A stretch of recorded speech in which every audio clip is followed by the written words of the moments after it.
Well, certain shots would need awkward cueing.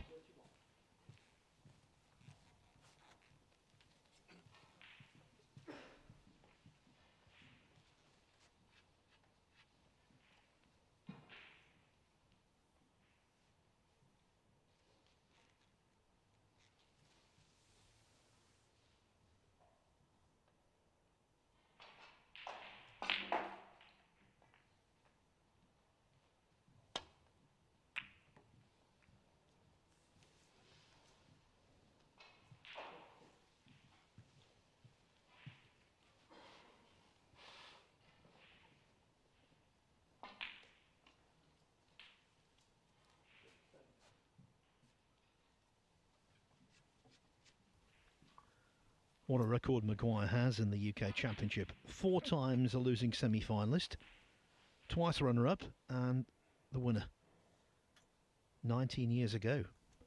Yeah, if you're just joining us, I know there's been a problem coming live to YouTube and Facebook. You're watching the third qualifying round here of the MrQ UK Snooker Championship. Stephen Maguire, former winner, got a very good record in the UK Championship against Ashley Hugill, who's from York, so obviously he's trying to get to his home venue. So you're very welcome. And Stephen Maguire, we were saying, you may not have heard it because we weren't live, but we were saying that yeah,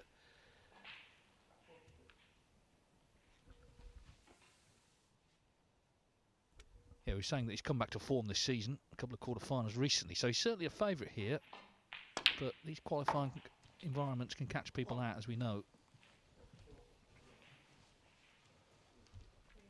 Now, from his reaction there, I think he intended to stun the cue ball a little more to play the blue to middle, but it's okay to top left.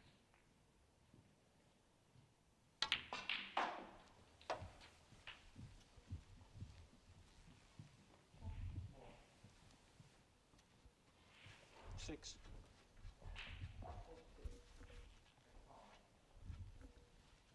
Good to see Maguire back to something like his best. Not quite there yet, because when he performs to optimum efficiency, he's truly world class.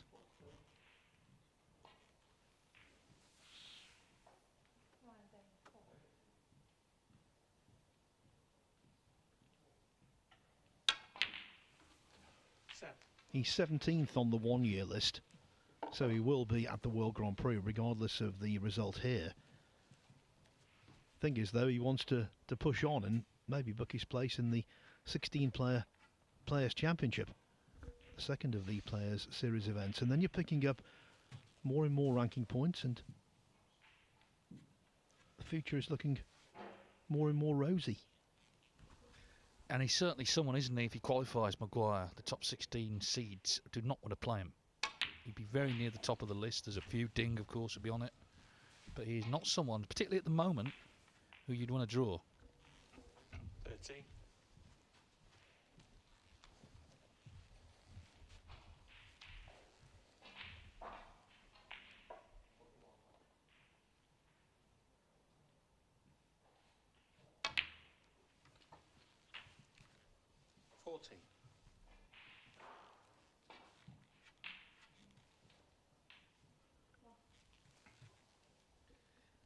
And one thing about Stephen Maguire, he likes a century in this tournament. The top 2 century break makers in the UK Championship will not surprise you. Ronnie O'Sullivan is top, 152. Stephen Hendry second, 104. Maguire is third.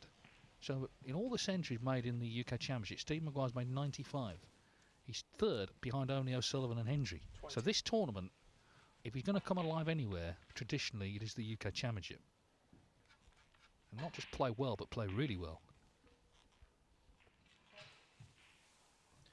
Now that's impressive on 2 counts. One from Maguire, one from you. That was a very good start. Well, the thing is, Phil, our first match was over so quickly. I've had a lot of time to look things up. Now, he's just lost the white a little here. You just saw him sort of looking a bit concerned as it ran, well, towards the cushion, towards the pocket. Maybe, you know, he got a big bounce there.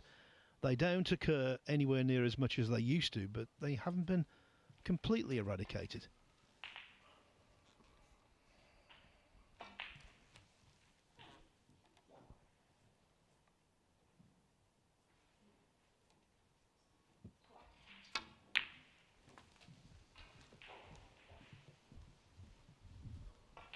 had to settle for a middle distance pot on the red, 26.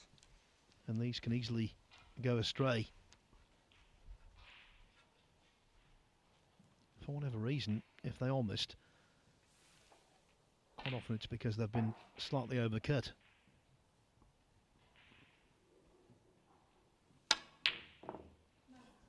That was the opposite. And with the red hitting the pink, the ball's back in Hugill's court.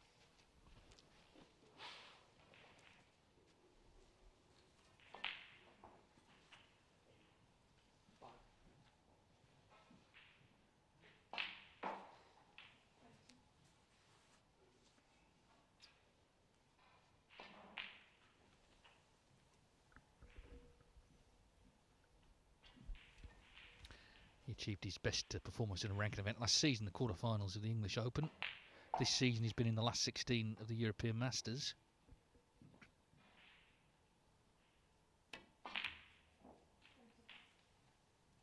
But I was looking at his results since, they haven't been good. I reckon he hasn't won a match, you know, apart from obviously in this event the other day. Till then, since August, so it was a long time coming, that win in round 1, or round 2. His first match, of course. But if you're going to come good in anything, the UK Championship, it's a big money tournament, and of course for Ashley Hugill, it's a home tournament. If he gets to York, what an atmosphere that would be if he walked out at the Barbican. Has played there before, but of course not in the new format with the 32 players there and 2 tables. Would be more special.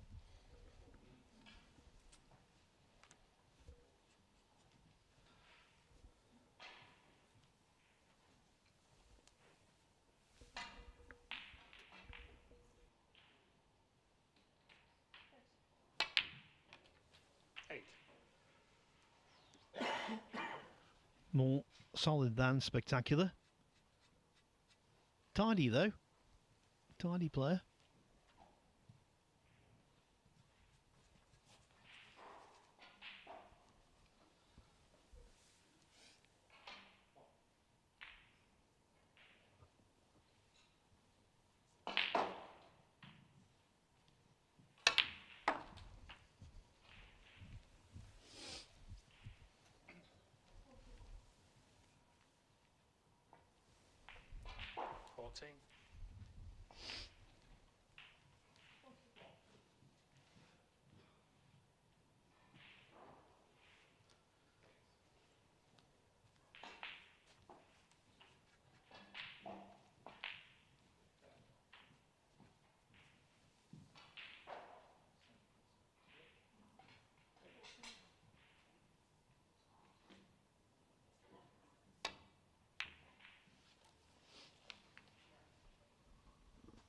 For you, 14.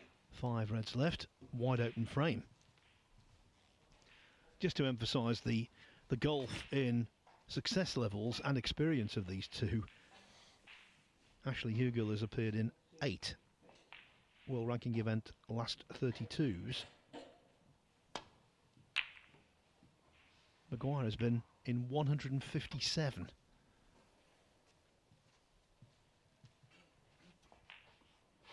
Well, he falls into that category, doesn't he, that we mentioned with Dave Gilbert. You think of him as a top 16 player.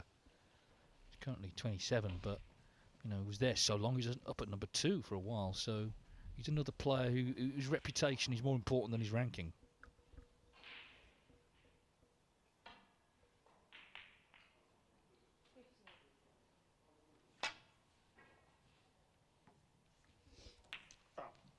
Well, he got very close to it, didn't he, but didn't hit it. I have to say, though, the rankings don't lie. He was falling down because he wasn't winning matches. Simple as that. His reputation doesn't gain him ranking points. But he turned the corner, Maguire, in recent times. Not taking the miss here.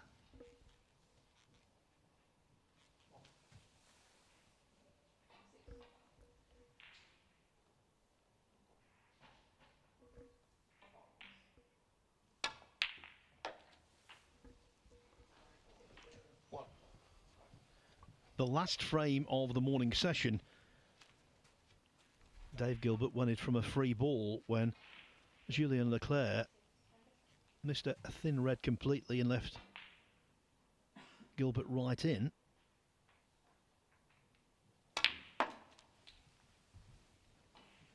I wonder, is the opening frame of the afternoon going to be one from a mistake which involved a player missing a thin safety red?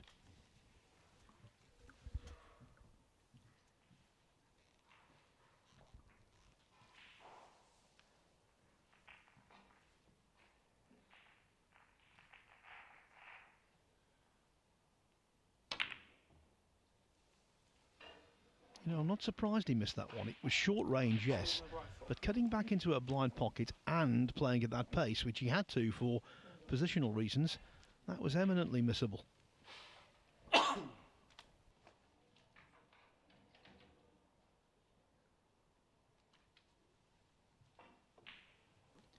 Another similarity between this morning and this afternoon: the higher seeded player, this morning David Gilbert, this afternoon Stephen Maguire, both can fall victim to frustration.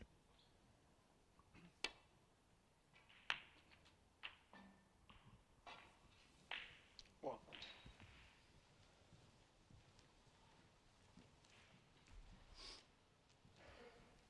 Yeah, I think everyone is made differently, aren't they? And some people just get that way. But I think with Stephen Maguire, in matches sometimes he just needs to get it out of his system. Like, you might be a cue bang at some point, and then he sort of recovers his equilibrium. Anyway, this is a tight, close frame. Ashley Huger with a chance here, just 10 behind on this pink.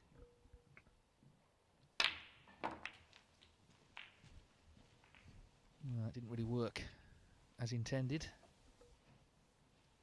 Of course, he's practiced for a while now in Sheffield. And he's renowned, I think, as a hard worker. He's a runner as well. He likes to keep fit off table. Trying to do all the right things. The game is tough. And he's just looking for as much progress as he can make in these tournaments to shore up his world ranking position. Keep his tour card, of course.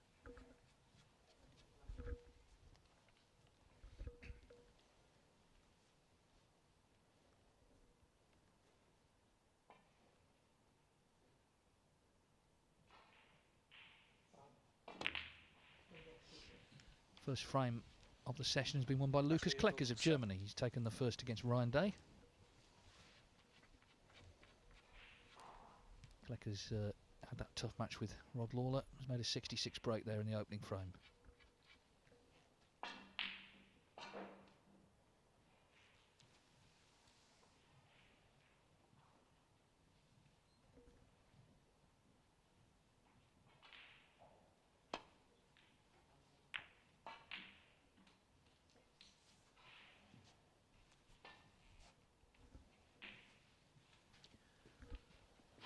Maguire needs cover here because the plant is clearly on.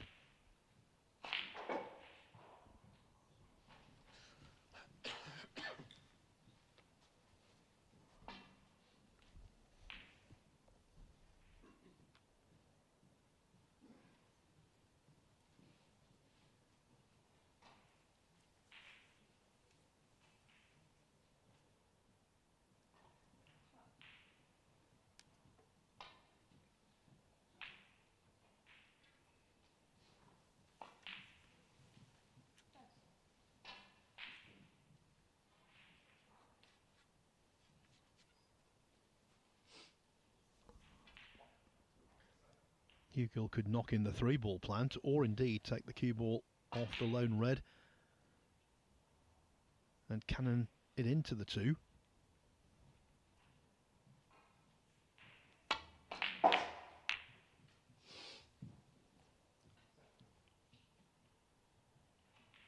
Wide of the mark though.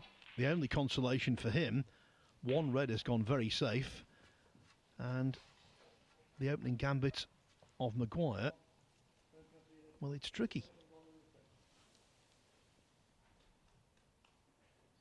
Brown just restricting his cue arm. Oh, well done. Well done indeed. Alexander Ursenbacher. And more good news for European snooker after Kleckers has won the first against Yuan Sijun.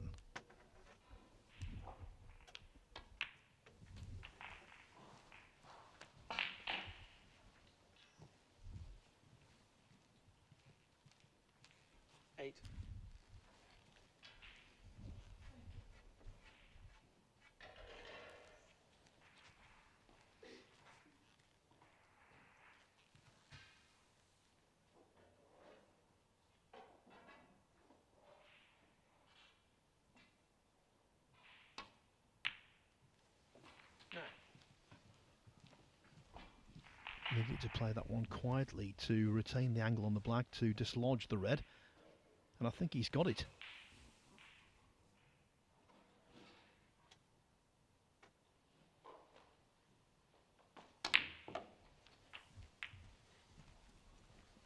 Yes, he has. So, 20 points ahead.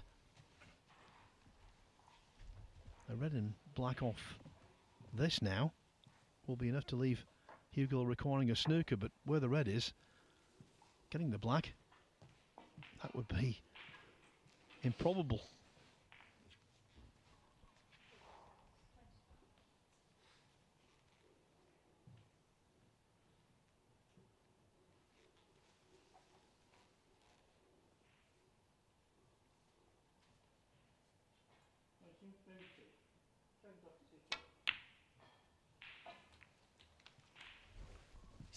Yeah, that was the issue. Knew he was making some form of contact with the brown, so didn't even attempt to come down for the highest value colour on the table. Might be value here in putting a colour safe.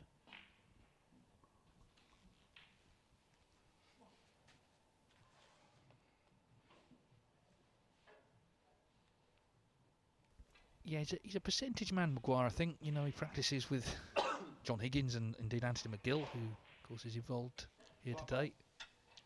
And that's, I think, the way he would approach things, rather than sort of pushing the boat out unnecessarily.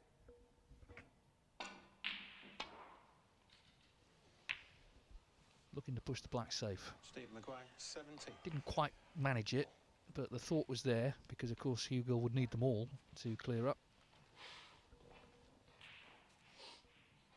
21 the difference then in this opening frame. The winner plays Joe O'Connor or Oliver Lines. They're in action as well in this session.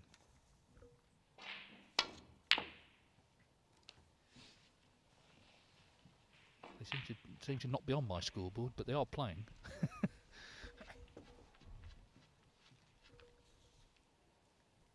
Yes, Dave. Table 6 is where you'll find the man from Leicester against the son of our sometime commentary colleague, Peter Lines.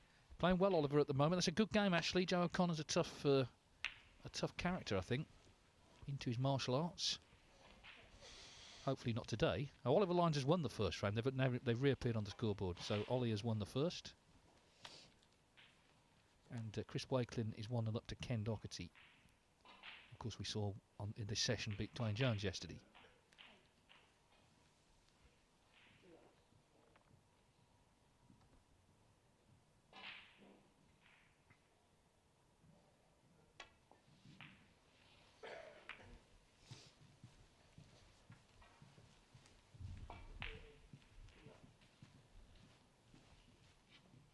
Do get involved, of course, do get in touch. I was wondering actually this afternoon, if anyone wants to let us know their golden memories of the UK Championship. There'll be people who may remember the first one. There'll be people certainly who've been watching in more recent years.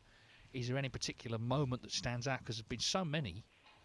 And it may be, as I say, the last few years, it may be from way back. Let us know your favourite moments of the UK Championship. You can contact us through X, formerly known as Twitter, @WeAreWST, that's @WeAreWST, and also myself, @Dave Hendon, that's @Dave Hendon. And yeah, let us know. Be interested to hear, and let us know where you're watching as well.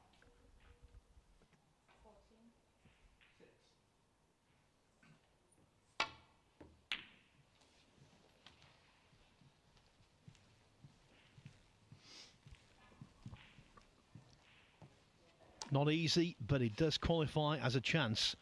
21 ahead, Maguire, so yellow and green needed.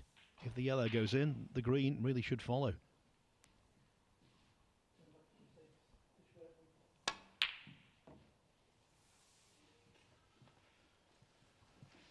Won't be happy with the result, but he can't complain about where the yellow ended up. He might be in trouble after this, but he could well have left it.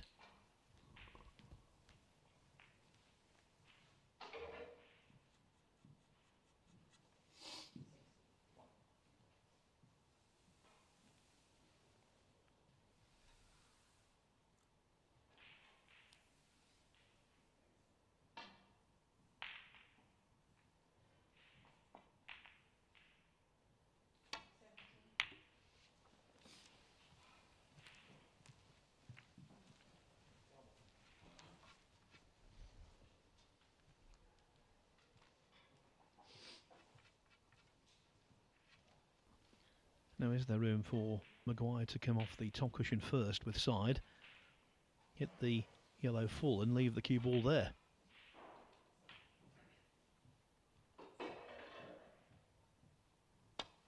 Clearly not.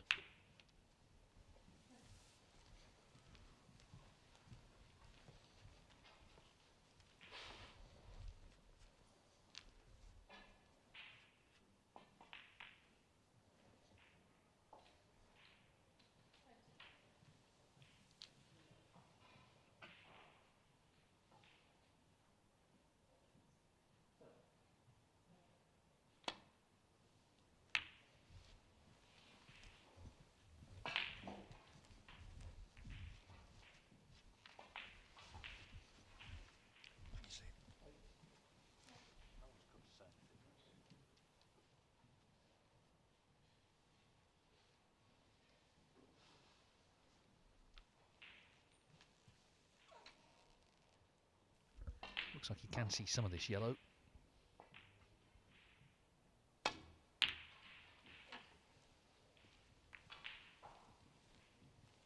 Oh, wow. What a result. What a result for the Scotsman.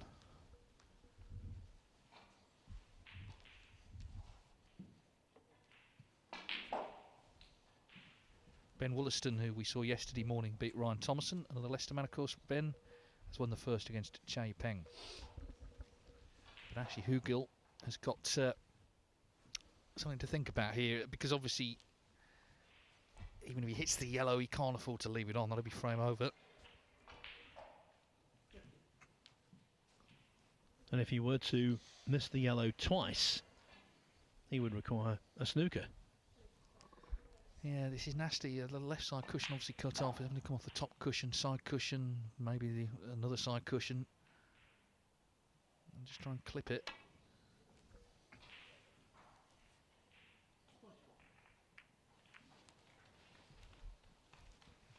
Well, it's one of those, I guess, could have been better, could have been worse. He's left a chance at it, but not an absolute sitter.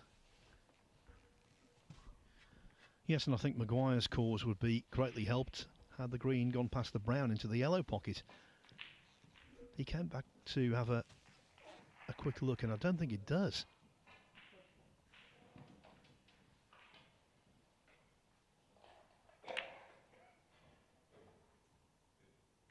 Now he had to try and hold for the green to middle, and the yellow stays on the lip. Can Ashley Hugill pinch this? Yeah, and we go back to the shot Maguire played earlier. He tried to, understandably for security, put the black safe on the cushion. He didn't manage it, so everything's on here for Hugill to really steal this frame. By the way, it's 2-0 Kleckers against Ryan Day, so maybe an early upset possibly brewing there.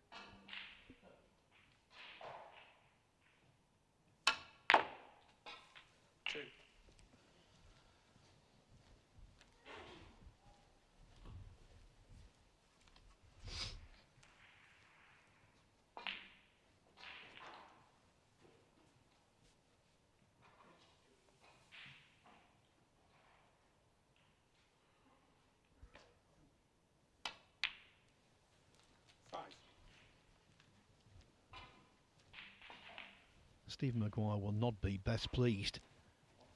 He's not dominated this frame, but he's always looked the more likely winner until now.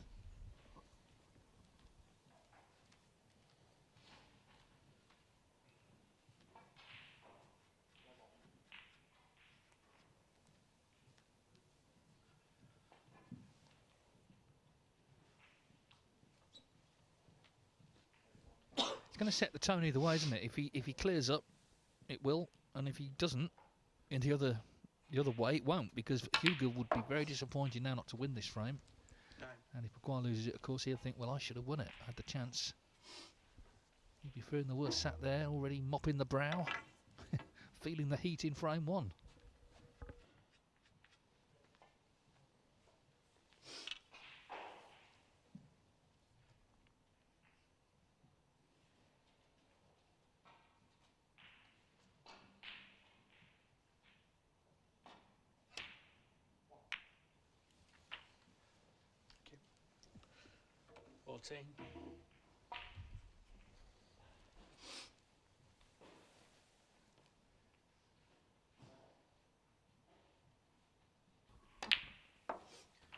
This frame has lasted over half an hour.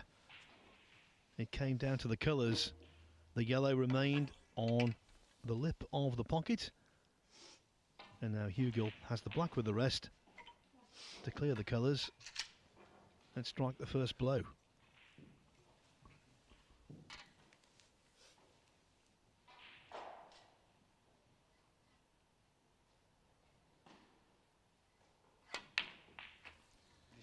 And that's precisely what he's done. Now, could that just be a blip for Stephen Maguire? Or will that be the start of a lengthy and worrying afternoon? The outsider 1-0 up. Now, this morning, our match on the main table was so fluent, it was the first of the 8 matches to finish. So if you're unaware of the other scores from the first session today, well, let me give them to you.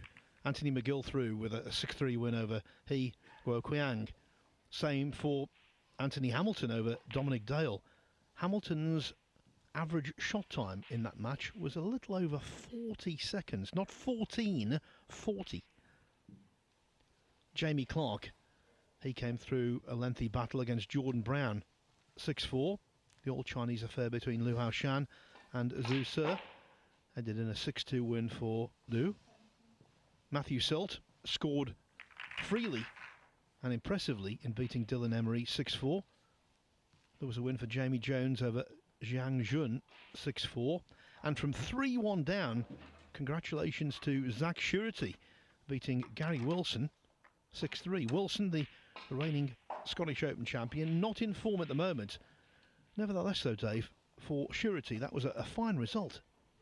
Yeah, great result. And, of course, he will have the final round, Judgment Day, tomorrow to look forward to. Remember, we will be with you in the afternoon and the evening, 4-table coverage. We've got Rob Walker in the studio. And, well, if Ken Doherty doesn't beat Chris Wakelin, he'll be with him. If he does beat him, it'll be someone else. But we'll have all the coverage. We'll be going around the 4 tables. You can experience all the drama as we follow the road to York. And we will have the draw for the final stages in between sessions on Thursday. Ashley Hugo would love to be, of course, at the Barbican in his native York, and he's made a good start here. He's stolen the first frame on the black. Not just won the frame, but, as I say, made the steal. Left the chance on the yellow from out of the snooker, but Maguire left it in the jaws, and Hugo did the rest.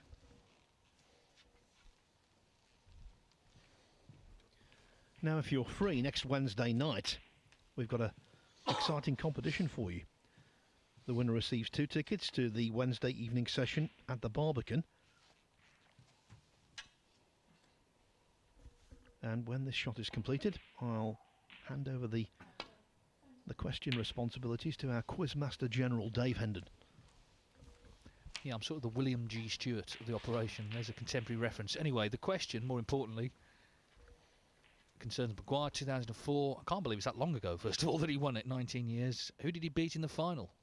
Who did Stephen Maguire beat in the final in 2004 to become UK champion? It was quite an interesting tournament. There were a lot of shock results.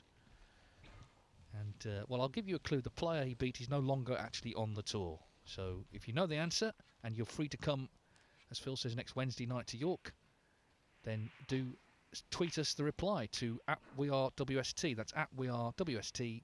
We'll choose a winner at random later on.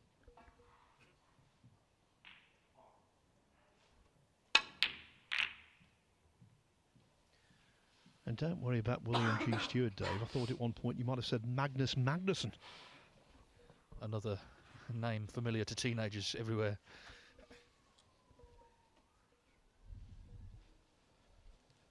Well, meanwhile, and a very aggressive shot from Maguire, opening red, screwing back to the baulk cushion, saying to Hugel, OK, what are you going to do with this? Because you've got to get it safe. There's a big prize waiting if you don't. This is a tactic that Maguire so often adopts. Get them open because he believes in his heart of hearts that he's the superior scorer.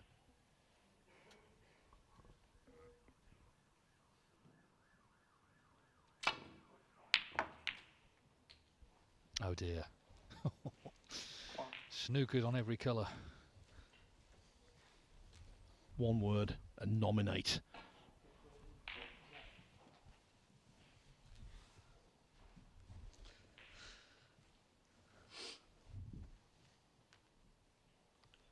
declare your colour, Ashley. Thank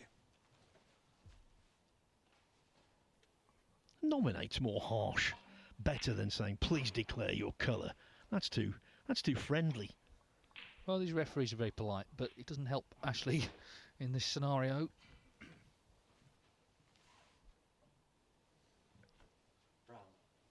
Brown ball. So brown has been declared.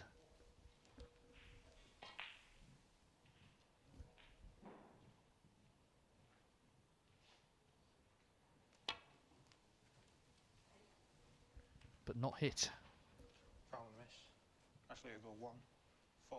And Stephen McGuire. the way he's playing this, it'll go back, because sometimes you see them play the shot where they're trying to come in behind the bulk colour. In that scenario, it's risky to put them back in. They might get it, but on this occasion, he's just playing to hit it. So McGuire completely right to put it back and just accept the points that come his way until he hits the brown. A slight adjustment needed. You wouldn't be surprised if he hit it this time. Brown ball.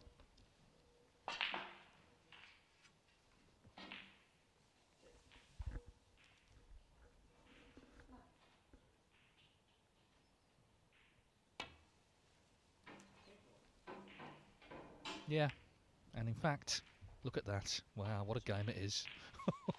A dream. Little nudge in behind the yellow. If you see steam in the arena, don't set off the fire alarm. It's just coming out of Maguire's ears.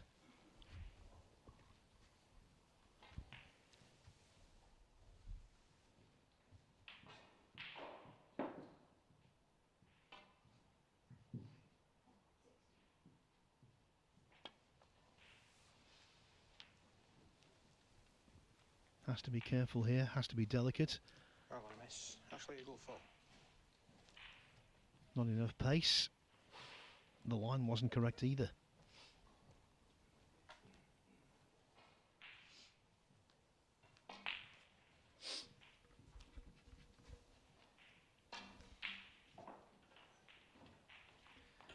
Well, it looks like Hugel's taken a red to middle. Just quickly, Alexander Ersenbach has had 100 exactly to lead 2-0 against Yuan Sijun.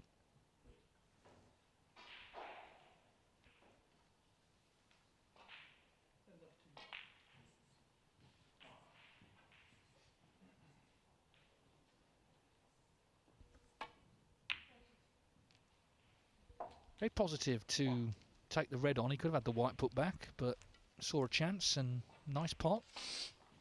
Got the black to middle. So Hugel, after that still in the first frame, you can see he's feeling confident now.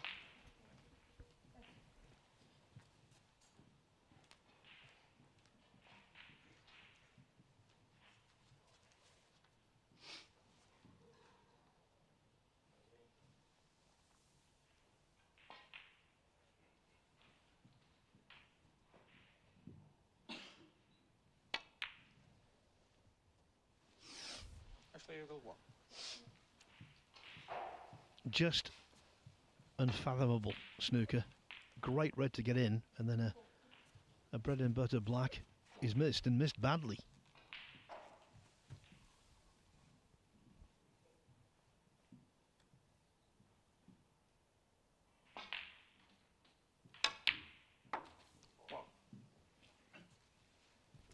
This is the thing, it's an emotional roller coaster. As I said, he was feeling confident, which he was. He'll be feeling pretty bad now, back in his seat, if Maguire punishes that miss. Just while we watch this, a few questions have come in. Darren Harris says that one thing you could perhaps clear up for me: qualifying matches don't award ranking points, do they? They simply allow you to progress into the relevant competition. Not quite right, Darren. No, they are on ranking points. But for Stephen Maguire here, because he's playing his first match, if he lost this, he wouldn't get any. But because Hugel's won a match, he would. So if you're the seed in the round, you don't get the points. But if Maguire won this match, he'd be eligible for points in the next round. That's how it works.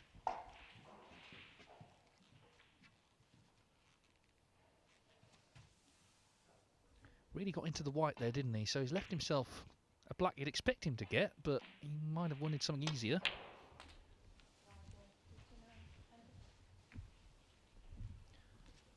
And for the winner of this match, they would receive, by getting to the final qualifying round, a minimum of 7,500 ranking points, not to be sniffed at. James Cook is watching in New York City. Talking of UK memories, remembering Ronnie's win in '93 and Dingham's triumph in 2005. Two big breakthrough moments. Terrific pop there from Stephen. Yeah, we saw the footage of Ronnie's win yesterday, didn't we? In November '93. This will make you feel old, Phil. Okay, November '93. We're now as far away from that, 30 years, as it was from the JFK assassination. How about that? Wow. I'm just still getting over my pangs of envy that someone is watching this from New York. What a place. Well, that's the great thing, of course, about being available on YouTube and Facebook, the World Snooker Tour pages. We are 21. available around the world, so wherever you're watching, do let us know, at WeAreWST or myself at Dave Hendon on X, some say Twitter.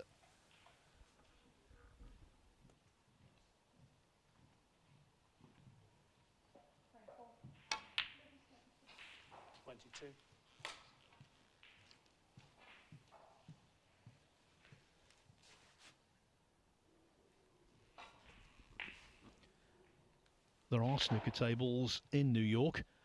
Most famously maybe the New York Athletic Club, where Ahmed El Sayed, the USA representative on the Pro Tour, is the house pro.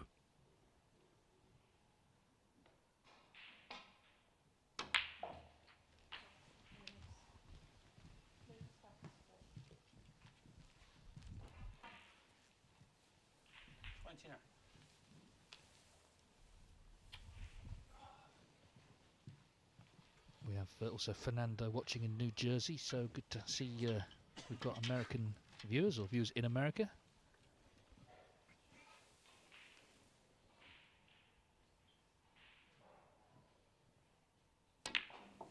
See Kleckers in the background there. As I say, he won the first couple against Ryan Day, but Day's won the third, so that match is rattling along. Ryan Day a solid 59 in frame 3.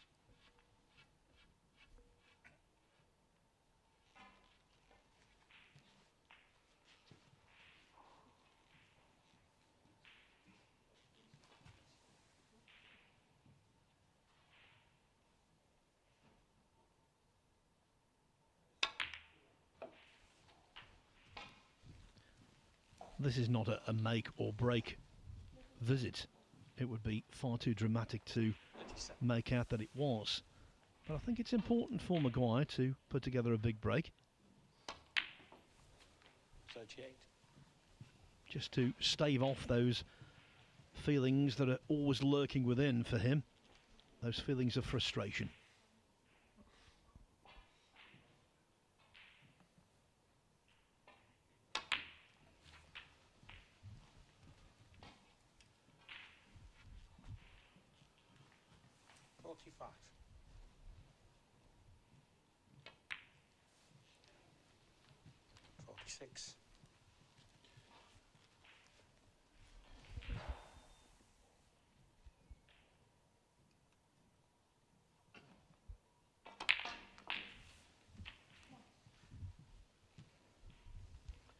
So the miss black from Hugill, looking a big moment in this frame.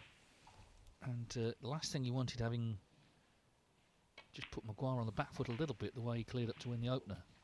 54. As I say, Steve Maguire would be a very, very dangerous qualifier for the top 16. They would not want to play him. He's come back to form, a couple of quarter-finals in the last 2 ranking events. Of course, ended Judd Trump's great run of 22 ranking event victories. Doesn't fear anybody, doesn't care about reputations, has beaten pretty much everybody. He's got titles to back it up and loves the UK Championship as well. Loves York, that's where he won his title. So you put it all together, he's dangerous. This red and a snooker is required by Hugill.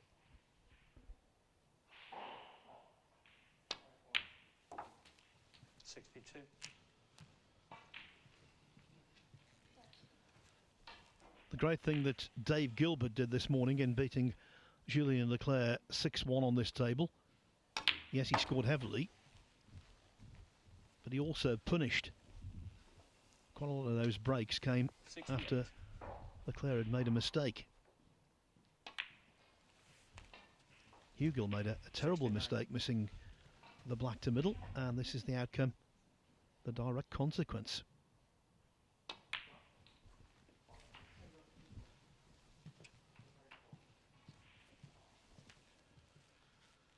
Well, I mentioned earlier, I'm not sure if we were actually on air or not at the time, but Stephen Maguire's made 95 centuries in the UK Championship. He's third on the list, so could he nudge towards, closer towards 100? Only O'Sullivan and Hendry have made at least 100 in the UK. Pretty incredible, really, isn't it? You know, this tournament has brought out the best in him. He's ahead of Higgins, he's ahead of Selby, Williams, all those guys. Jimmy White even, who's been playing in so many of these events over the years.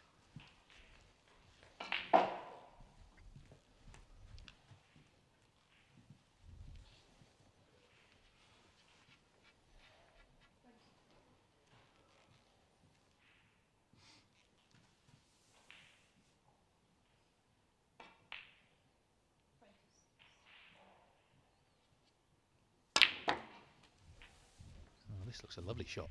Look at this, if it runs and then bounces, superb. We don't have hot shots, Phil, but that was a terrific shot.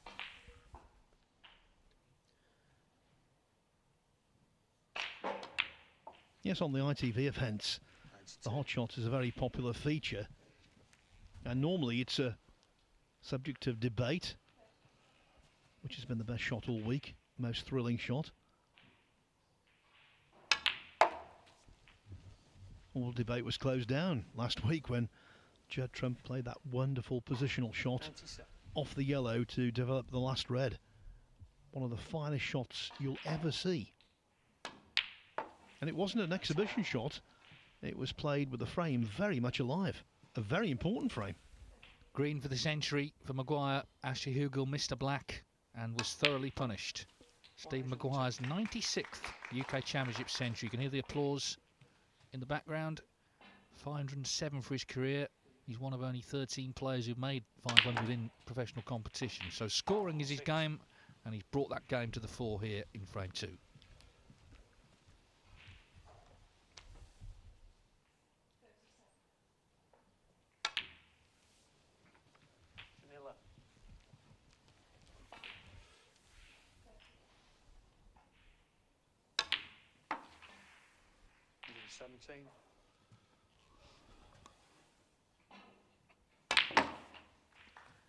In the first frame, Ashley Hugel won it on the black.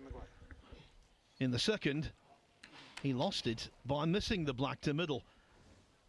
Stephen Maguire making 124 break, a clearance of the finest quality, and just like that, he's back on level terms at 1-1. Well, you're going to feel even more jealous, Phil. We've got more American viewers. I'll let you know where they're from. Michael Edwards says, I'm enjoying the broadcast. I'm watching from Cornelius, North Carolina. Hello, Michael. Glad to have you tuning in. And, well, his Twitter name is Fer de Lance. Let's call him Lance. Enjoying the snooker in St. Louis, Missouri. I'm actually British, but obviously living out there. So great to have our friends in America watching. We've got 147 Mag in Turkey, enjoying it. As they say, the Turkish Masters is no more, but enjoying the coverage of this event. And various other people as well tuning in. Sohail in Morocco. And quite a few people have got the question right. We'll give it out again in this frame, but keep the interaction coming. Well, Cornelius, North Carolina, in the Tar Heel state they call it, and the name for Missouri is the Show Me State. Well, we're showing you the UK Championship qualifiers with commentary, which I think is a great addition to the calendar. Yeah, snooker in the United States is undoubtedly growing. If we had a tournament over there, who knows the impetus it might give to the Green Bay's game. Still, pool is king there. Well, if any higher-ups are listening at World Snooker Tour, do your best. I'm sure you are. It'll be very popular with all the players, I know that much. That's a frame. Stephen Maguire to make. So Steve Maguire, 124 in frame 2, has levelled up. Alexander Ursenbacher, meantime, 3-0 over Yuan Si Jun. He's a funny player, isn't he, Alex? You know, he's beaten Ronnie O'Sullivan all those times. He sort of goes missing. He fell off the tour, had to get back on through Q School. Clearly very talented. Just trying to find some consistency. And if he can do that, you know, he'll be a threat to anyone.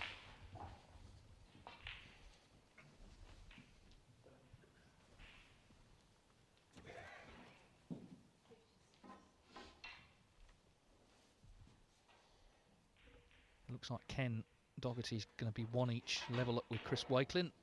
Do anything to avoid sitting in the studio with Rob Walker tomorrow, won't he, Ken? If he's playing, he can't do that.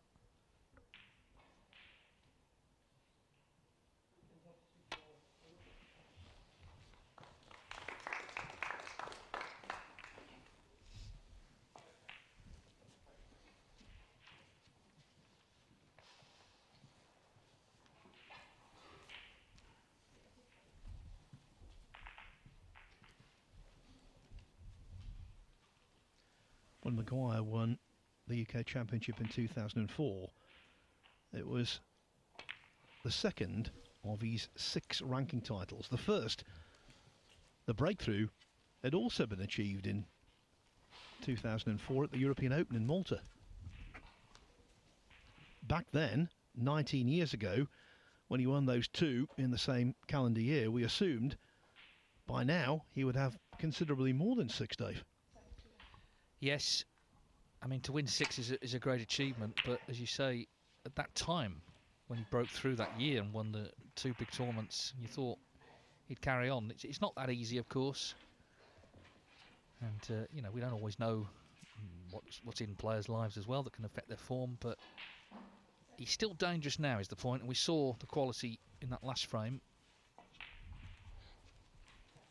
Ian Budge is saying that he said Dominic Dale this morning, it's a shame he wasn't on the main table, as I always enjoy his games, especially as his reference to the bridge rest usually gets mentioned. And of course he's right, it's what it's called. So there we are, Ian is in Dominic's camp there. Spider, of course, is the more common name, but Dominic very much a traditionalist. Well, funnily enough, I was talking to a player upstairs yesterday who was saying how much he dislikes the rest being called the bridge. It annoys him.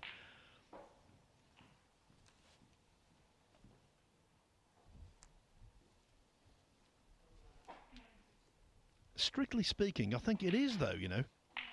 Strictly speaking, being a stickler for accuracy, Dave. Well, maybe, but, you know, there's only so many hours in the day to think about these things. Anyway, Hugill's got more important things to think about as he attempts this long red. Trying to sort of float it in. Well, he may be on the pink here. I think he will be. Not the black, as intended.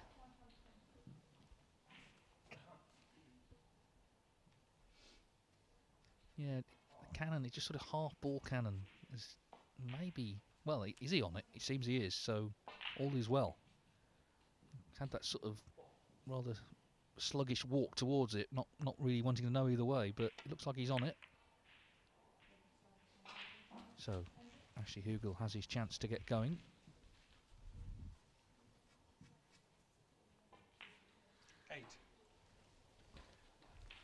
Another Dom-ism when he's commentating.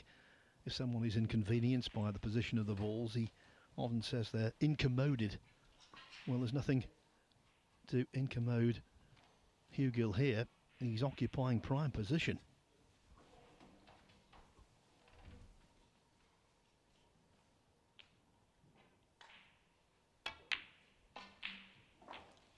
Well, we've had a few more people letting us know where they're watching. How about this for a juxtaposition? Robert is watching in Borneo and Rory is watching in Birmingham in the West Midlands. 2 very glamorous locations. Well, I've been to Borneo, the island of Borneo. It's home to 3 countries, I think Indonesia, Malaysia and Brunei, where I was. Yeah, and I've been to Birmingham. Often.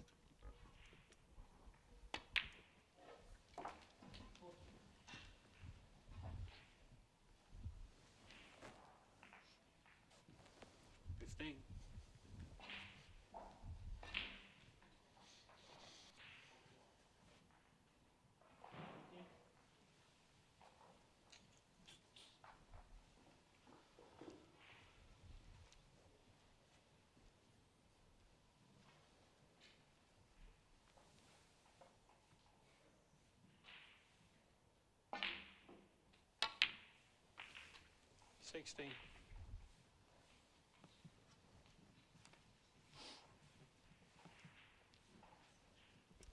Joe O'Connor 2-1 up on Oliver Lyons. I think that's a difficult one to call. Joe on home soil. Lyons has had a few good results of late. Joe O'Connor's had back-to-back centuries actually, 101, 118. So standard being produced. You know, people talk about the UK Championship, some people as if it is starting on Saturday. It isn't. It started last Saturday. 21. And all these players are playing their part, and many of them are playing really good stuff, even though they may not ultimately be at the Barbican. Zhu Se, who made a maximum in the previous round, was beaten today pretty heavily by Lou Hyschen, 6-1.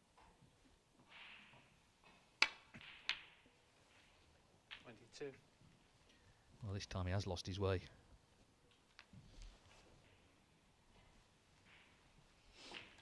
Yes, 6-2, sorry, it was, Lou Hyschen and Zhu Se. Thank you. And please declare your colour. Not for the first time. Snookered on all 6 colours.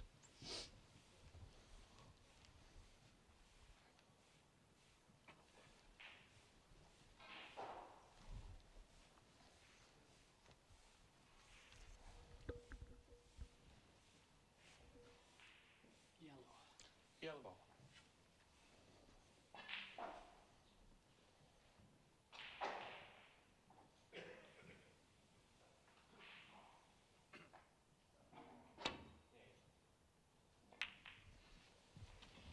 Ashley Eagle, 22. Let's do the competition question again. If you weren't with us earlier on, we've got 2 tickets to next Wednesday night 7 o'clock session in York. So next Wednesday the 29th, the 7 p.m. session, 2 tickets. The question: who did Stephen Maguire beat in the final when he won the UK Championship in 2004? Who did Stephen Maguire beat in the final in the 2004 UK Championship? Send your answers through X, Twitter, to @WeAreWST, @WeAreWST. Good luck. We'll announce the winner before the end of the match. As that red goes near but not in the pocket. Well, that's given Hugel a great chance if he can land on a colour off the red. With a 22-point lead already as Maguire trudges back to his chair, it's a great chance to go 2-1 up. Yeah, just as you said, good luck in relation to the competition. Maguire encounters bad luck. All about the positional shot here. If he gets this right, 2-1 could be beckoning.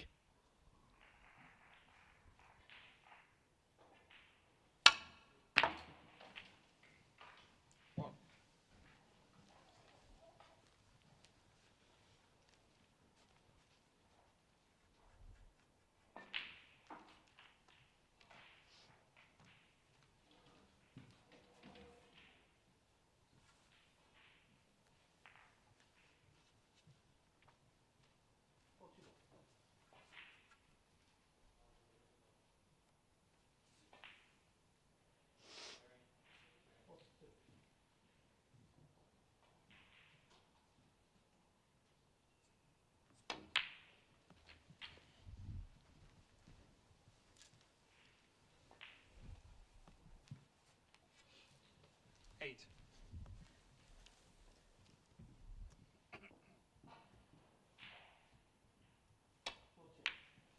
Nine.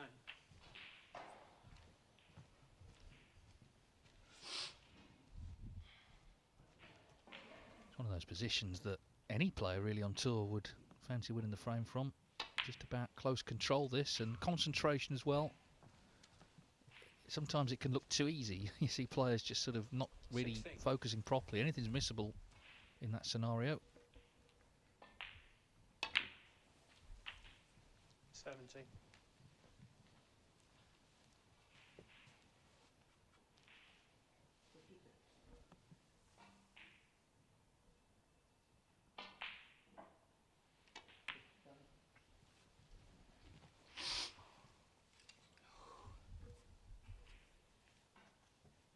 Twenty-four.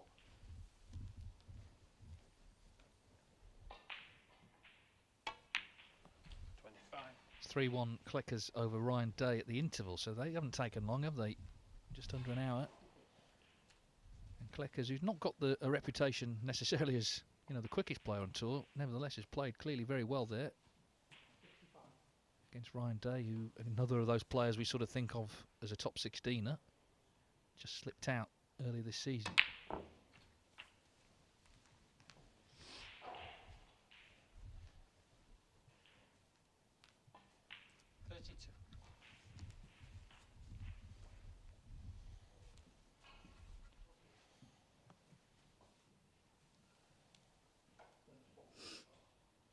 He had 105 Kleckers in frame 4, so it's good going from him. That would be an upset, wouldn't it, if he were to beat Ryan Day? 33.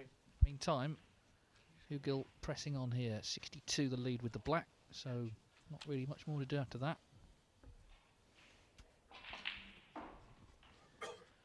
He can make the breaks. In 2020, he regained his tour card by winning the World Snooker Federation Open. But that year he also topped the Challenge Tour rankings. He won 2 events and made a 147 in another.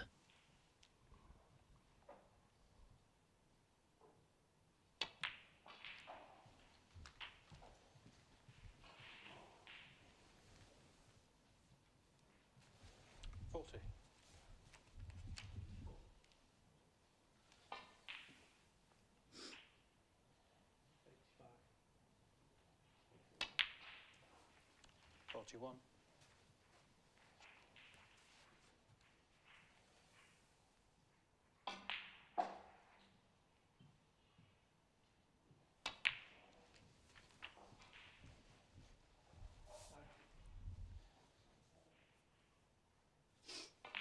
Forty-eight.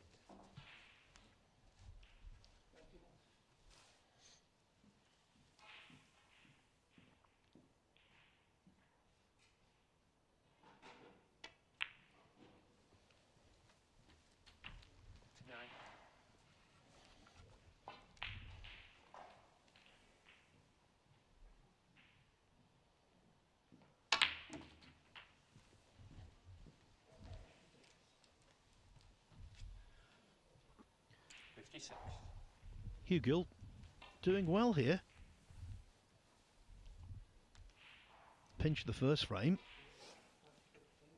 Monopolised scoring in the third. 57.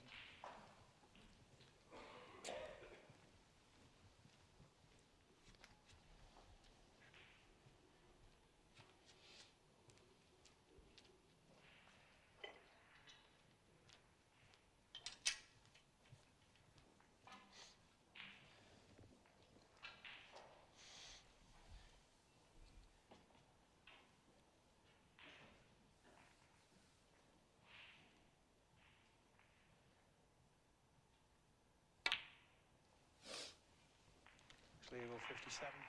Blue nowhere near the pocket, but it did not matter. There was no way back for Stephen Maguire, who did not score in frame 3. Ashley Hugill, the outsider, takes a 2-1 lead. You know, Discovery Plus is the ultimate package for snooker fans. You get to see all of the qualifiers, so much streaming on Eurosport. Pretty much all of the tournaments are covered superbly. But it's not just about snooker on Discovery Plus. You've also got the likes of the Olympic Games. They will be covered length and breadth in Paris next year. You've got the tennis Grand Slams, again Paris, the French Open and the Australian Open, and the cycling Grand Tours. Discovery Plus is the home of cycling.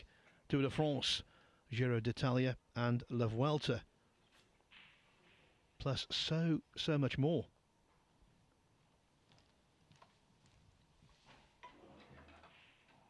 Still plenty of qualifying snooker to be played this season, Dave. Obviously the World Championship is the highest profile qualifying competition, but there's the German Masters to be played just before Christmas, and also the Welsh Open.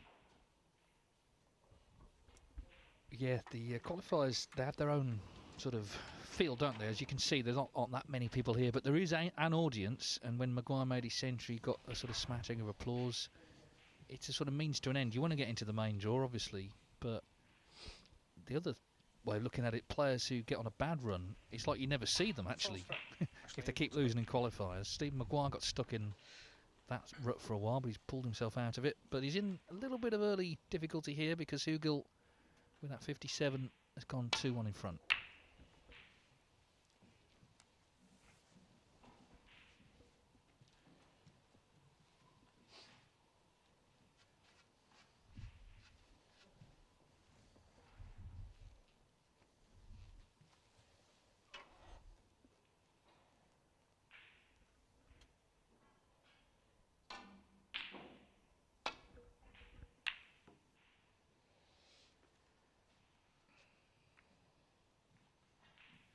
Yes, qualifying competitions have their own attractions in all sports. Roehampton is famous for providing players to go into the main draw for Wimbledon tennis. The Open Golf Championship has regional, local qualifying, international qualifying as well.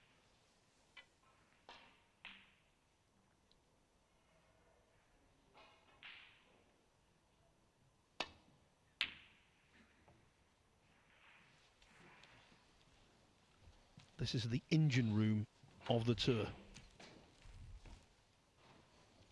Not glamorous, but vitally important. Yeah, the thing about the qualifiers, it's where everyone starts and pretty much where everyone ends their career as well. You know, you start out, obviously everyone at the bottom, the top players become top players and, the best players become top players and spend their time in the final stages, and then on the way down, they're back in the qualifiers again. As Maguire attempts the double. You were there, Phil, 30 years ago at the Norbreck, where you would get the up-and-comers, obviously Ronnie O'Sullivan and those guys starting out, but also Alex Higgins and the Thorburns of this world on the way down. Yes, it was the generation game there. The Norbreck Castle Hotel. I was talking to Sean Murphy over breakfast at the Champion of Champions last week, and we were retelling some old tales, one of which I'd never heard before, actually made me laugh. So many good stories up there, and some of them not embellished. Which is unusual. Meantime, greetings to our viewer in Estonia who's got in contact. And also Jason Higgins says, "Hi, I'm Jason, an Irishman, getting to watch a rare bit of live snooker down under in Cairns, Australia. Thanks for the live stream on Facebook." Well, thanks, Jason, for tuning in. And, Neil Robertson, of course, needs your support. I think next week, obviously struggling at the moment, but can he turn it around? It'd be fascinating to see who Neil draws, actually. I mean, it's going to be tough, whoever, but there's some players, we've mentioned Maguire, Ding, of course, who, if you're struggling for form and confidence, that ain't how you want to start out the UK Championship. But we'll find out on Thursday.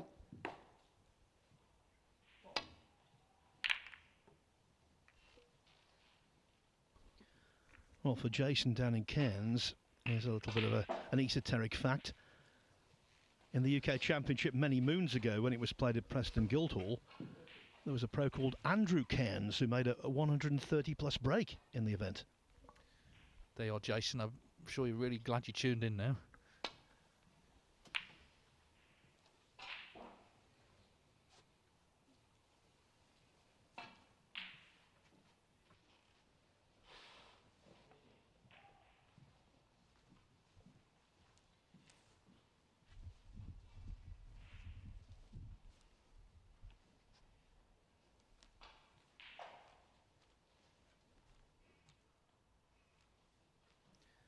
The frame before the interval, often of vital importance, and I think this one falls into that category. 2-2, Stephen Maguire would think, well, OK, come out in the second half and pull away. If he was 3-1 down, there'd be cause for genuine concern. Look at that.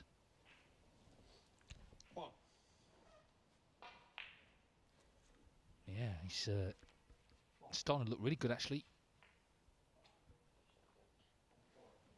That was middle of the pocket stuff. Just want to mention that Rene saying, nice to hear the countries where it's watched from. As I'm from the Netherlands, we had our national championships 9 days ago. Now I'm going to butcher this name, I'm afraid, but I'm going to say Leon Aluijins. I'm sure that's not how you pronounce it. Apologies, Rene. But anyway, they won it on the decider on the pink. Great that I can watch the qualifiers of the UK Championship. Well, great to hear that there's good action going on there in the Netherlands. And in fact, as Hugel knocks the yellow in, of course, Jan Verhaas, the legendary Dutch referee, is actually one of the tournament directors here. He's up in the tournament office, keeping watch over everything.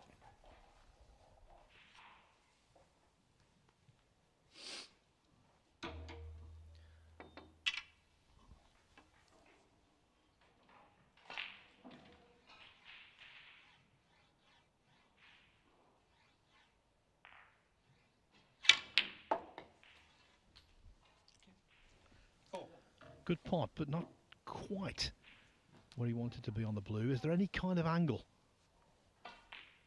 Because the blue isn't on its spot, it's hard to tell. Maybe he's got enough to do something with it.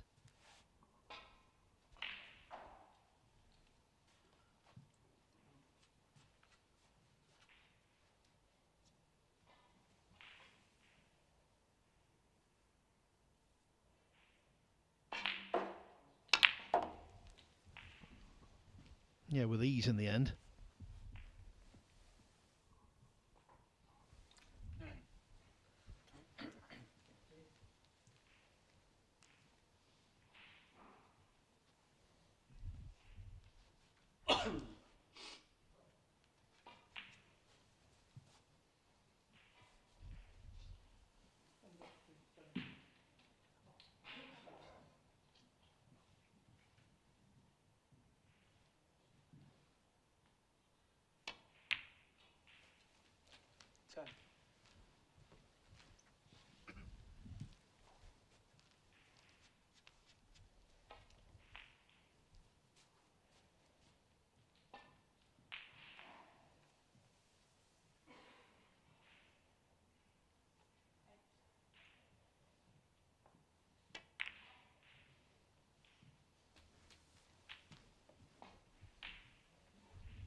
Touching ball.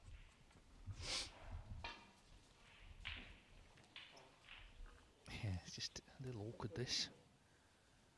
Referee Ben Williams keeping close watch as well.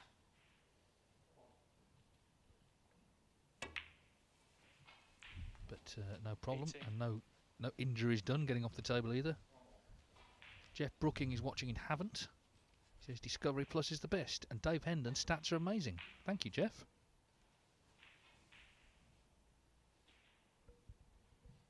Try and roll a few more out for you.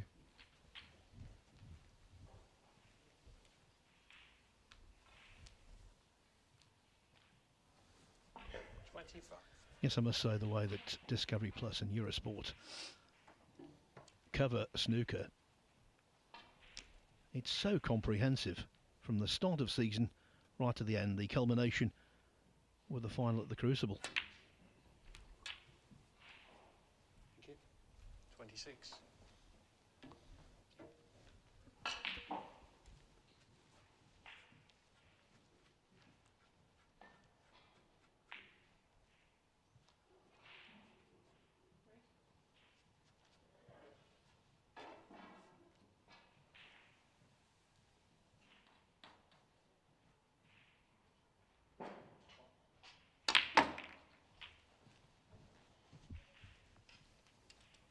Didn't really dislodge a great amount of reds, but 33. getting one or two out at a time works.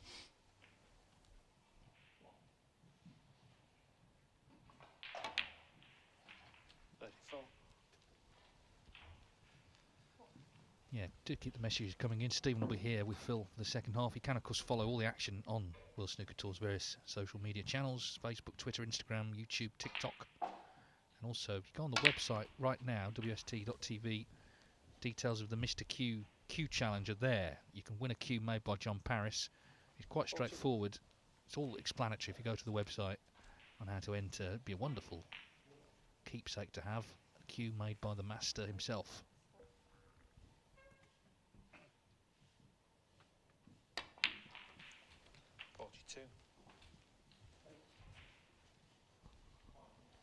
Now here might have left himself a little straight on the black. The red just to the left of the pink will pot into either top left or middle right.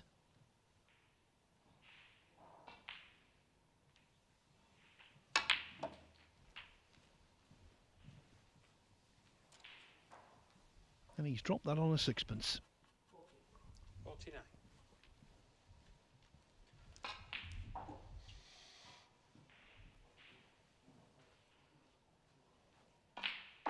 Well, he made that one big mistake, I guess, in frame 2. He missed a black. Having stolen the first frame on the black, he missed a black when he was in early on. Maguire made the century, but didn't let him affect him. And made that nice 57 in the last, and now has his chance to take what would be, I suppose, a slightly surprising 3-1 interval lead, but these days in snooker, I'm not sure what really counts as a shock. Come short here, though, looking for an angle to get into them, and he's the wrong side of the blue, so you can hear just a little bit of chuntering.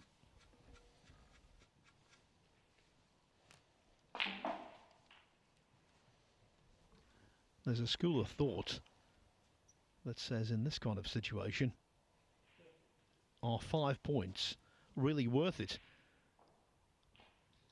Is the value in trying to get a colour safe?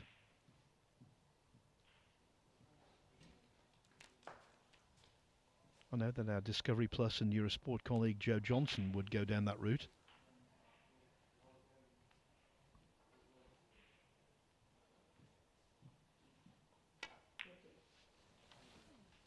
So Hugo 50. Well, Hugill is a Yorkshireman like Joe, and they obviously think alike. Yes. It's very much the sensible thing to do. I'm not sure that many young players actually would have done that, but as you say, it's the percentage shot. 50 in front, blue on the cushion, red on the cushion.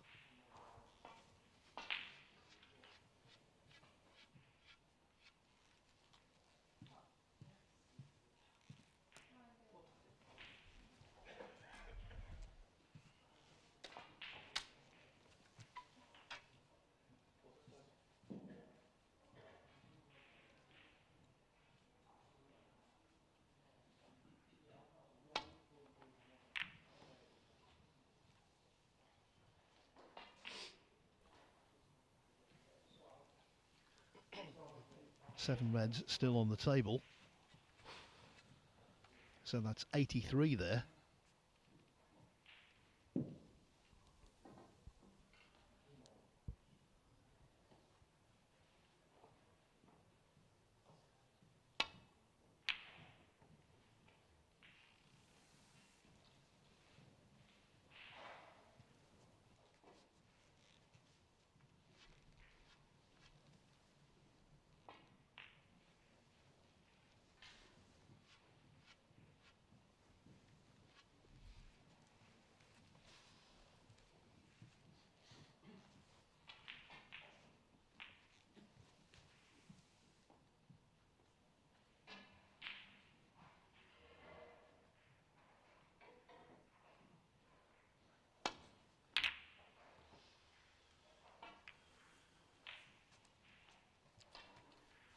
Maguire not learning his lesson.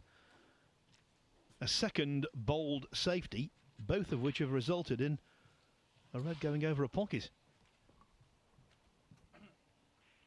Yes, so 50 to the good already. What a chance for Hugill to take this 2-frame interval lead. There's a couple of safe balls that we mentioned are his security.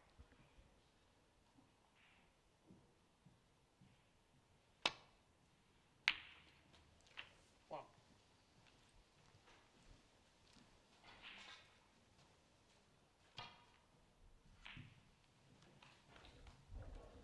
And Maguire made that century, so it's not like he's played badly.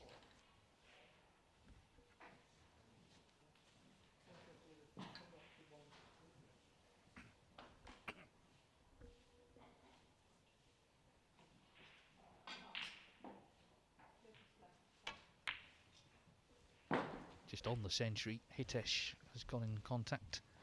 Thanks for making snooker more accessible in India. Much love. It was a pleasure watching Stephen Maguire make the century break. Well, 8. thank you, Hitesh. It's a pleasure to be able to bring you the coverage. He could do a couple more breaks after the interval because it's looking very much like he's going to be 3-1 down. No. India, the birthplace of snooker.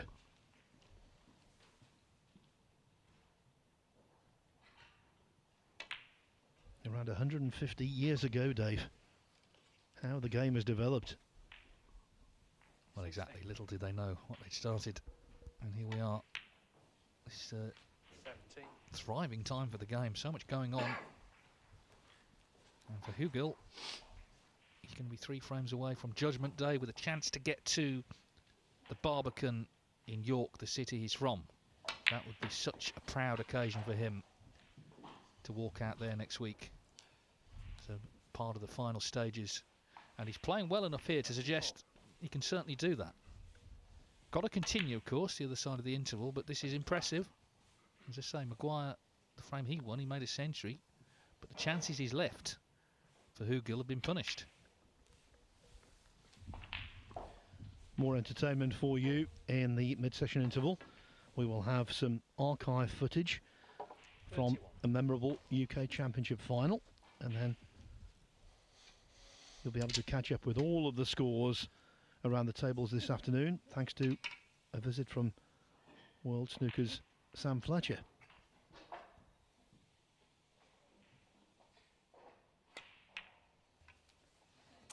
Ashley Hugill, 31. And the frame. A very good frame from Ashley Hugill.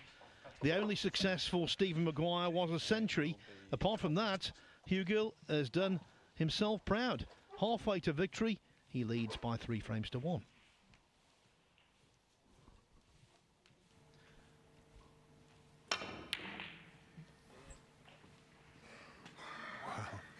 Didn't quite get that as he wanted.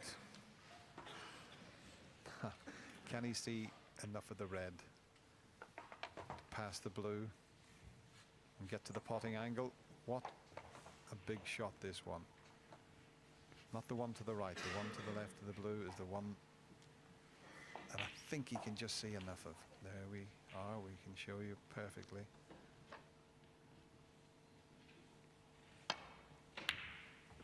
Oh, that was close.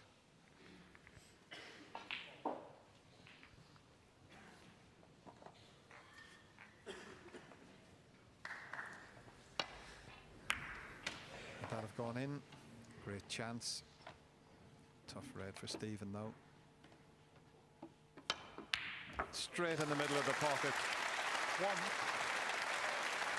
And he's got an angle to continue here. Super shot that. Now will he come back into the reds and try and develop them?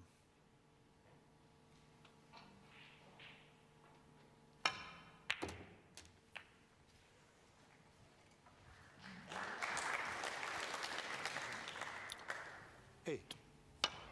Perfect cueing.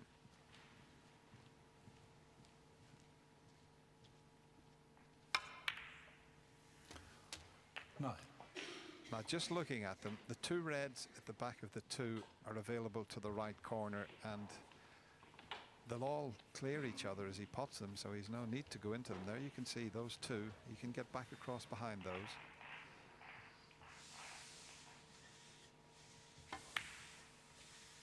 Matthew Stevens was one good shot away from winning the frame at his last visit when he broke down on 49.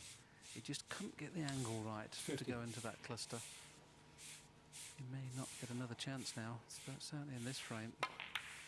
But this would need a 60. great effort from Hendry, having been 48 behind if he clears from here.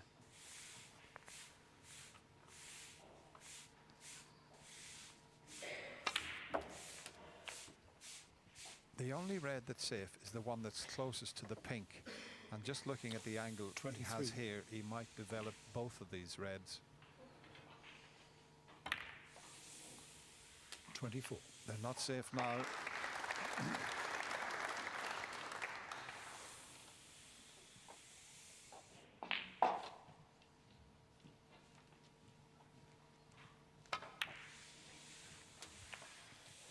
Matthew's done nothing wrong this frame really. Had a half a chance at a red in the middle. Stephen Hendry's opening long red 31. played under the utmost pressure and it never touched the sides. 32. Just looking ahead, the yellow is only available into one corner pocket. The green's blocking it for its natural pocket.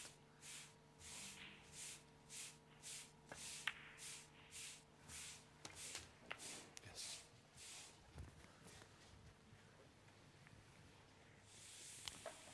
$39.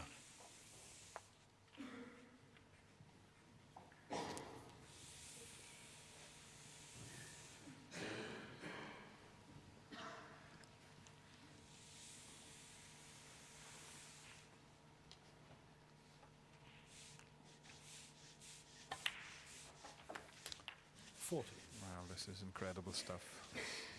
Are we going to have a deciding frame? I just wondered, Dennis, off the last red, whether he'll risk going up for the green to make that positional side a little easier. Well, that would be maybe a little bit too risky, 47. because you can always leave the yellow for the right corner. We'll find out after this shot.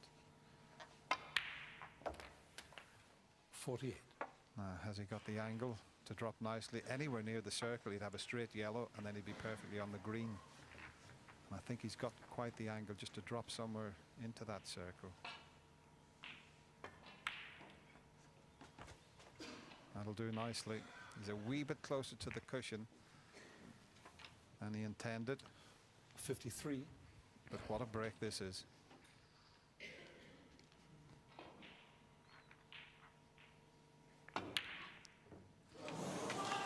The last positional shot, Stephen when Henry, he went a 53. little bit closer to the cushion, made that pot a little bit more difficult, but he's been lucky. He's got the yellow safe. Close, but not close enough. But had the yellow have stayed over the middle pocket, well.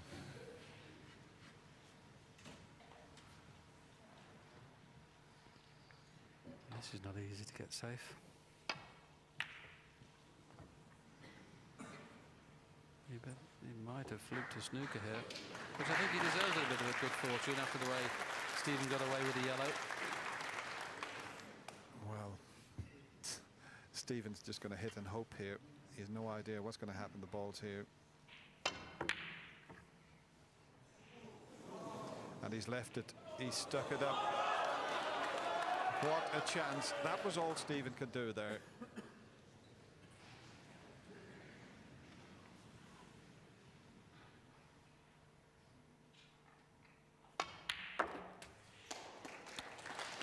Two. 3 points the difference. He needs the brown, the blue and the pink if he pots the green.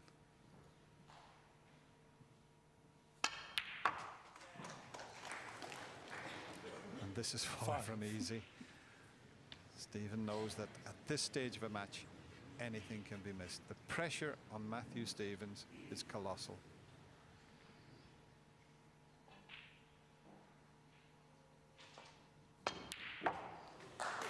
That was an excellent pot. The adrenaline on the green made him screw back far too far. That was a great pot.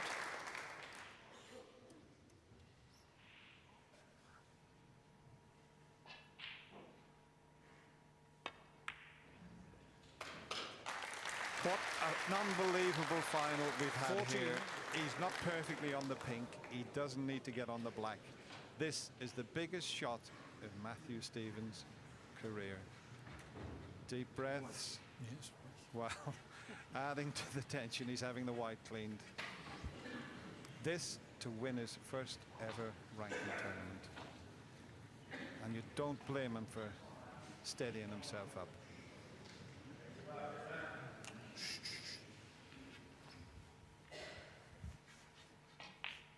Looking at the angle.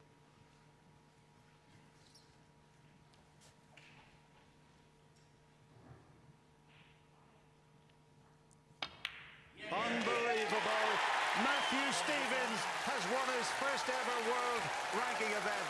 And Stephen Hendry, the gentleman that he is the first to come forward to congratulate him. The crowd have absolutely loved this final. What a superb match, and congratulations to Matthew Stevens. And now, ladies and gentlemen, to the winner, a cheque for £84,500, the trophy, and the title of this year's Trent Perkins United Kingdom champion goes to Matthew Stevens.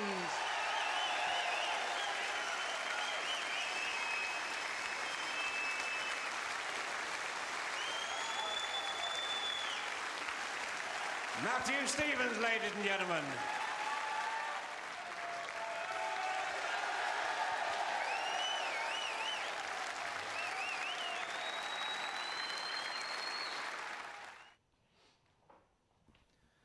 "20 years ago seems like yesterday.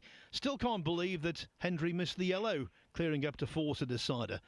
Matthew Stevens winning the title 10-8 over the great man. And who would have thought 20 years on that would still be the only world ranking tournament that Matthew Stevens triumphed in. Such a fine player. His 2023 MrQ UK Championship is over. Last night he was beaten 6-5 in heartbreaking fashion on the black by Robbie Williams. Now I'm afraid that Sam Fletcher can't pop in. He's too busy. These World Snooker people have a lot of responsibilities. So Dave Hendon has remained in the commentary box to go through the scores with me. We know that Alexander Ursenbacher is going great guns against Yuan Sejun, 3-0. Joe Perry, 3-1 up against Andy Lee. It's 2-2 Jagudong and Mark Joyce. And Joe O'Connor, who is a really tough match player, Dave, he's 3-1 up on Oliver Lyons. Yeah, that one caught my eye before play began, because Joe O'Connor had that golden spell in the last season. We saw him at the Players' Championship. Just very impressive. Of course, before that, runner-up at the Scottish Open. Hasn't quite hit the heights yet this season. And Oliver Lyons, I think, is improving. So it's a tough one to call. Joe obviously holding the edge right now. The other scores. By the way, the winner of O'Connor-Lyons will play the winner of the match we're watching right now, Maguire-Hugill. The other scores, well, Ben Wollaston might have gained some confidence from yesterday's win over Ryan Thomason. He's been having a bleak time of late, has Ben, but he won 6-1 yesterday, making a string of big breaks. And today he's 3-1 up on Cao Yupeng. Slower going, Chris Wakelin 2-1 over Ken Doherty, the champion of the world 26 years ago. And from Germany, Lucas Kleckers has gone into a 3-1 lead over Ryan Day. So thanks again for Dave for joining us this afternoon. He will be back for the entire match this evening. Hossein Vafai against Martin O'Donnell. Joining me for the second half of Maguire-Hugill will be Stephen Hallworth, and we'll pick up commentary as soon as the two players come back into the arena.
Welcome back, everyone. Second half of the match about to begin. Stephen Maguire with significant work to do. Well capable Thank you. of getting the task done from here. Steve Maguire to break. But right now, Ashley Hugill in the driver's seat.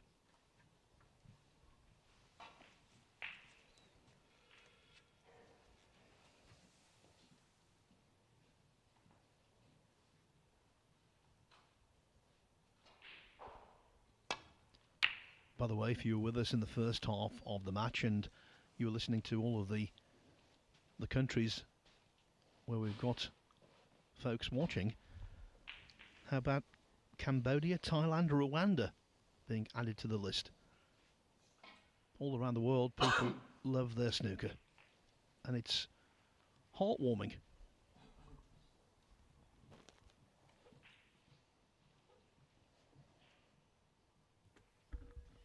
Yeah, it's fantastic to have you all with us as we see out the conclusion of this game.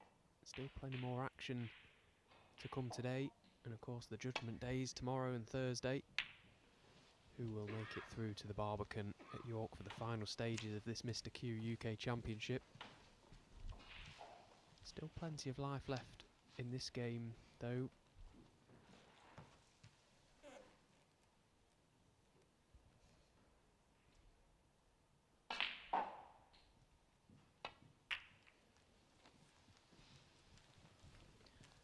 Hugill must be quietly confident, though. In frames 3 and 4 combined, he scored 160 points without reply. Since he made a century in the second frame, Maguire hasn't potted a ball. Yeah, he's a solid player, is Ash. Sort of grown up with him through the amateur ranks and practiced a lot with him at the Star Academies in Sheffield. He bases himself at Victoria's Academy. He's a ferocious practicer. He's always on the table, very, very dedicated. And it's nice to see him playing well, because I always feel that somebody that does dedicate so much time and really does treat it like a professional, that's what he is. You deserve everything you get. And for me, he's the type of player that could potentially frustrate someone like Maguire. Maguire's never been a stranger to show his emotions, of course, and we've seen him in the past get frustrated. Ashley won't be fazed by that. He's quite a stern character, and he'll be happy to stay out there all day. He won't push the boat out if he doesn't need to. He's quite happy to try and get under Maguire's skin.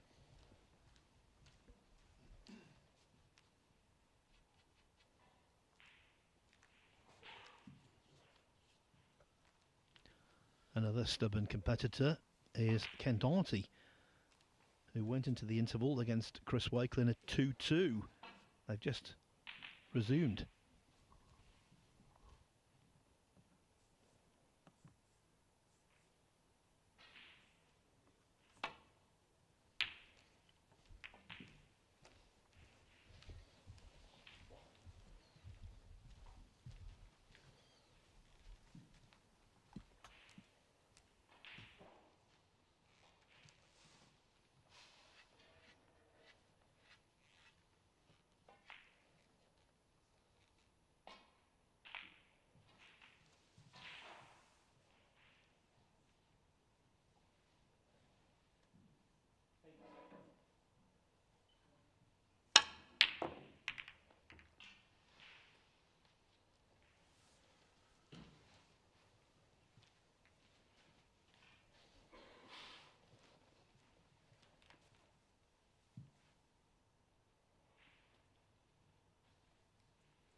A slight rub off the blue. Didn't make a great amount of difference.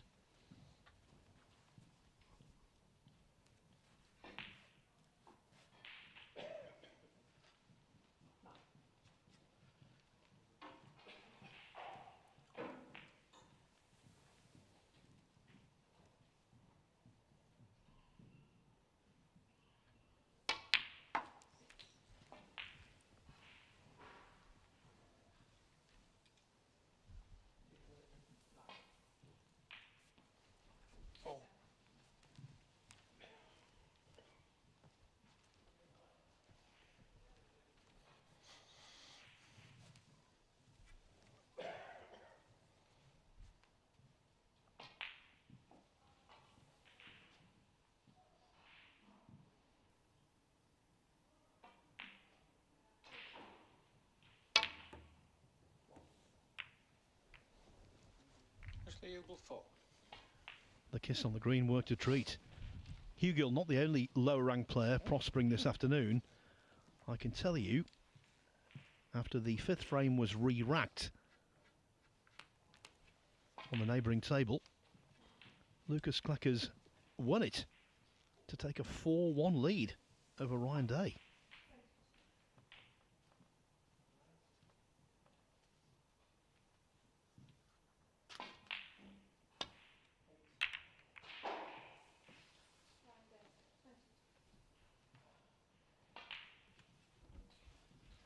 Quite a big target in behind that green and brown, and Stephen has tried to find that line. It's pretty good, but he has left the chance for Ashley to play a straightforward return back to baulk. Just off the side red, back up and down. Can't really gain any real advantage from this shot though.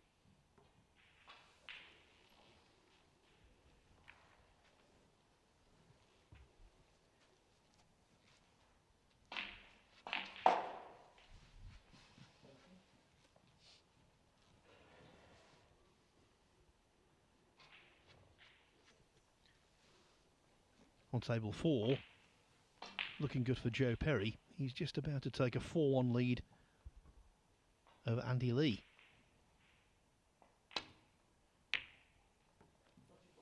Actually make that 3-1. 3-1 to Perry. He's made breaks of 55 and 73 so far.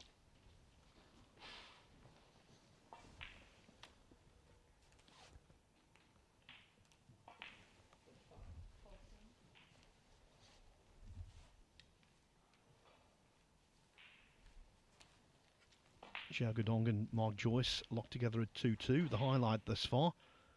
Xiao's 113 break in the third frame.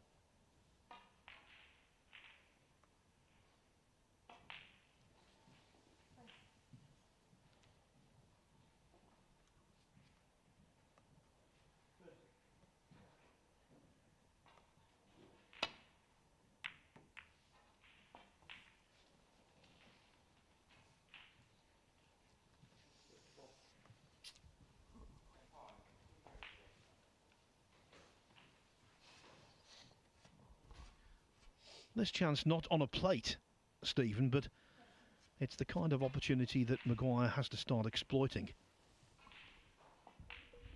Yeah, it's a difficult opening red, this. He's just trying to look to see if he can pop this red to the right corner.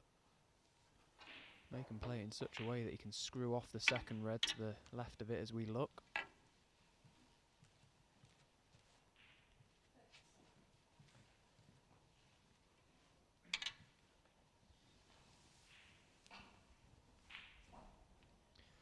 Well, he may be taking red to left corner, try and find the gap up for baulk colour.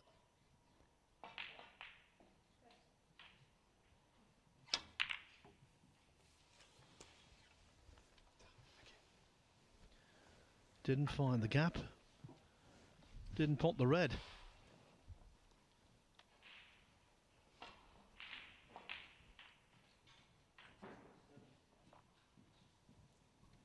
He's had a much improved time of late, Stephen Maguire.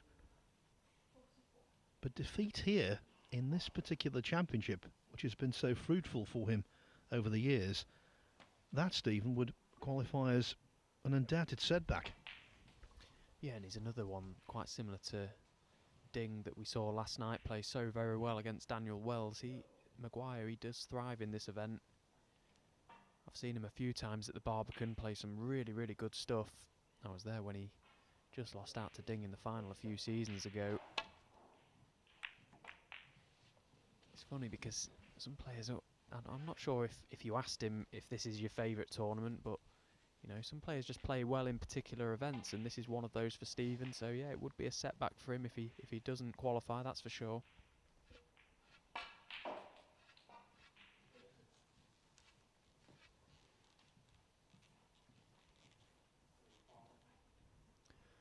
So you can see him there gearing up for this long red. He's going to be playing this with deep screw, try and find the cue ball back to the baulk area. Needs to get somewhere close to this red. He did get close. That's all right. Yeah, got close twice over. Almost had a fluke.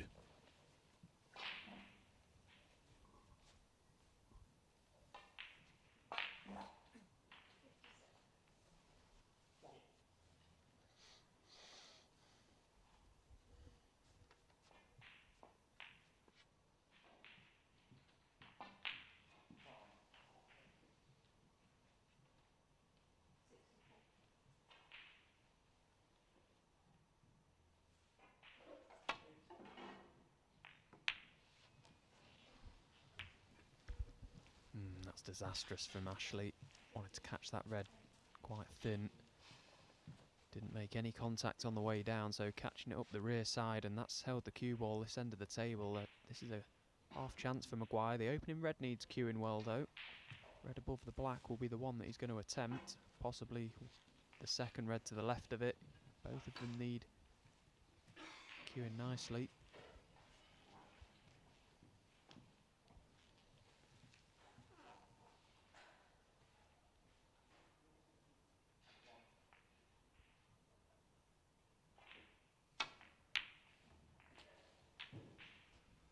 Yeah, it just wriggled in.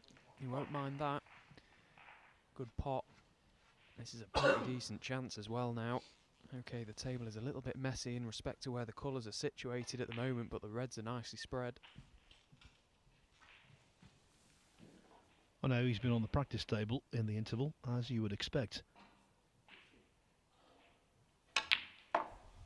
Especially having been frozen out in frames 3 and 4.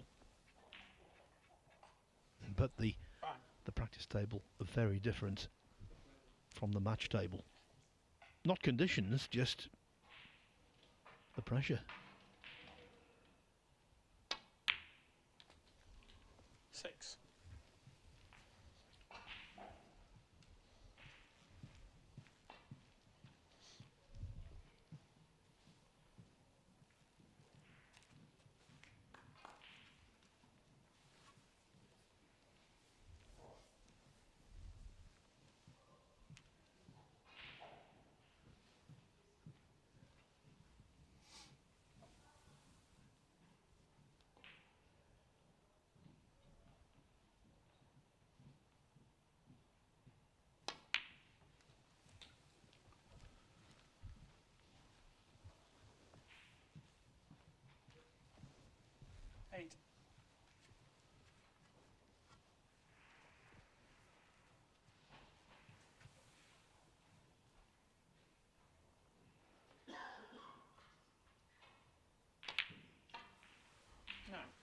If you're just joining us,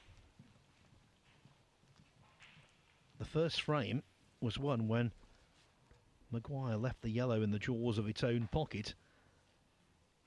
Hugill cleared up, all 6 colours to win on the black. Maguire made 1-2-4 in the second, but didn't bother the scorers up until the interval from there, as Hugill took a surprise 3-1 lead. That's the great thing about a best of 11 though, it's a true distance, a true test. If you make a slow start, Stephen, you've still got the ability, the chance to get back into it. Yeah, that's right, and that's why there's always, you know, as you come out of the interval, Ashley's on 3, he's halfway there, but there's, as I already mentioned, plenty of legs left in this game. Ashley's got a 3-1 advantage, but Maguire will be feeling if he can win this opening frame straight after the interval, at 3-2 he's right back in it. 23. Of course, a race to 6. So many twists and turns and momentum 24. swings. It's just about trying to stay as focused as you can. Try and take your chances when they come, and it's not always about the big breaks that you make, it's about the frames you win that you maybe shouldn't have in these longer formats.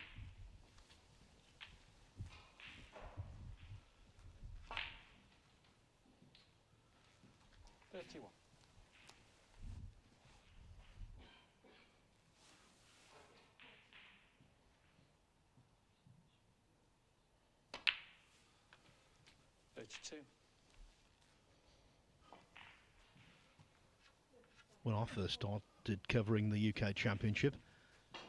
Matches were best of 17, 2 sessions. The final, in fact, was a 4-session match over a couple of days.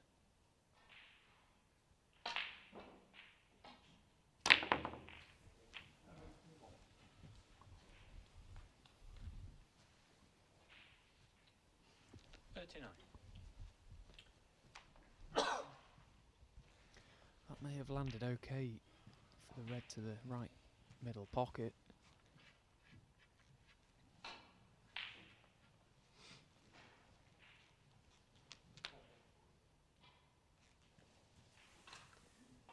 Yeah, he can just run this through, just brush cannon off the red to the left of it, up for pink. Oh, has he gone in off? He has. I think he fancied that.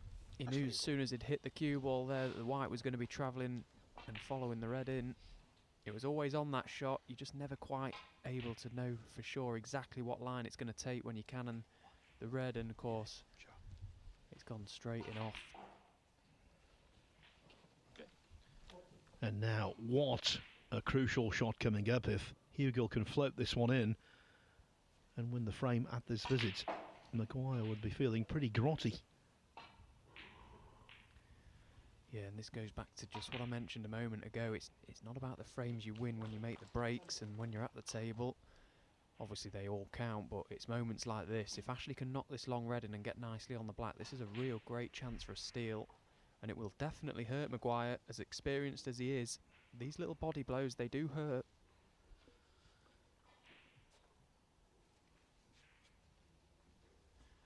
That's all if, buts and maybes for the time being.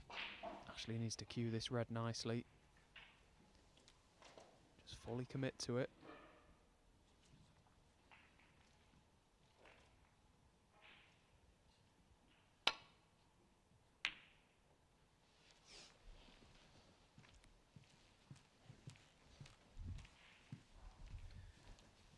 And now more than likely the in-off will not matter.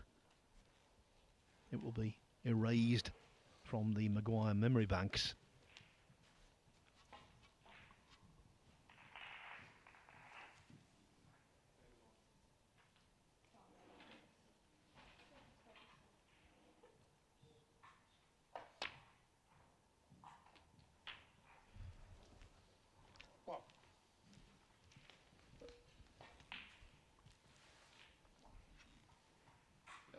Yellow ball.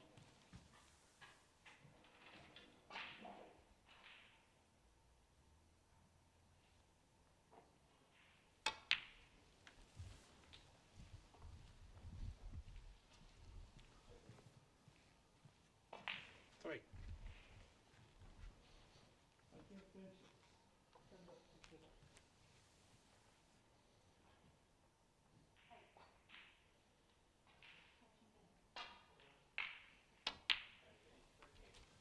Four.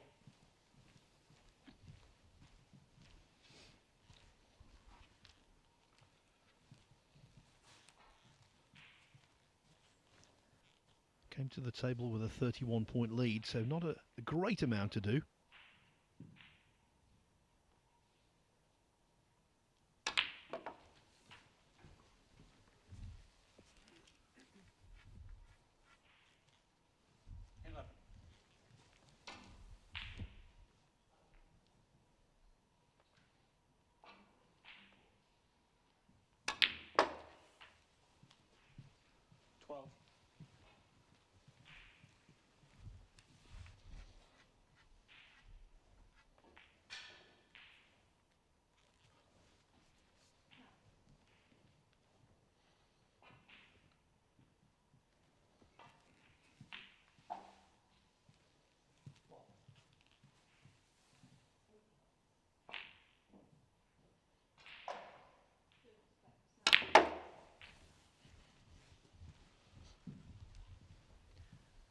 In and out of bulk. Made to look second nature. 18. Struck that one nicely, Stephen. Yeah, beautiful shot. Very well controlled as well. Look at where he's finished. Absolutely perfect on the red. 19. Wants to do with another one at least after this pink, just to make absolute certain of this frame.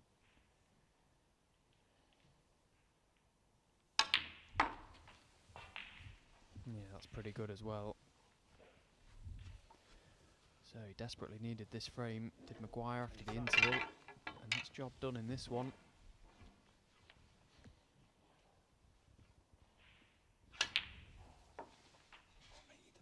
Okay.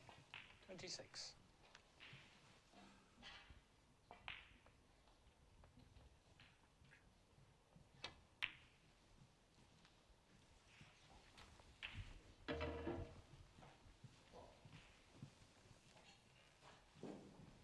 Thirty-two.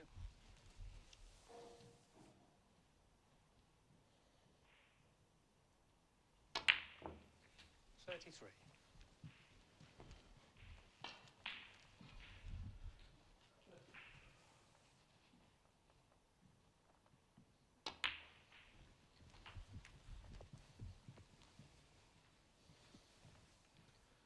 When they broke off in frame 5, it wasn't essential for Maguire to win the frame, but it's very useful indeed. 41.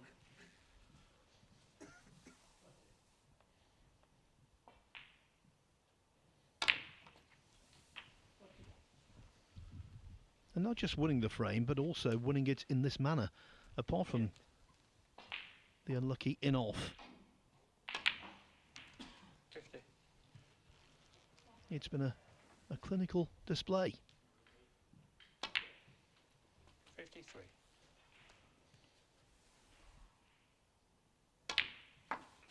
57. So if Maguire pots the blue, it will be the two highest breaks of the match, 60. belong to the Scot, and yet he's behind.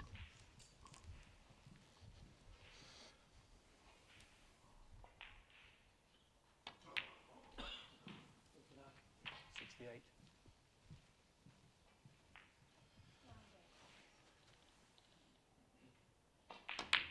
75 in the frame, Stephen Maguire. A good frame from Stephen Maguire at just the right time. The deficit is cut to 3-2. This time of year, you know, yes, we're concentrating on the MrQ UK Championship, of course, but either side of the Christmas festivities, there's an awful lot of snooker. In December, we've got the shootout in Swansea, December 6 to 9, and then a couple of days later, the Scottish Open starts up in Edinburgh. Tickets available for both of those events, which are very entertaining. The Scottish Open, by the way, is the last qualifying tournament for the World Grand Prix. That takes place in mid-January, right here at the Morningside Arena in Leicester, immediately after one of the game's biggest events, the Masters. We've got the Welsh Open still to come this season, German Masters, World Open, Players' Championship, Tour Championship, and it all culminates at the Crucible in April. 17 days, the marathon of the mind, as Clive Everton so adroitly described it.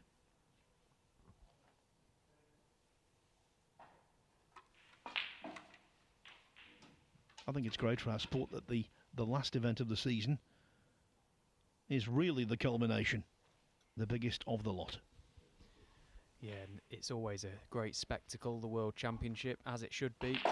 And all these big events as well leading up to that. As you've already mentioned, the cut-off for the World Grand Prix is after the Scottish Open, and already the players up in the Players' Lounge have got one eye set on that. A lot of players refreshing that one-year list, and you know, if they win a game, checking out how far they've moved up and if they're safe and what they've got to do. You know, there's so many permutations going on out there. It's not just what's happening on the table at this particular moment. Of course, everyone's trying to win the games, but it's the knock-on effect that should they do win, what events are they going to get into? Massive, massive prize money and ranking points on offer for these guys, and it's so important to try and do your best, of course, to get in these events. Hugill would need to move mountains to be in the World Grand Prix. It's open to the top 32 players on the one-season list. Currently, well, when the day started at least, he was 80th on that list. So lots of upward movement needed. As for Stephen Maguire, at the beginning of the day, he was 17th. So his place back here in Leicester in January is pretty much under lock and key. Of course, then you start to think, well, I'm 17th. I've got a great chance of being in the Players' Championship in Telford in February.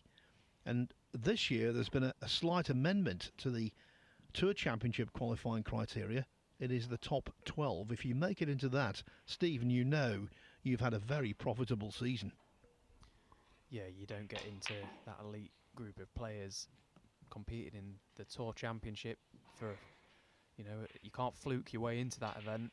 You've got to play consistently well all season, and that for me is one of the biggest events now we have. You know, people talk about the Champion of Champions as the third major. The Tour Championship has got to be in there as well, because you've got to play so well to get in that event in the first place. Talk about playing well. What about Lucas Kleckers? Breaks of 66, 105 and 64 have taken the German into a 5-1 lead over Ryan Day. Really good to see Ben Wollaston coming back to something like normal form. He's 4-2 up on Cao Yupeng. Remember, all matches this afternoon, all matches in this round. A race to 6. Joe Perry has got bags of experience. He's 3-1 up on Andy Lee, although it does look as though Lee might win the 5th frame. Not over yet, but Perry's in trouble. Mark Joyce battling against possible relegation from the Tour at the end of the season. A win today against Xiao Guodong would do him the power of good. Still all to play for. It's 2-2. Joe O'Connor, runner-up in the Scottish Open last year, from right here in Leicester. He enjoys a 3-2 lead over Oliver Lyons. And Joe's played some lovely snooker this afternoon. Breaks of 101, 118 and 58. 6th frame. Ashley, you go to break. Hugill wanting to restore that 2-frame gap and keep Maguire at arm's length.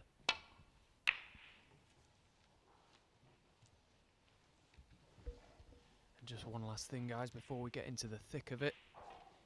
In this 6th frame, we've been keeping an eye out on the social medias. Great to have you all with us. As Dave and Phil have already mentioned, a lot of people watching from a lot of different countries and places. It's great to have you all with us.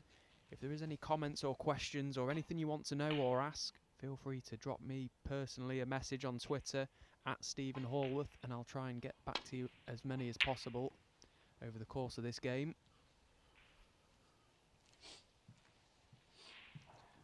One other score I have to give you, Ken Darty. 3-2 up on Chris Wakelin. And also, Darty in frame 6 leads 56-0 thanks to a 52 break.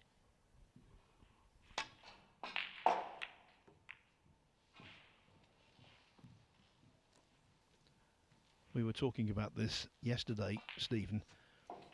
Darty was part of the ITV team at the Champion of Champions last week, but every available moment he had, he was down on the practice tables, honing his considerable skills.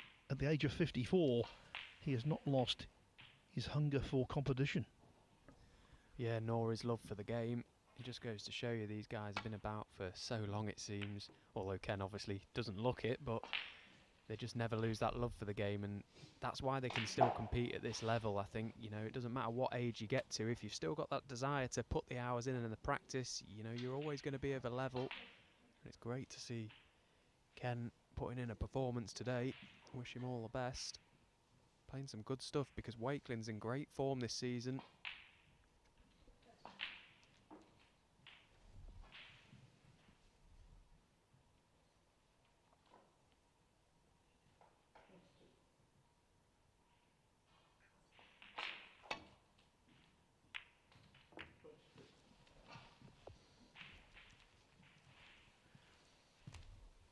Although it would have been 4 penalty points, Hugill would have much preferred the cue ball in off there.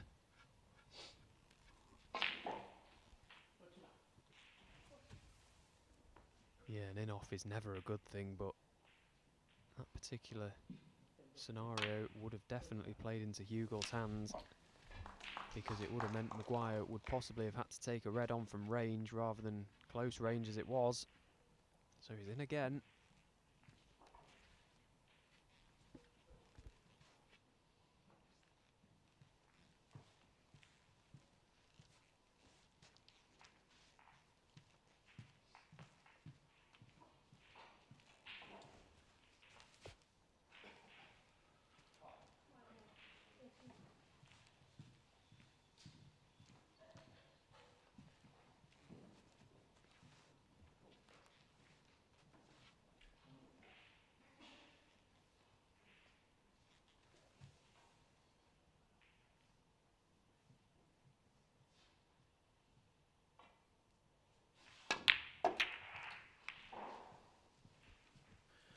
With that kind of shot, they say you've got to hit the pink on the nose. 6. Maguire delivered, but he's not been especially fortunate.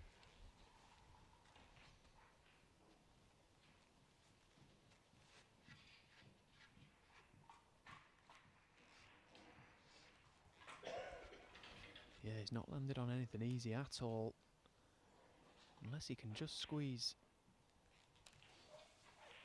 past the red. This is a very, very missable red down the rail. He'll be playing for black to the same pocket, I presume. And that's a great pot. Very well played, confidently played. That's a good sign for Maguire. Yeah, could not agree more. That was a good pot. If he was 5-0 up, let alone 3-2 down.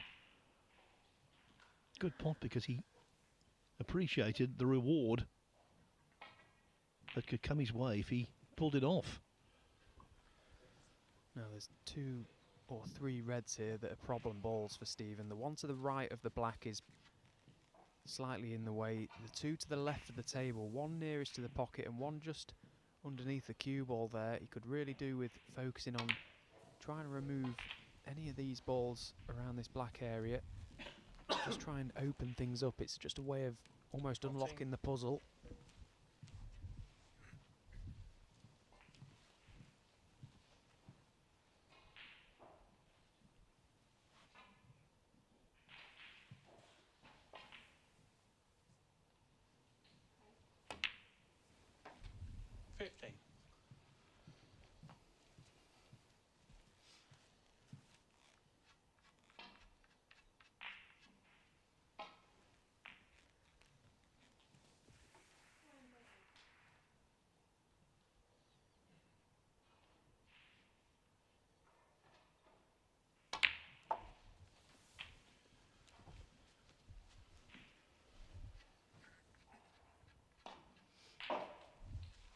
Two.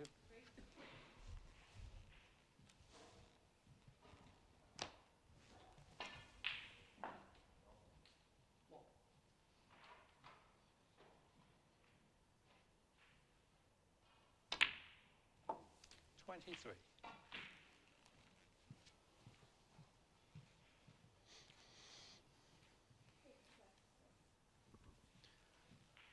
He's proved over the years what a heavy scorer he can be.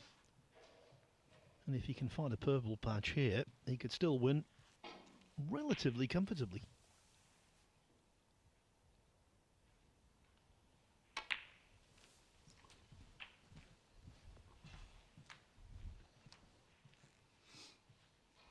So there we see very promptly trying to get on this red. Just needs a little bit of care and attention, but he should be okay. Get nicely on the black, try and remove the red to the right of the black, and then it's a much clear-cut opportunity for him. This red is a little bit awkward because he is a little bit of an awkward bridge, cueing down on the cue ball. Very easy to implement a touch of side unwantedly. Can just throw the cue ball off its desired path. Just needs to be mindful.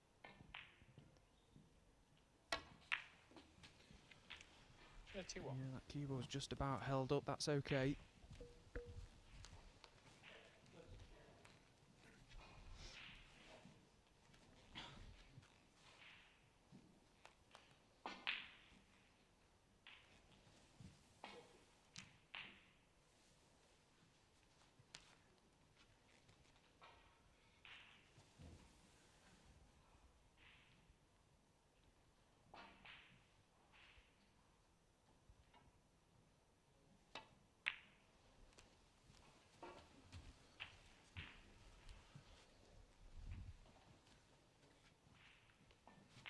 88.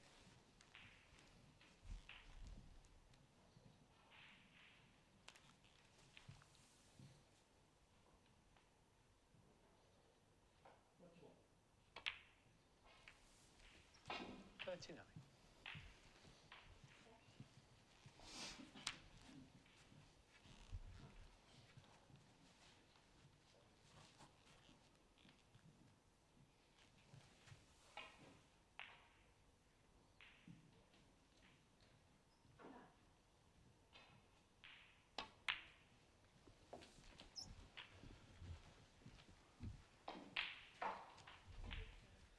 Needed that cue ball to just travel a fraction further up the table. He may be going into the reds here.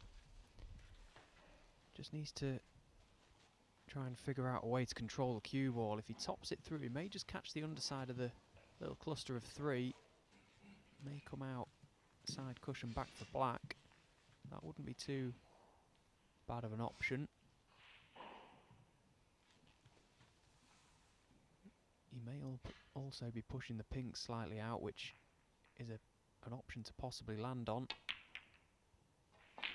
Well, that's okay, that's perfect. He could just top it through, didn't need to use the cushion in the end. Very well controlled, and now this is a fantastic chance.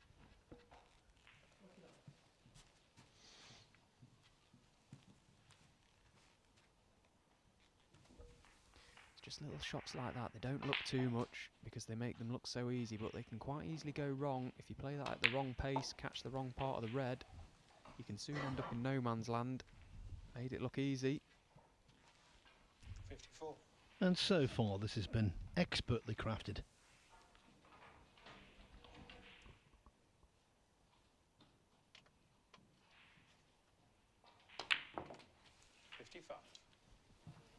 Thinking man's break, this.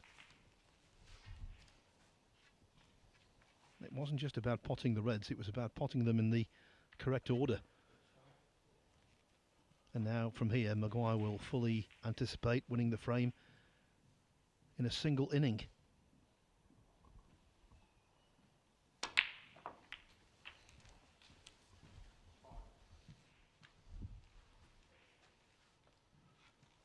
$62.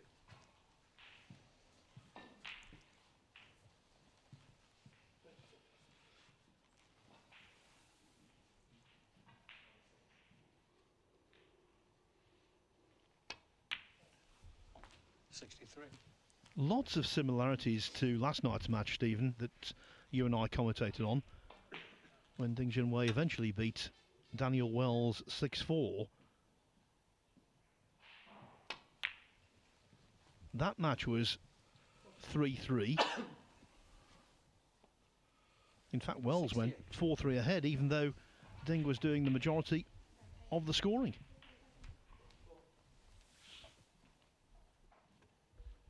Yeah, and it's what Ashley's got to cling on to. He's playing okay himself, but the chances are going to be few and far between, and when they do arise, he's got to take them.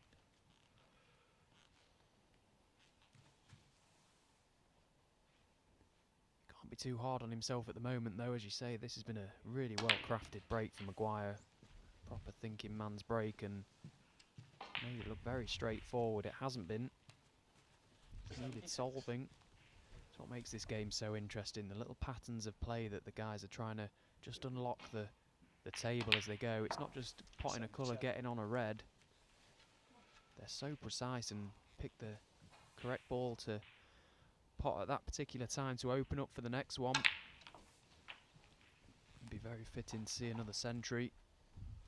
It deserves one. 84. 85.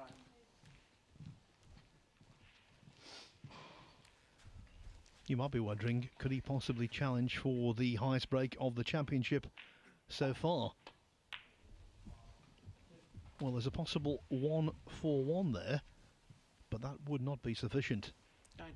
Zhu Se, eliminated this morning, has made the high break with a 1-4-7. 91. And the high break prize is awarded to the compiler of the top break in either qualifying or main event.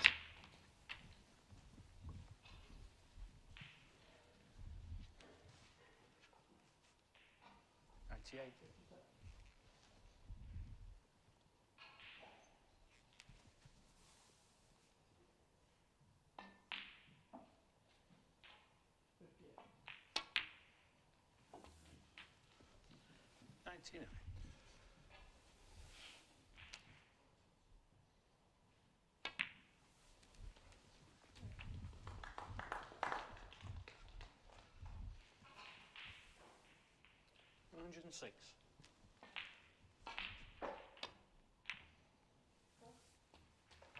$107.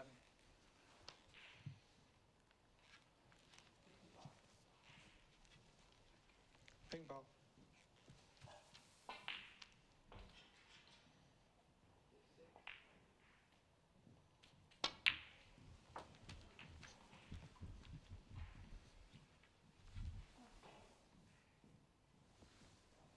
$113.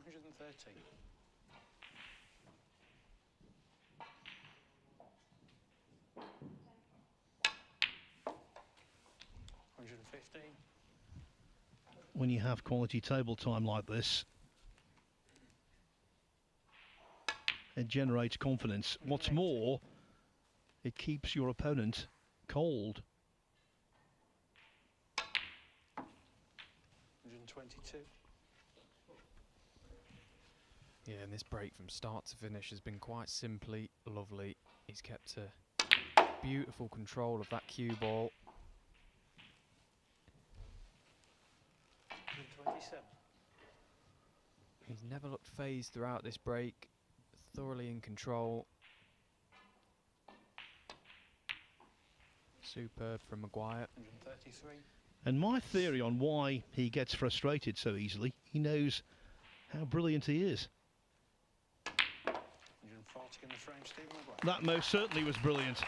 140 total clearance, the perfect way to equalise. It's 3-3. Good match, this.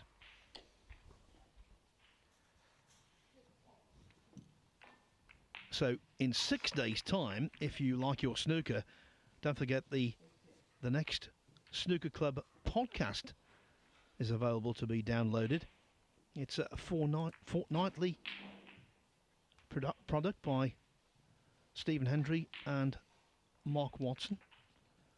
There's also a special guest in every episode. The next will be available on November the 27th.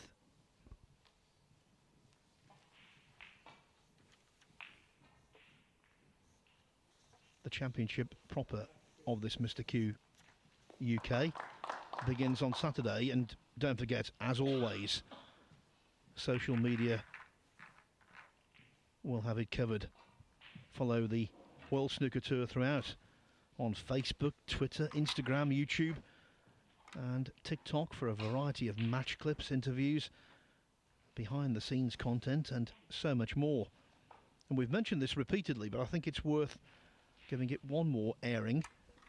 Look out for the MrQ Q Challenge, which offers the chance to win a new cue, lovingly and expertly manufactured by the best in the business, John Paris.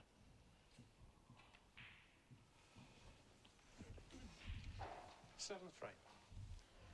Stephen Maguire to break.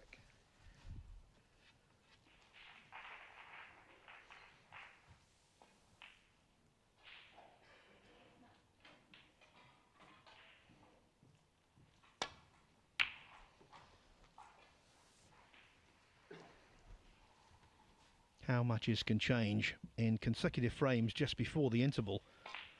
Stephen Maguire drew a blank, literally. Didn't pot a ball. Since the interval, he scored 254 points to Hugh Gill's 8.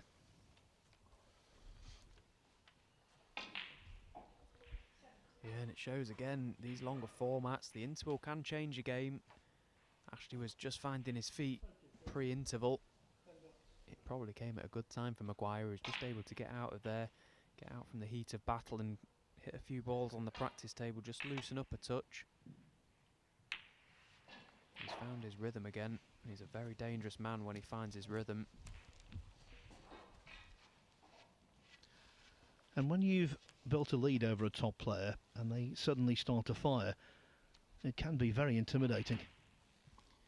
Yeah, it's a funny psychology really, because playing someone of Stephen Maguire's class, you get in front, you almost expect them to come back at you at some point. Of course, you're hoping they don't, but there's always that tiny little bit of anxiety in your own mind that, you know, at some point they're probably going to spark into gear, and it's just up to me to try and freeze them out.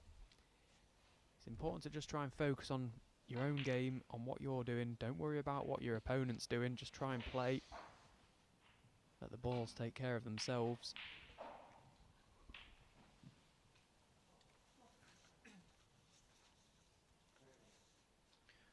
On table 2, Ryan Day has a lengthy road to recovery against Lucas Kleck, as he was 5-1 down, the Welshman. But he's just won frame 7. As Ukil makes a meaty contact with the yellow, he won't like that. No, he'll be disgusted with that one, because he was trying to just catch thin off the red, drift past the yellow, catching it full. Maguire's got his hand on the table, and we've just seen in the previous frame how he's feeling. Wouldn't be surprised to see this one hit the back of the leather.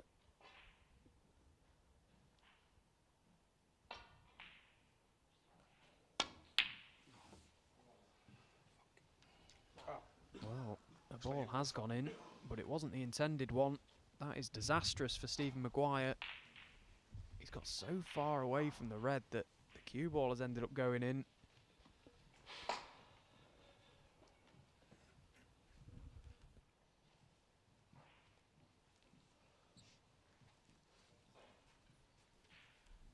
Hugill must make his presence felt.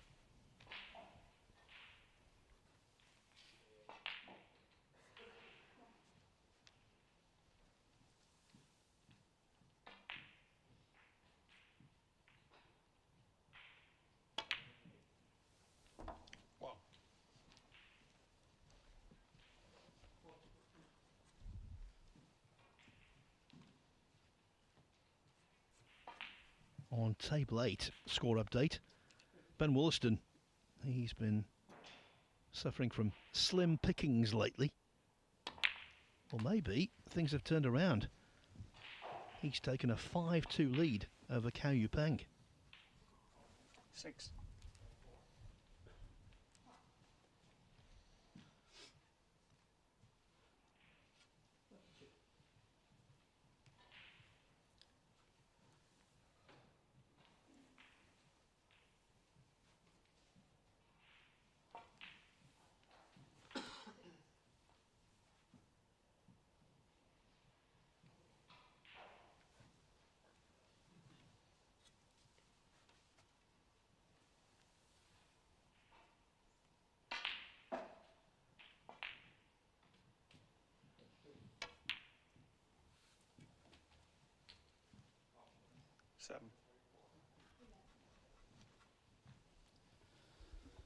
Well, that's not the best shot Ash has ever played. He needed to be straight or at least low on the pink. He wanted to travel much further with the cue ball.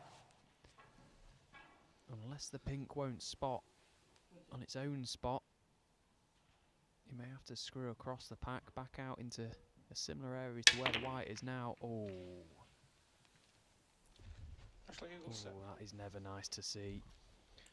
Earlier today, Stephen, when a ball hit the back of the pocket and it made that distinctive noise, you said it's the best sound in snooker. Agreed.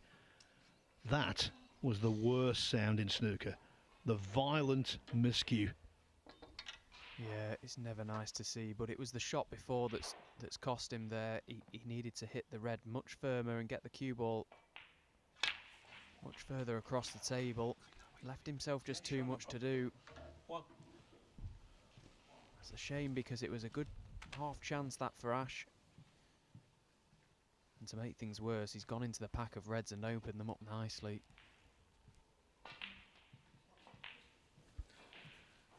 We used to see this so much more than we do now. the referee being asked to clean the cue ball since the advent of town chalk. Still wet, isn't it? There are far fewer kicks, far fewer problems, far fewer big bounces off cushions. I think it's fair to say it's revolutionised the game, Stephen. Yeah, it has, and what the issue is at the moment here, and Maguire's right to just not play a shot until the referees manage to clean the ball properly. You find that when you do miscue, particularly with this new town chalk, that it leaves quite a prominent mark on the cue ball.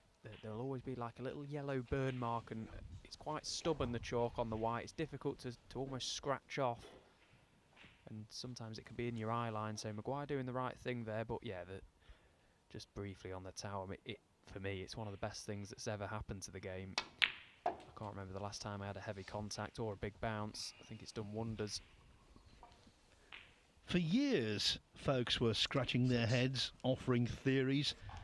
We had letters into snooker scene all the time saying, I found the way to stop kicks. And then suddenly, Town did, basically. So, You'll never get it 100% right, but the frequency of kicks now, nowhere near what they used to be.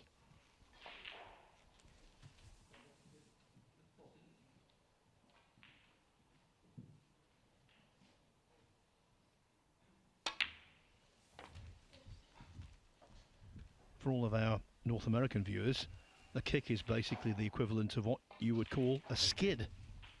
That's what they call it in pool, a skid. And every day's a school day. Never knew that. A skid. That's a strange thing to call it, I suppose. You know, when you call it a kick all you like.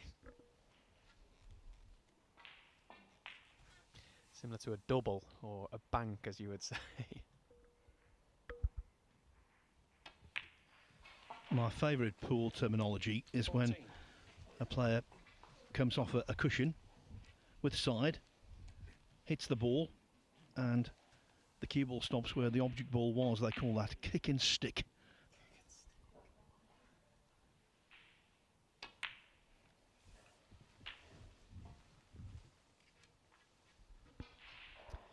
And again, Maguire just taking a few extra seconds over the last couple of shots just to make absolute certain. And look at the table now. He's unlocked the puzzle again, removed the balls that were in awkward positions, covering one another, covering the black spot. A few shots later, he's got the table at his mercy. Needs to just mind his work now, keep a very close control of that cue ball. He's looking in great strike though, is Maguire. I would not be surprised to see him win the frame at this visit. 20 now.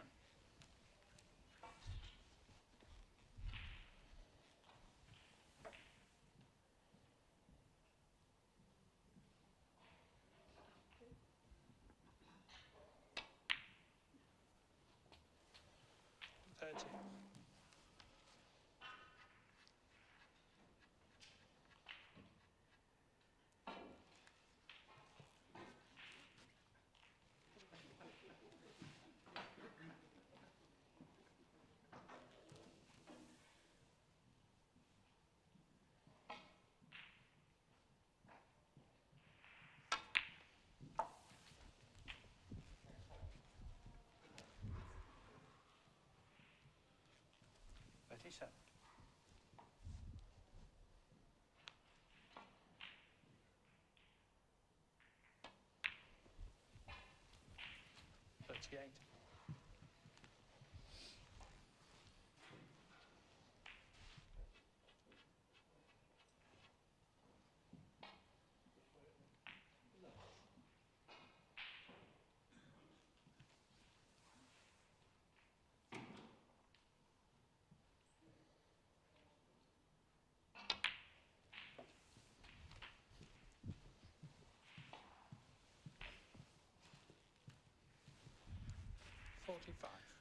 When Maguire went in off his attempted red from distance, you thought maybe the pendulum might be swinging back to Hugill.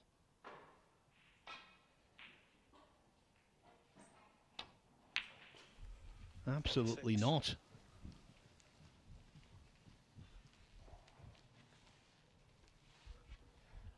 momentum is with Stephen Maguire at the moment. Ashley Hugel is going to have to dig very deep in this game now. He's got to try and turn things in his favour somehow. Which is a very tall order when somebody's playing as well as Stephen Maguire is at the moment. He's got to try and make something happen.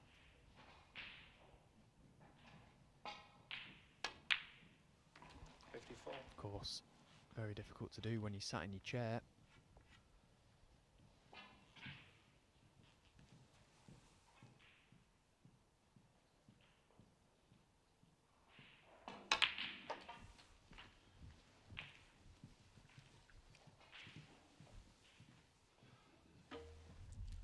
What?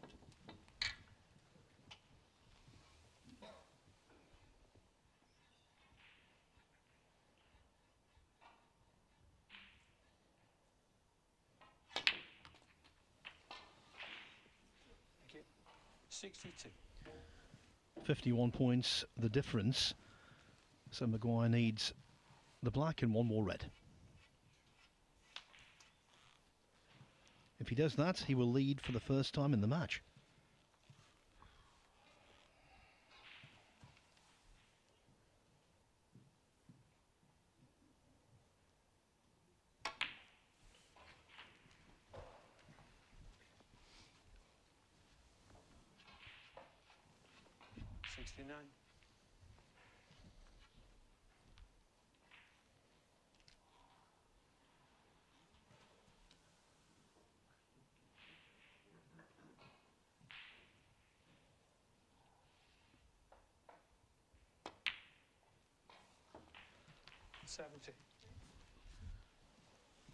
Serene, rhythmic.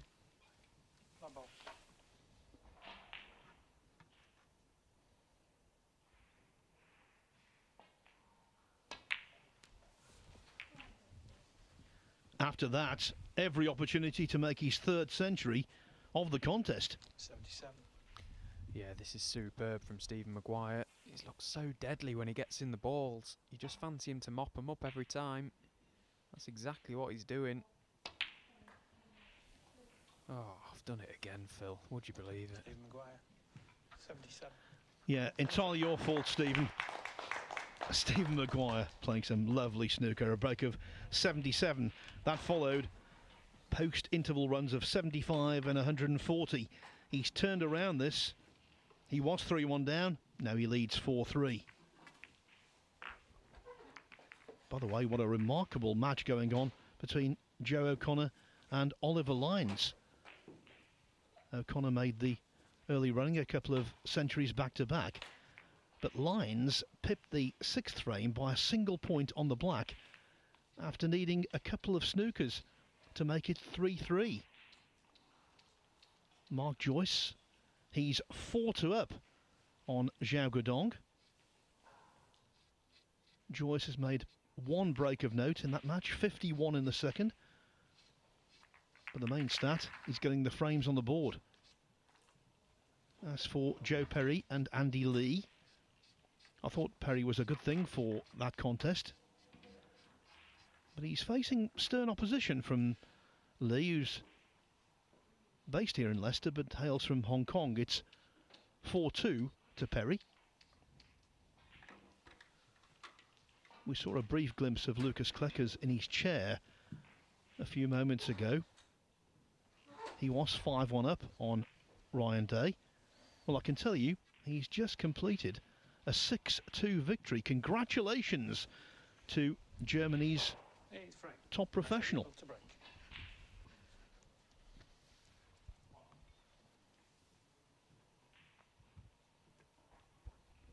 Yeah, very great. That's a fantastic result for Lucas Kleckers. I was watching a little bit of his game over on Table 2 up in the Players' Lounge earlier on, and he's playing some really good stuff. One thing I did notice is he's sped up a touch. He looks a lot more fluent.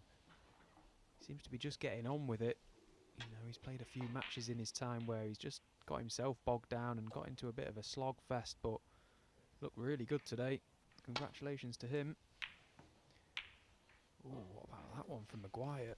Much too thin.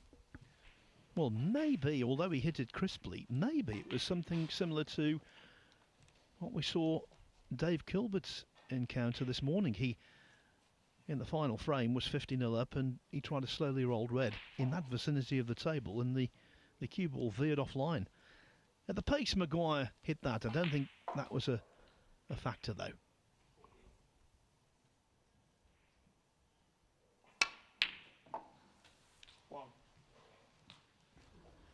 That's a nice pot from Ash. Cued it well. So now coming round to have a look. Wants to try and get around the black spot as quickly as possible. Try and play into an area from this brown. To get nicely on a red to stay down this end.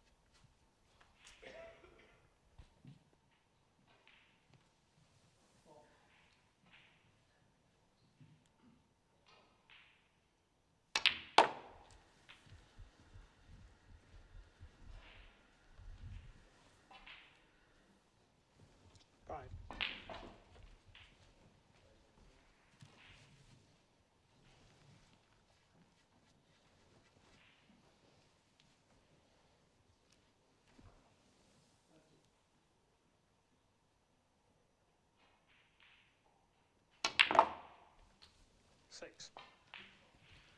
Cracked that one in across the top cushion. That needed to be accurate.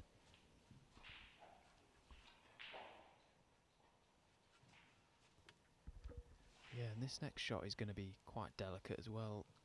Just having a look, he needs to play a little floaty cannon just to the red, to the left of the little cluster of reds, just to try and hold it.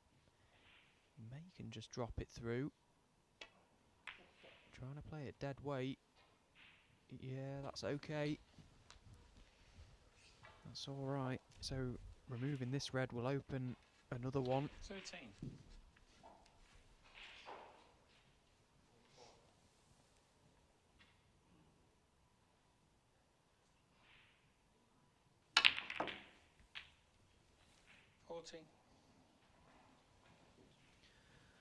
And now every professional will identify with this.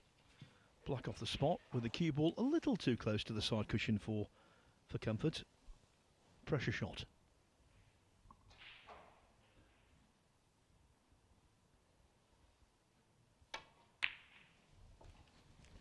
Knocked in nicely. And now Hugill asking for the cue ball to be cleaned. While Ben Williams, the referee, is doing that, let me give you the latest score between Ken Doherty and Chris Wakelin. Well, it's 4-3 to Doherty. They've got 2 reds left in frame 8, and there's 2 points separating them.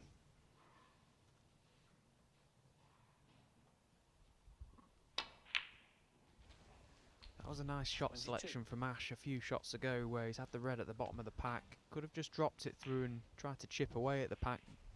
Great to see him go and play the more attacking shot, screwing the red in off the pack, and then followed it up with a good pressure pot on the black. Getting the balls open as quickly as possible. That's the modern game now. The players are becoming very attacking, and Ashley will probably admit himself over the years he's sometimes found himself a little more reserved than maybe his practice game would be, but that was a good shot to play.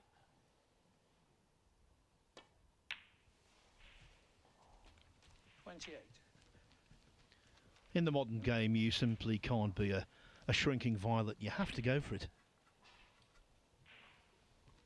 Yeah, the standard is just too high now that you just can't keep grinding away. You cannot win matches consistently playing that style of snooker. We say it all the time, but if you want to be a top player and if you want to compete at this level, you have to score. It's as simple as that. When you get your chance and you get the balls open, you have to win the frame.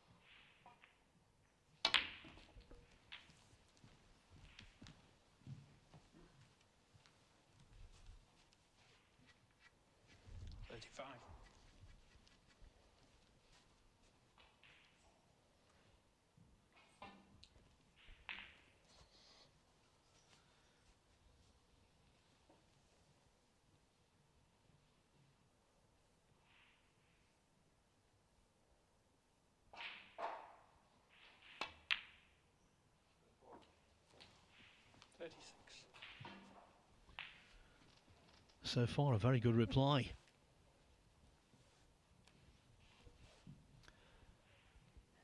So, Phil, news just in. I've just had a message through. We've got a competition winner. So, if you want to just repeat the question, repeat the answer, I've got the winner ready to announce. Well, it was a topical question, both in terms of the championship and that fellow. We talked about Stephen Maguire's winning the UK Championship in 2004. We asked, who did Maguire beat in the final? The answer, of course, was David Gray.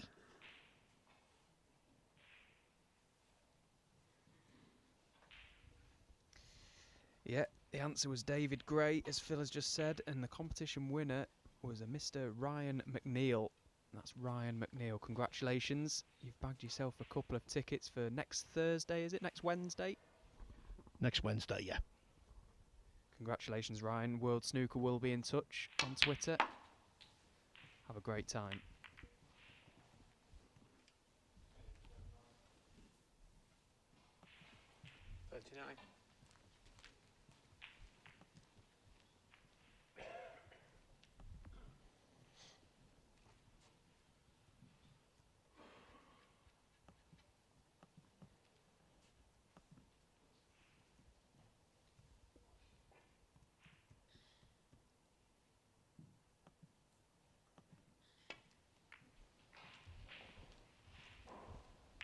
Actually, you'll go 39.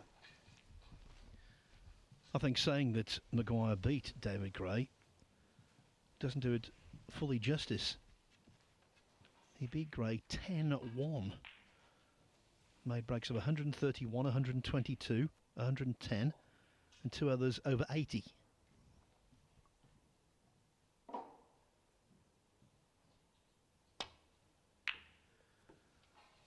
So that day he didn't fade to Gray.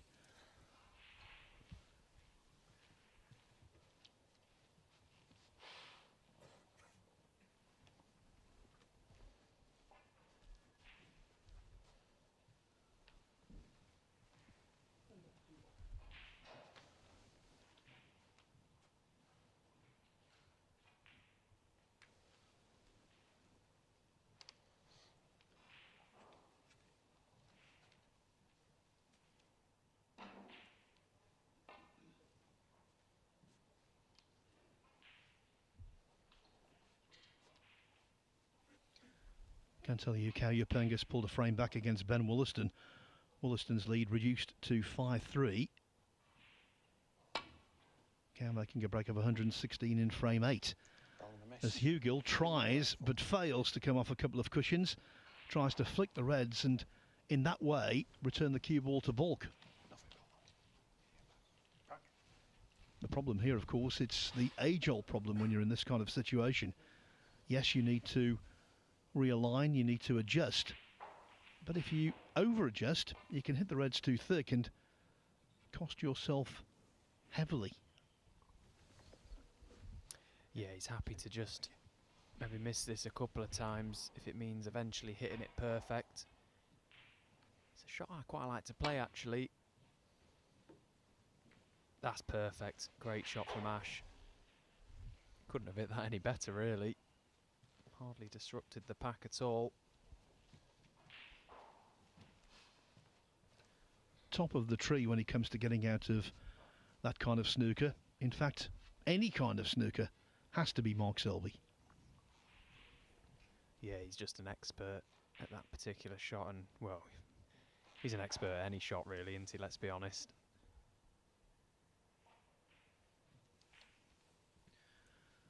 Just putting it out there, my tip for the UK Championship this year. Yeah, I was asked the same question by Dave Hendon in commentary yesterday as well, and I couldn't agree more with you. I picked a couple of marks. Mark Allen, I think, you know, after that great win against Judd in the Champion of Champions the other day, I think he's going to take a lot of confidence from that. But Mark Selby, for me, is just sat waiting to win another big one. He's such a class act. He's always going to show up for the big ones, and yeah, I picked a couple of marks.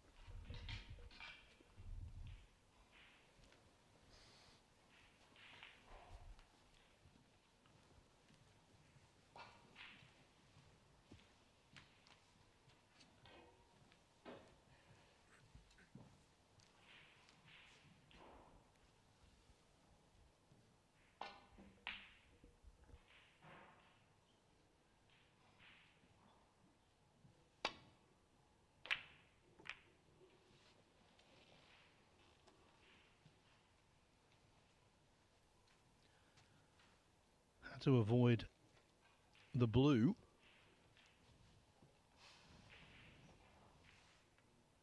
In the end, not a bad shot from Hugel.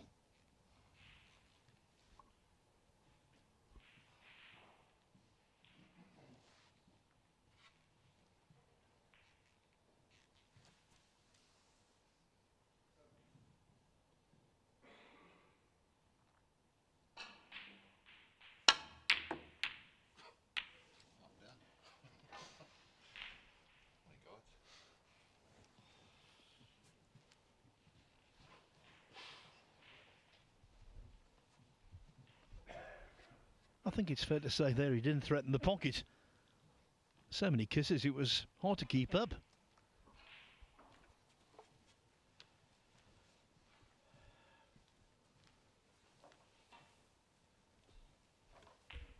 Yeah, and he could have left things a little bit easier for Ash. That's a pretty big stretch, so having to use the rest, it's quite thin as well.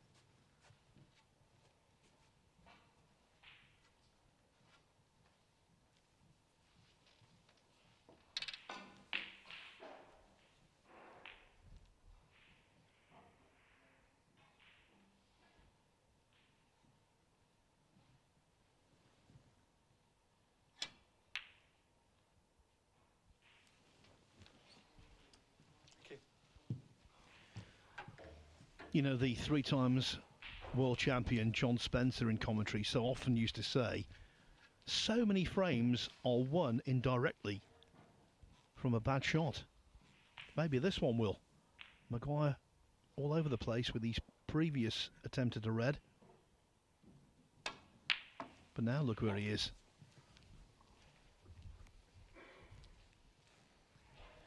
Yeah, and although he is at the table, it's not a straightforward chance. Pink is out for the time being, so only really has the blue to work off until he can get that red off the black spot and then get the black back on its own spot. I'm sure he'll look to do that as soon as possible, make it a frame winning chance.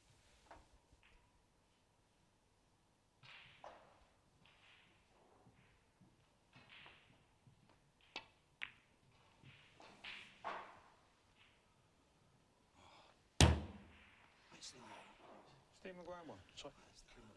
The blue hasn't reached. What about the pain in Maguire's hand? Yeah, that's got to hurt, that one. But it won't hurt as much as missing the blue. That's a sickener. Nothing worse than just leaving it short. So frustrating when that happens because you've got so much room for error. Yeah, but you don't punch the table because that's a risky business. There's only one winner there. Players have seriously injured themselves doing that.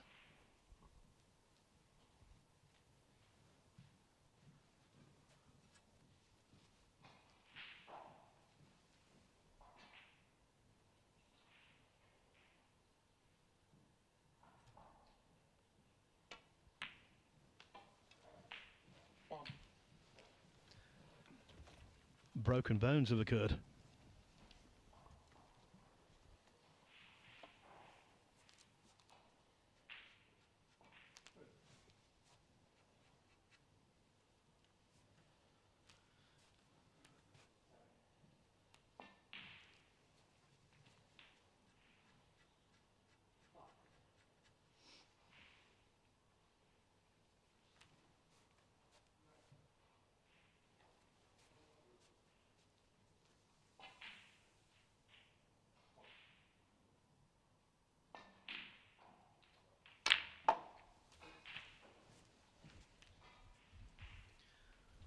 Maguire's anger came from the fact he knew that was the chance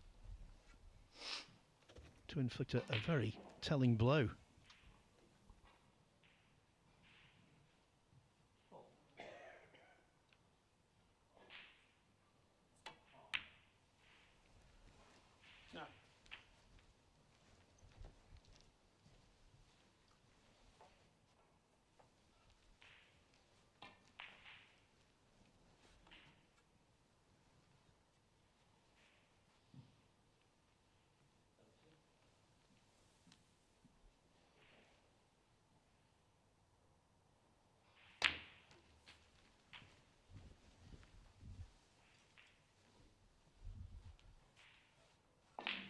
16.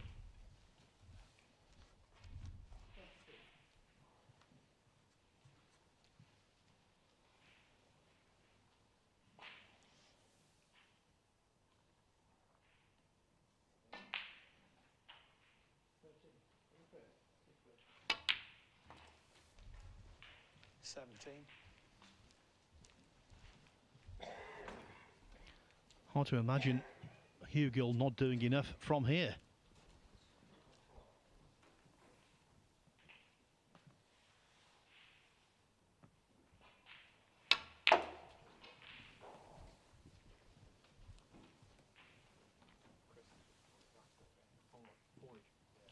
$22.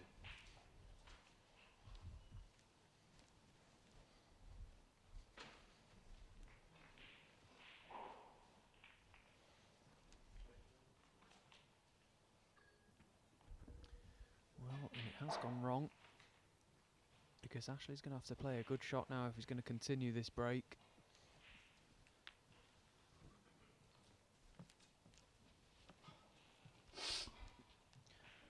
The bare arithmetic, he's 56 ahead, but 5 reds are left, so consequently Maguire has 67 on the table. While he's making up his mind, I can tell you that Chris Wakelin has just won a vital 8th frame against Ken Doherty. It's 4-4. That match taking place on table 3.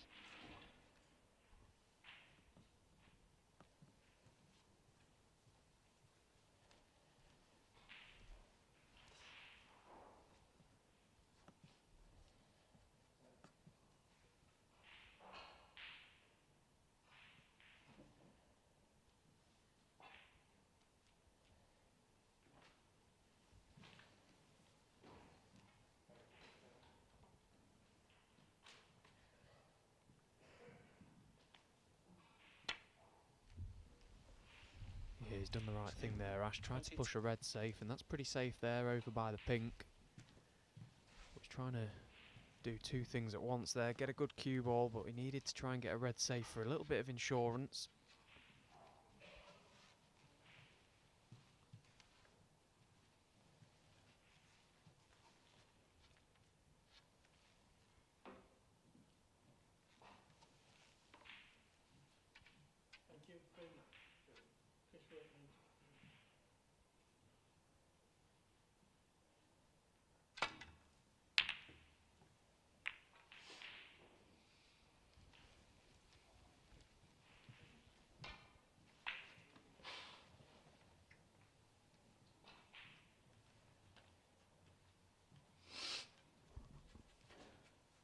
Hugill needs a red and a colour.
For a little more security, he'd like to see the back of this red.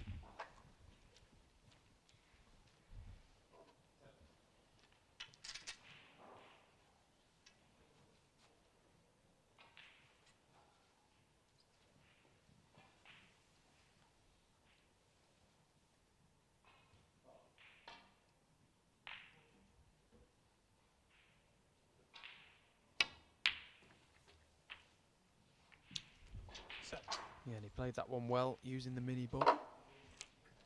Always need to be a little bit careful when you've got that extra little bit of weight on the back of your cue. Tend to get a little bit more throw. It's easy to miss those shots thick.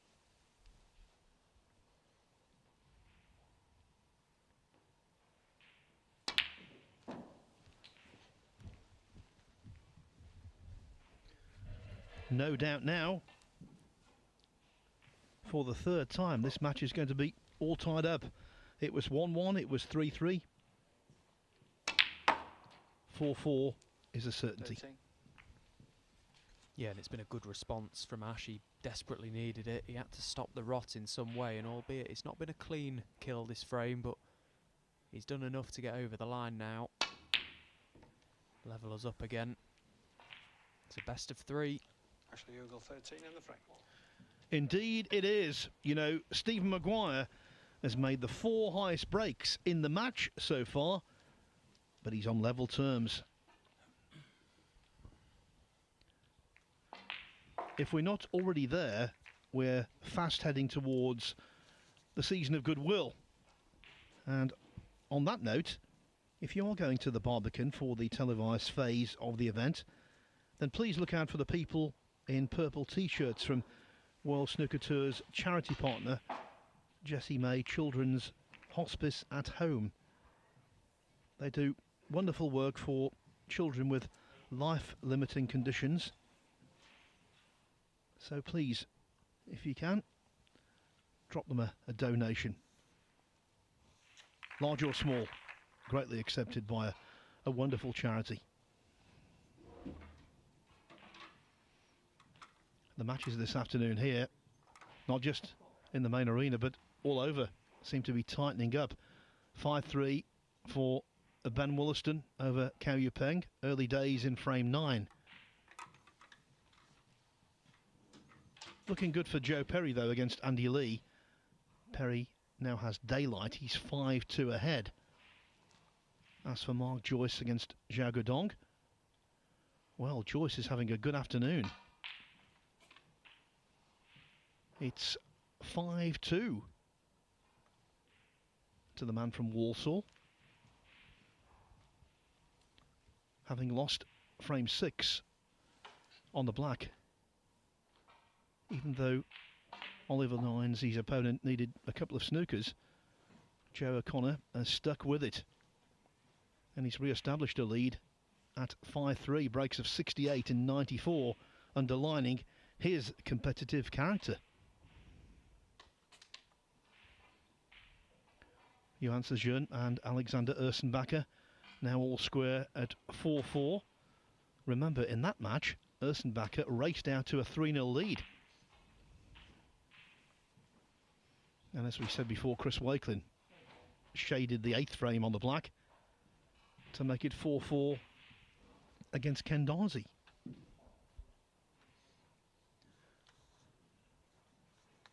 While Hugh Gill is out of the room, it gives me the opportunity to tell you what's occurring tonight. The next session, the last session of matches in this penultimate qualifying round, begin at 7:30 local time. And as soon as Maguire's broken off, I'll give you a brief rundown of the matches.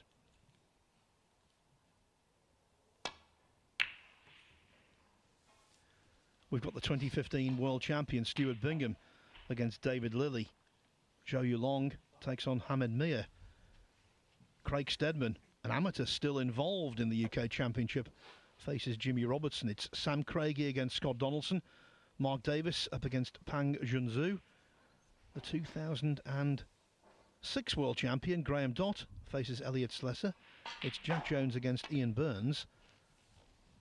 And featuring on Table 1, Stephen Hallworth and David Hendon will be commentating on Iran's finest, Hossein Vafai, against Martin O'Donnell.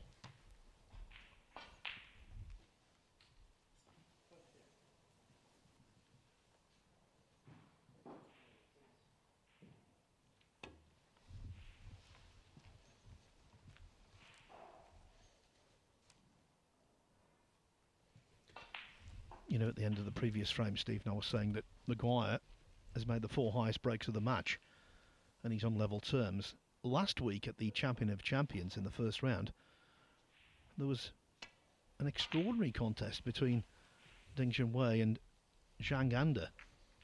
Ding made the 5 highest breaks in the match and only won 4-3 on the black.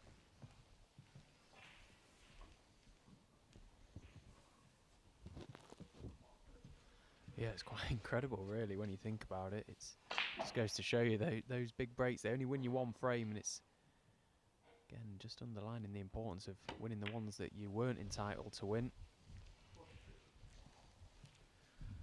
Well, last week, Ding made big breaks that didn't win him the frame.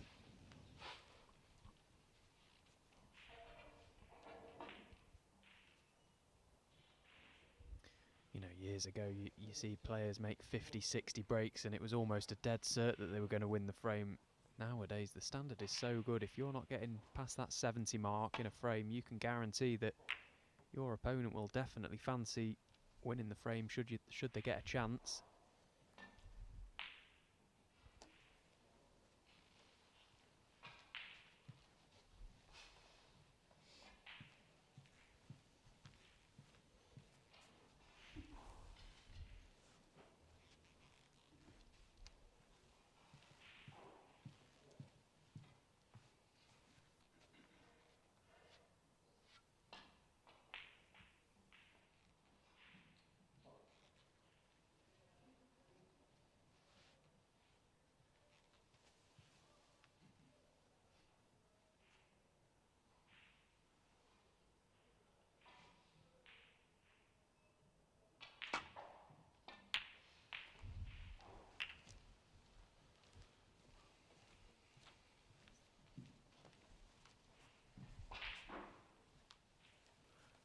Whoops.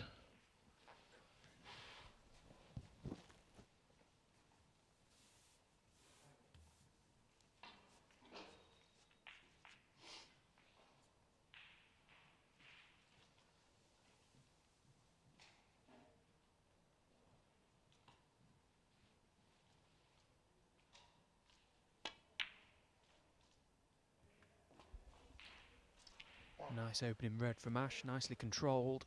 So the two reds that are either side of the black now will both pot into this left corner pocket. That's what he's coming around to have a look at.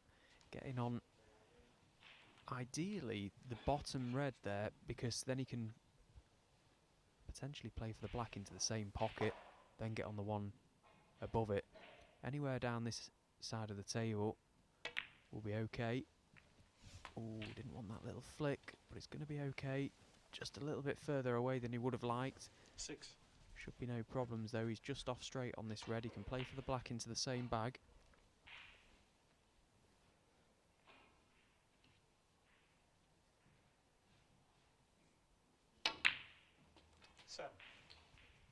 Yeah, nice. And this now opens up the black spot. Pop this black, get on the red above it. A couple of other loose reds in open play. So he will need to attend to the pack at some stage. He'll be just working out a route, a plan of attack. 14.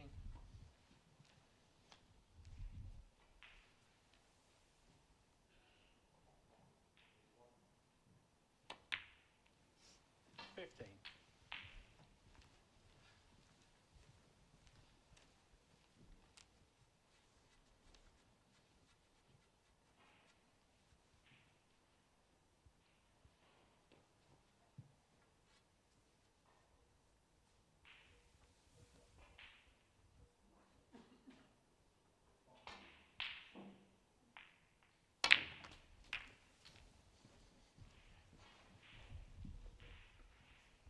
Well, if he's not on a red, he has been a little bit unlucky because they did 22. split nicely, although going into the pack from the black like that, I'm just not a big fan of it.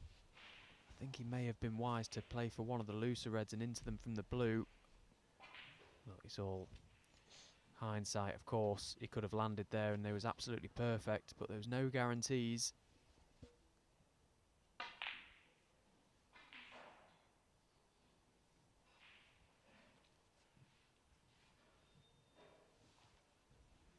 Surely the red to the left of the table will go into that left middle pocket. I know it's a very difficult pot, but surely he can play back for the black. He may not be able to even see the red. How unlucky is that? But red either side, neither available.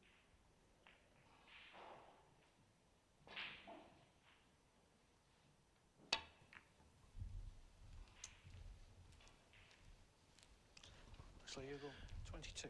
Well, the way things were going, that is definitely a source of relief for Maguire. Got away with that lightly.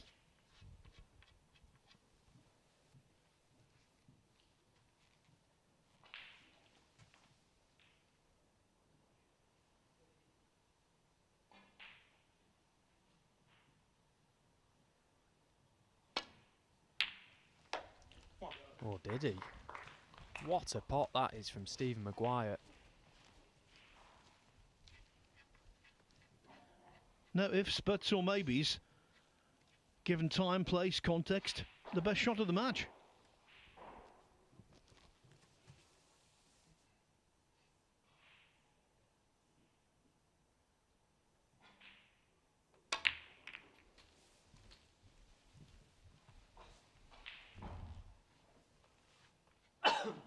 Eight.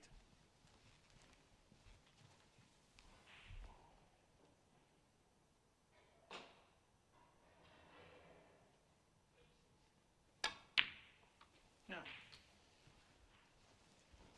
So how costly can that positional shot from Ashley when he's gone into the pack turn out to be? Of course, he was unlucky in the end because the Reds did spread and he didn't land, so he will feel a little bit hard done by, but even more so when he's sat right behind Maguire steaming that long red in. Fantastic pot, and he's got himself right in now. These are big moments in this game. It's getting very tense towards the business end of the match. As we've already said, it's a best of 3 now. 16.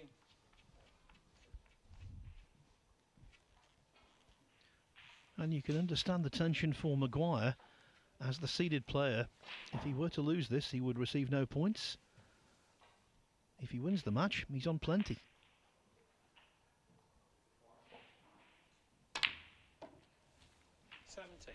Yeah, it's always a little interesting side story that with these seeded players coming into it at this round. As you say, if they don't win the game, they still get the prize money, but they don't get the ranking points, and that is massive. Same in the World Championships. As the rounds progress in the tiered structure, the seeded players come in, they're under it a little bit more, and I think it's always wise for the opponent playing the seeded player to have that in mind. You know, they're going to be not just anxious or worrying about the game they're playing, it's the pressure of winning it to keep those points. It's a very big match for these players.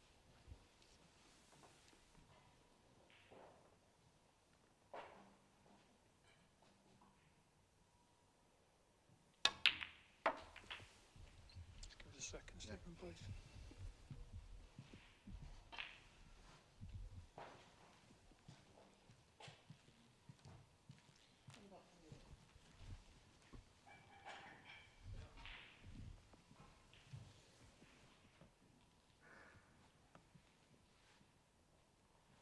Thank you. 23. There's another winner to report with breaks of 55, 73 and a clinching 62. Joe Perry has defeated Andy Lee 6-2.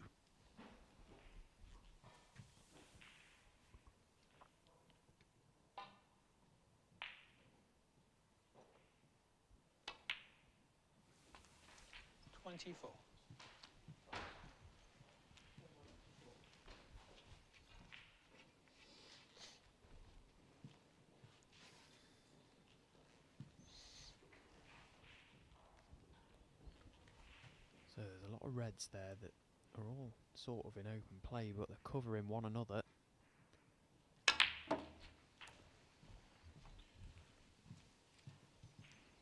That's a nice shot. Played that one well. 31.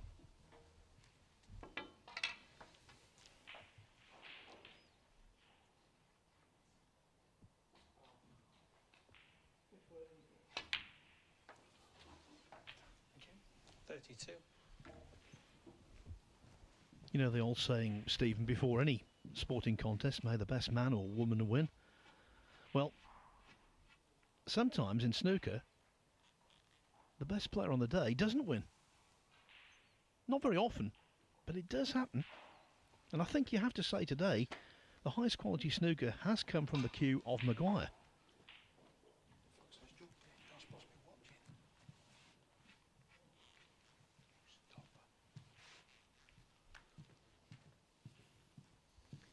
Maguire just up off the shot there, a little bit of movement in the crowd.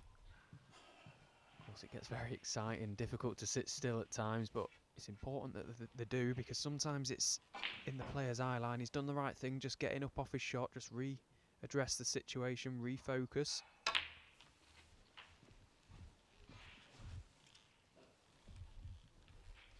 He's had a bit of a big bounce off that side cushion there, but it's turned out okay. Oh, he's very close to that brown there. Oh, he's all right. Looks a lot closer. Thank you. 40.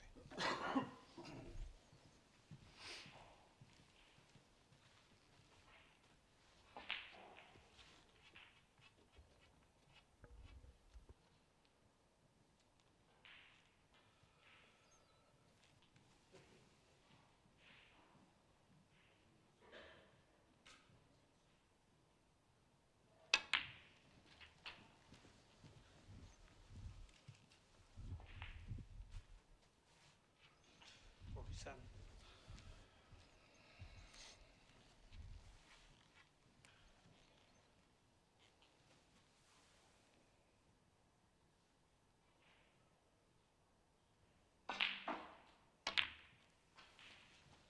$48.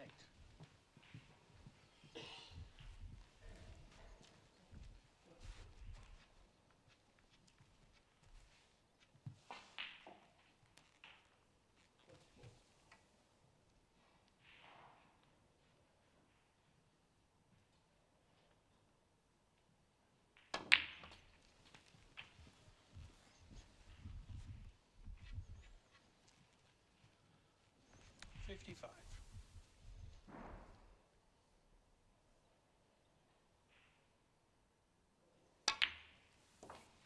56. 5.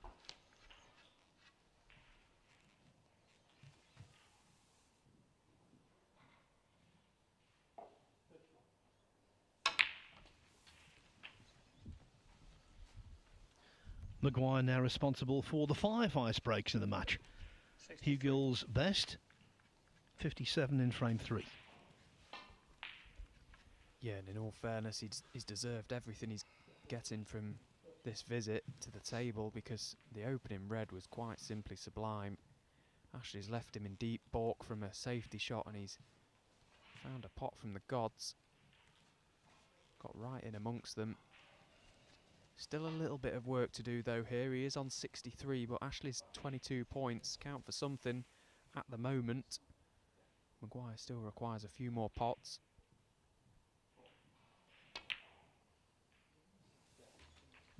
$64.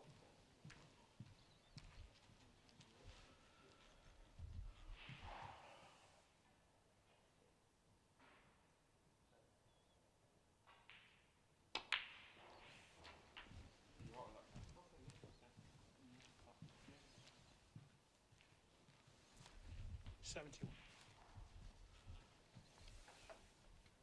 Now this is frame ball.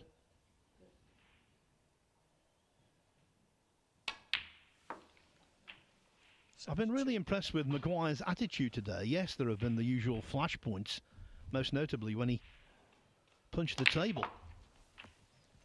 But he stuck with this. I think one of the reasons he knows he's playing very well.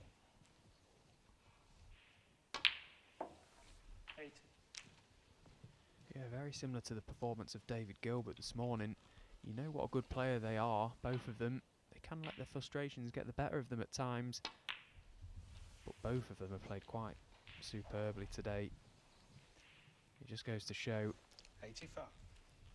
how scoring heavy makes a massive difference. Every time Maguire's got in, he really does look dangerous.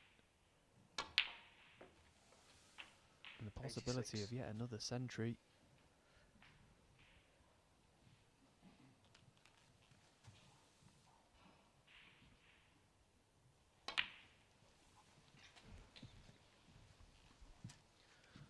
Taking the yellow off the last red, so the yellow is respotted. 88.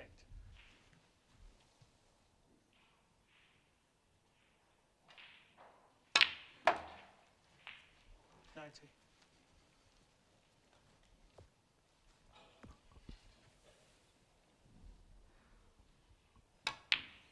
93.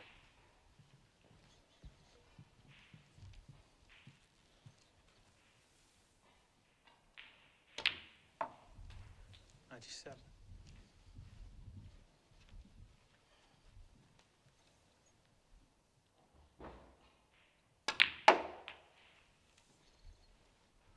102. Deserved applause.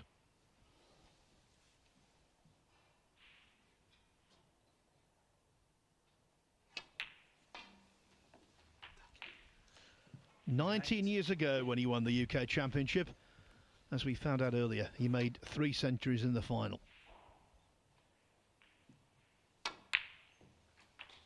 And he's put together another trio this afternoon.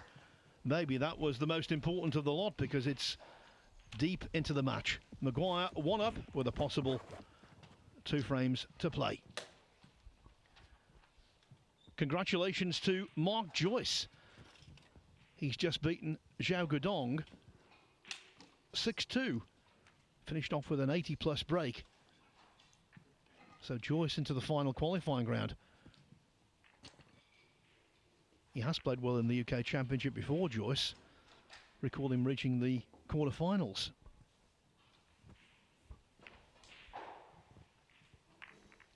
So our question to you, Stephen Hallworth, considering the way things have gone, does Ashley Hugill have anything left in the tank?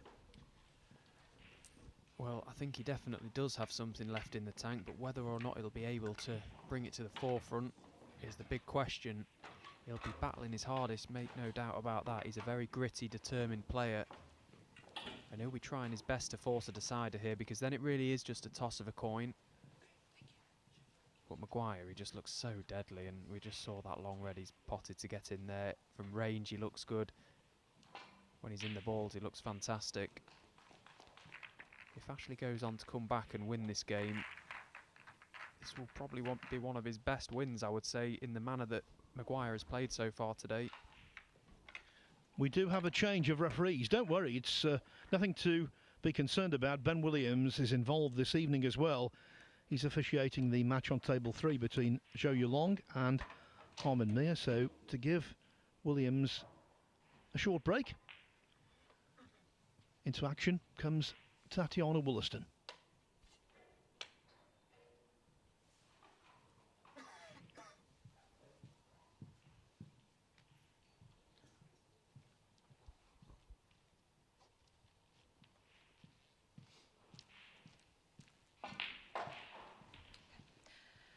Frame 10. Ashley Hugill to break.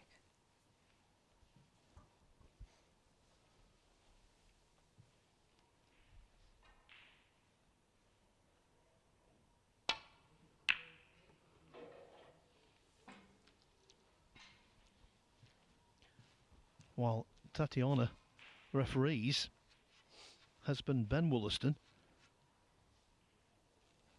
well, he's over on table 8. Trying to close out Cao Yupeng. Hasn't done it yet. It's still 5-3.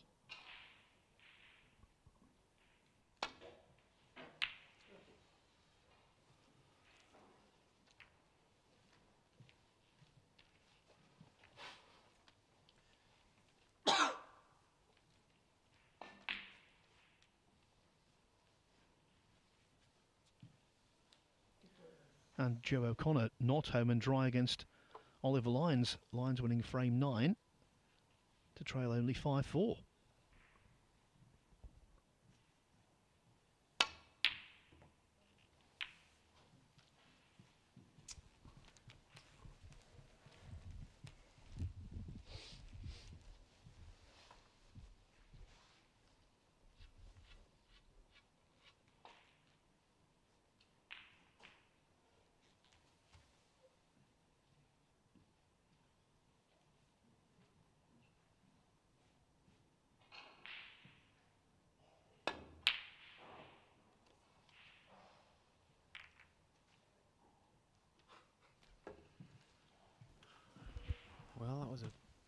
wayward from Stephen Maguire. Didn't get anywhere near the pot. Nearly got close to the fluke actually off the pack of the reds. But the red has been left, and Ashley Hugel has got a chance to pot it. Can pot this red, get on the black. There's a red at the back of the pack that pots to the left corner pocket as well, and he may can go into the pack from that red, so this is a pretty decent chance. The chief criticism you could level at Maguire today is that he has missed quite a few reds from range.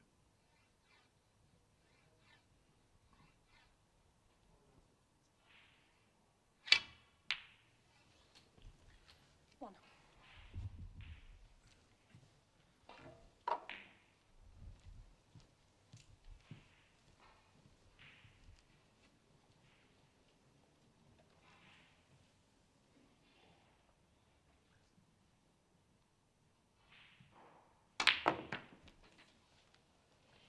Ashley Hugel 1. Just behind that. Well, he was a little bit straight than he would have liked, and he's had to force an angle there, and in doing so, he's missed the black. Okay, it might not be the end of the world because there's no black down this end of the table for Maguire to get off this red, so he may be tempted to play the red into the green pocket.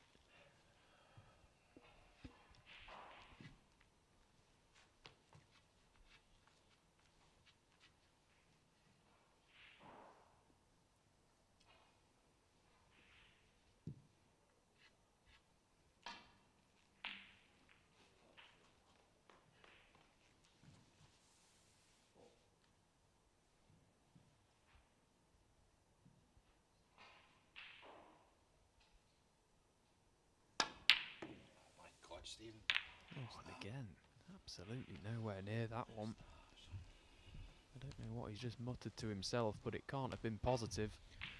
He said, "Oh my God, Stephen."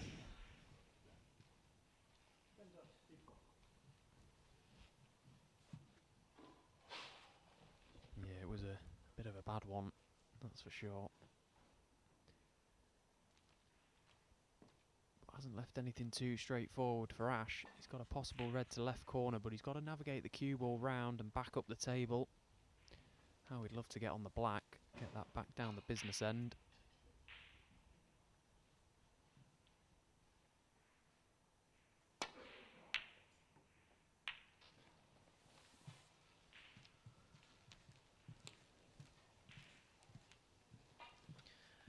Seems to me that while Hugel began brightly, he's fast fading.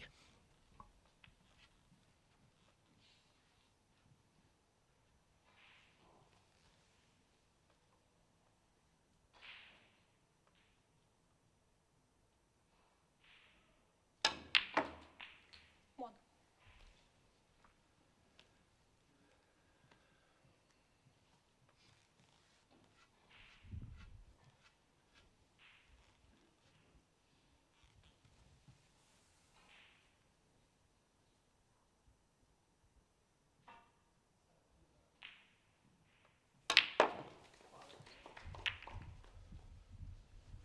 Well, I'm quite surprised that he's decided to go into them off the yellow there. I know he's trying to get the reds open, but he could have played for the red to the right of the blue. Got nicer on the blue. It looked a better pack to just go full-blooded into the top of the pink from the blue. Just get them spread far and wide.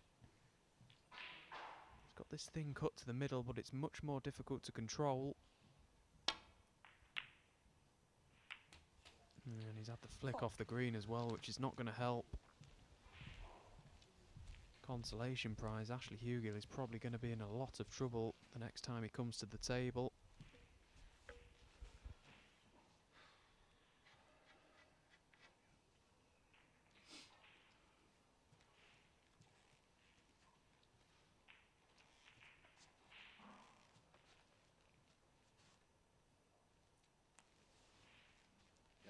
Yellow ball.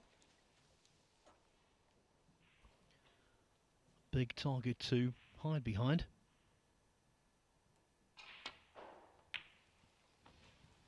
Stephen Maguire 4. Not quite big enough though.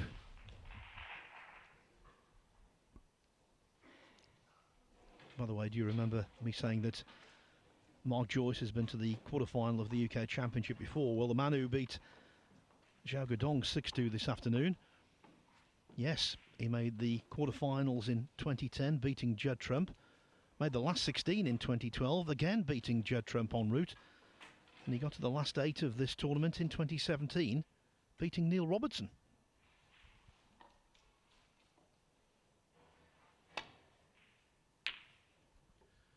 Clearly horses for courses, but this distance might be a little too lengthy for Hugill. He's running out of steam. Yeah, a couple of shots in this frame have been a little bit loose from Ash. But one thing he is blessed with is a good temperament. Of course, we don't know what he's thinking inside, but he doesn't show too many emotions, which is a great attribute to have, and he's got to try and draw on all of that now, because, as we've already mentioned, Maguire's looked good when he's got in, although from range, the last few have not been close at all.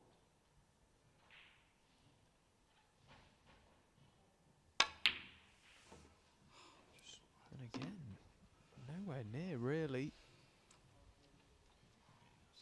Signs of frustration for Stephen Maguire.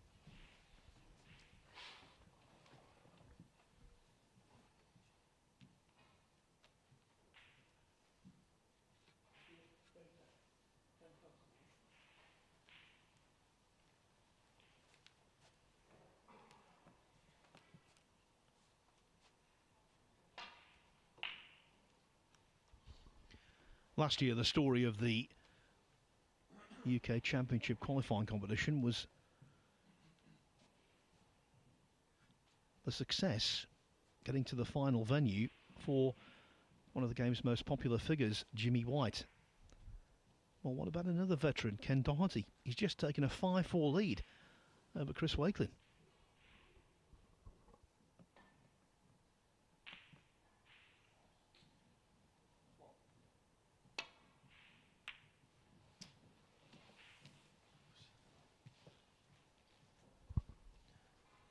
Hugill seems to have lost his timing at just the wrong time.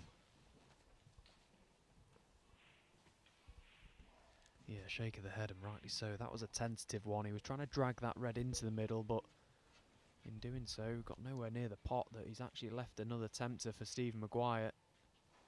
And this one is a little bit closer to the object ball, so I expect him to get closer.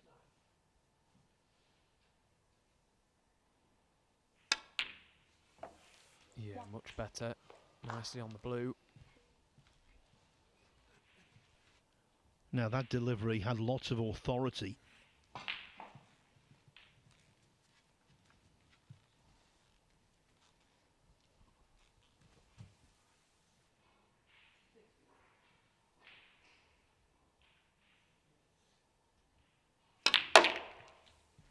Foul. Stephen Maguire 1. Ashley Hugill. You cannot believe it, can you? Well, at first glance, he's had a bit of a result, because nothing easy goes. The two reds closest to the cue ball will pot into the left corner pocket, but they're mighty thin. Yeah, you can't fault that for Maguire. He's played the attacking shot there. He's been unlucky to knock one in.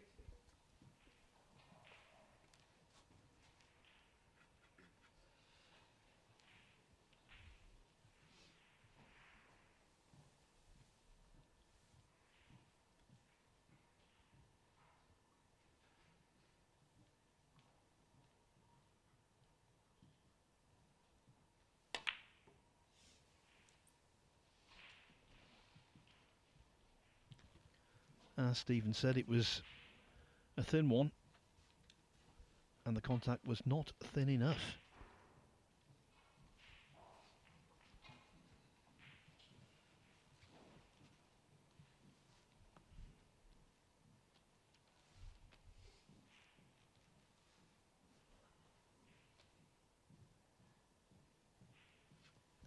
It's a strange one, really, because if Maguire is to win this frame and with it the match, he'll probably feel like he's just fallen over the line just because of the nature of how this frame has gone. But when he gets back to the hotel room and looks at the scorecard, he'll see that he's actually played very well indeed. And he's got to try and draw on that now. Keep his frustrations locked in, because Ashley is making a few mistakes just at the wrong time for him, the right time for Maguire. He's just got to keep chipping away.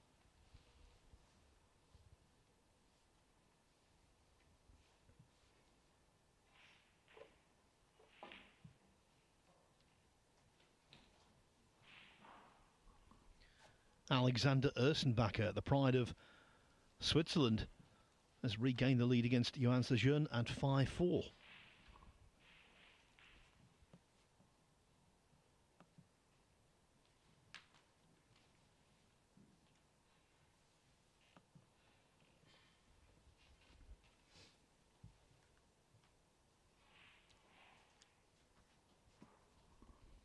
And over on table 6, it looks as though we might well be going to a decider. Joe O'Connor needing snookers against Oliver Lyons.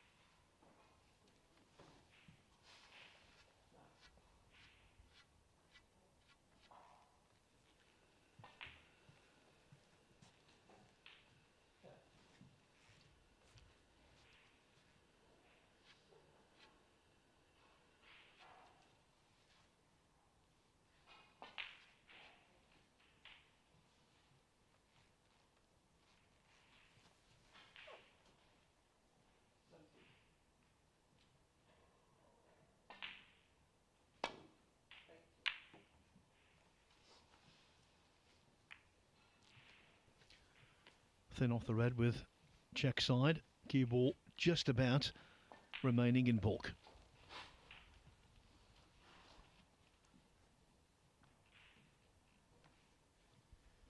Yeah, Nash has come round to have a little look because he's got attempts to the left corner, but again he's got to try and find a nice path for the cue ball. There is a little gap between the two reds to the right of it,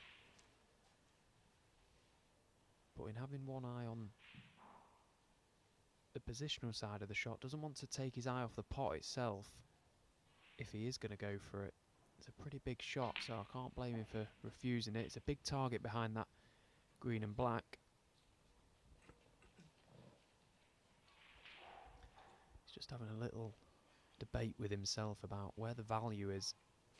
Is the value in trying to attack here, or bide your time and try and get another mistake out of Maguire?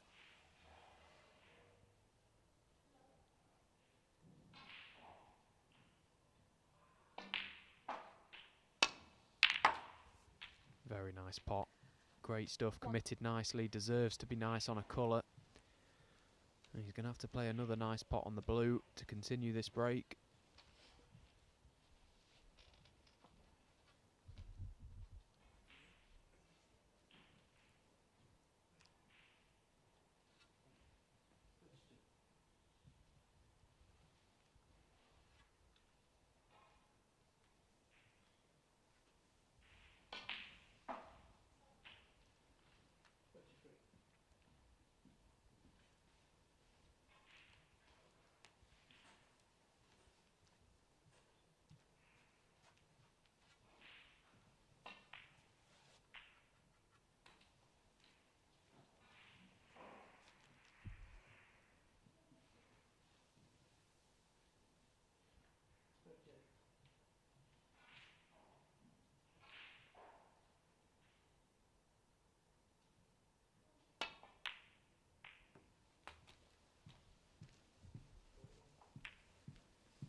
Not enjoying the best of positional fortune, is he, Hugel?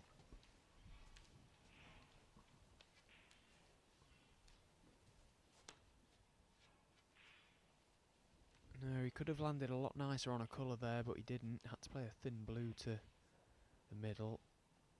Difficult to control the cue ball. Of course, he was playing down the table into an area.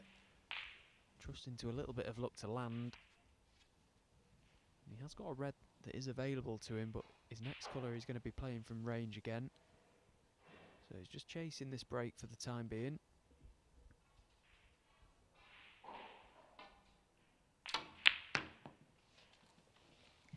Ashley Hugo 6.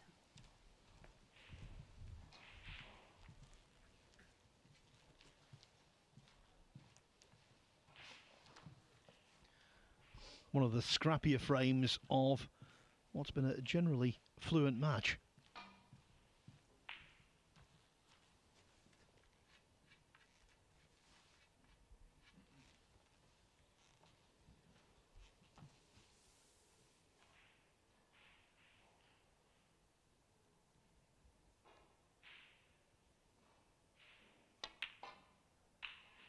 One.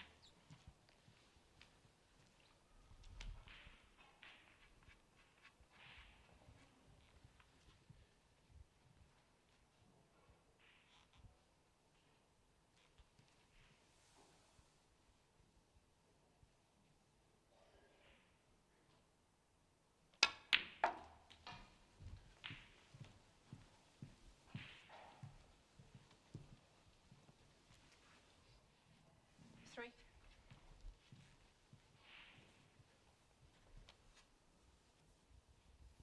So with the black entirely out of play at the moment, can't see that becoming open anytime soon. Maguire's coming around, have a look at the pink. He'd love to get that more into the open plate. Only got the blue to work off for the time being. If we can get that pink back on its spot, this is a match-winning chance, because these reds down this end of the table will be all there for him. Four.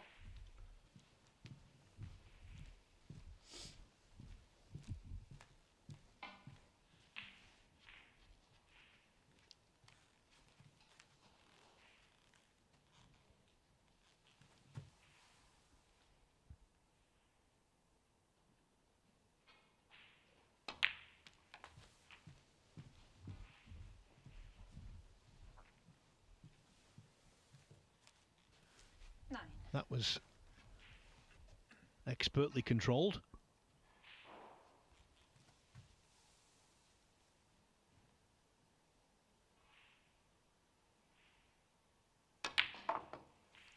Ten.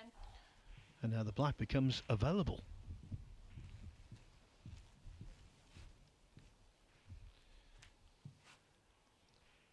He'd love to think it was available straight away. I'm not so sure. Yeah, it's definitely tight. Got the brown as an option to play down the table. It can pop the yellow, maybe take the red on the side rail. Yellow ball.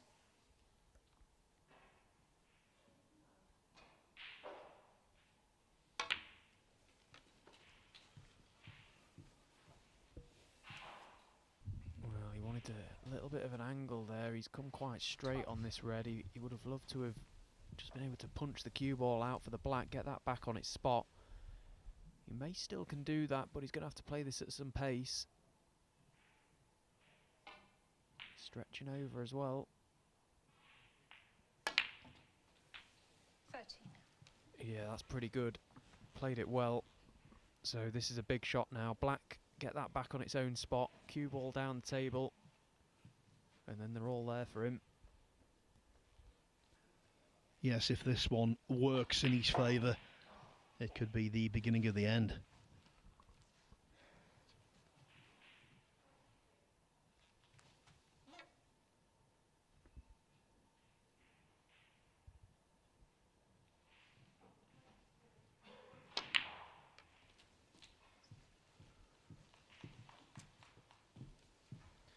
Wasn't that passage of play, though, typical of the top players, of which Maguire is one? The desire to get the balls in their usual positions, the desire to chase the high value colours, to go for the throat. Yeah, they're so good at weighing up the value very quickly. Maguire knew that he was going to have his cue ball travelling a lot of distance to keep that break going had he not have got one of the high value colours back on its own spot. So after a bit of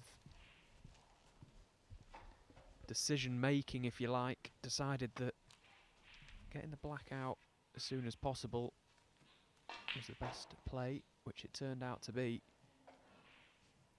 He's one good shot away from being absolutely plumb here. He's just got to pick this blue right. Play for an area. Needs to just drift past that pack. Oh, it's disastrous. 26.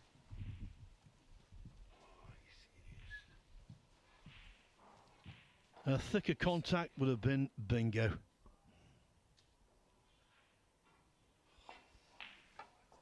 You know, it's hard to criticise, of course, but the line that he's taken there with the cue ball, it's quite narrow coming past the pack for that red. He may have been wiser to just play up and down the table down the right side. Yes, the cue ball would have been a little bit further away from this red, but it would have been much more difficult for it to have gone wrong. He tried to be quite precise with his cue ball there, and at this stage of the game, anything can go wrong, and it has done.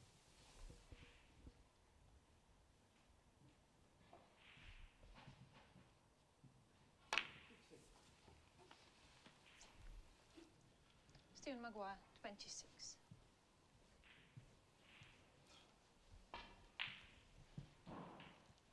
Maguire practices at a facility together with Anthony McGill and John Higgins. One of the attributes of Higgins, when he does drop out of position, he gathers himself, collects his thoughts, and then plays the best possible safety. That wasn't the best possible, but it was okay.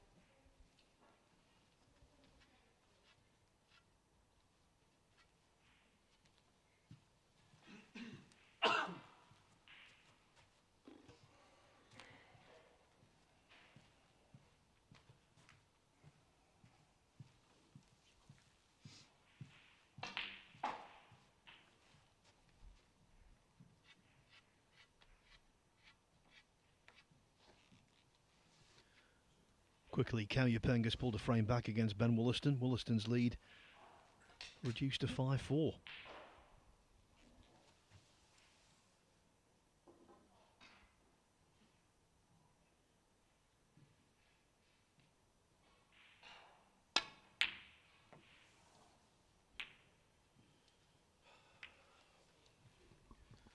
Another red from Maguire.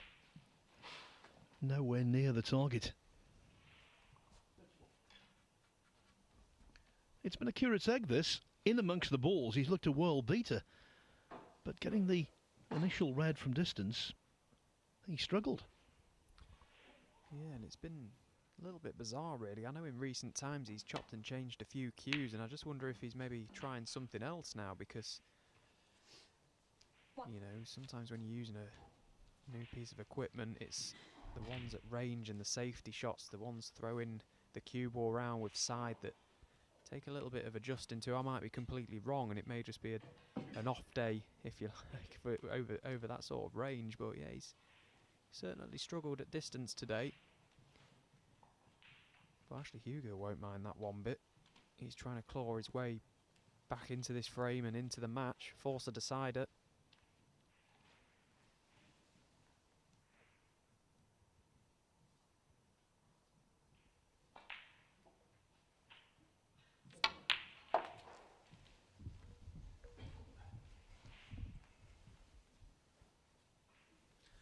Nothing doing there. I can tell you Oliver Lyons has forced a decider against Joe O'Connor. It's 5-5. All down to one pressurised 11th frame.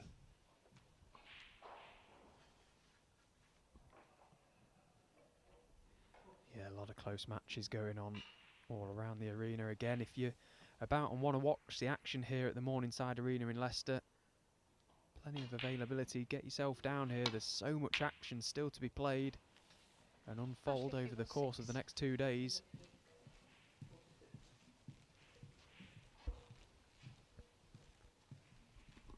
Yes, 8 matches began 4 hours ago. Only 3 of them are resolved.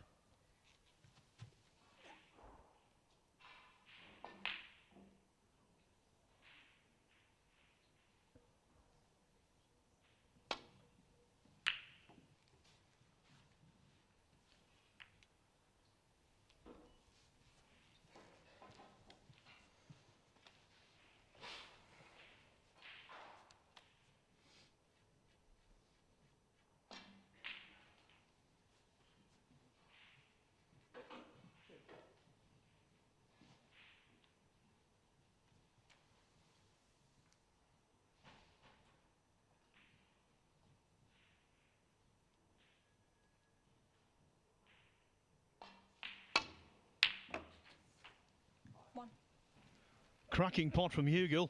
Cracking.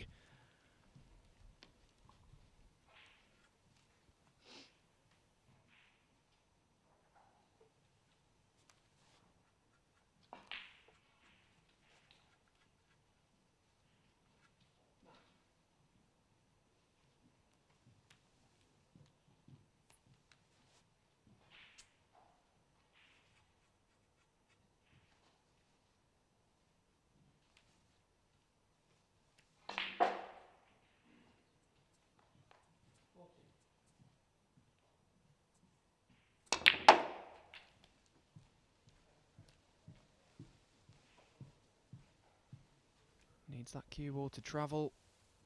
That blue respotted there is going to be very awkward for Ash.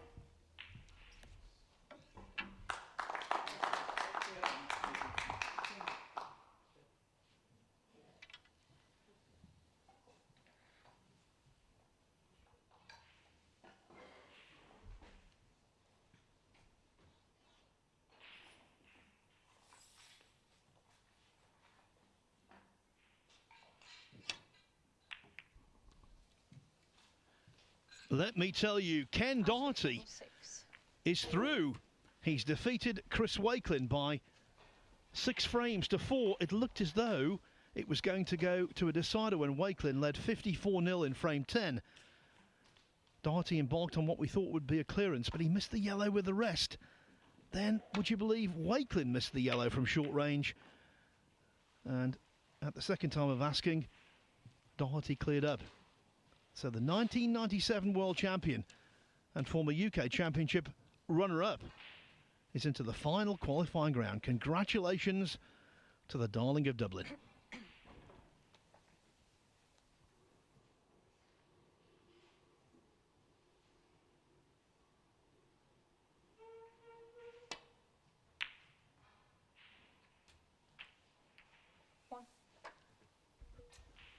That's a nice flick on the pink.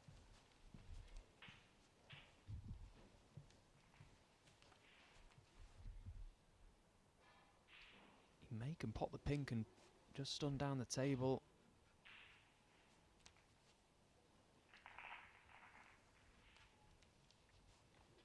Into the right middle pocket. It's a timing shot. Well, he's choosing to play the blue. Around the houses, this is going to take some cueing. Needs to avoid the brown. That's not hard enough.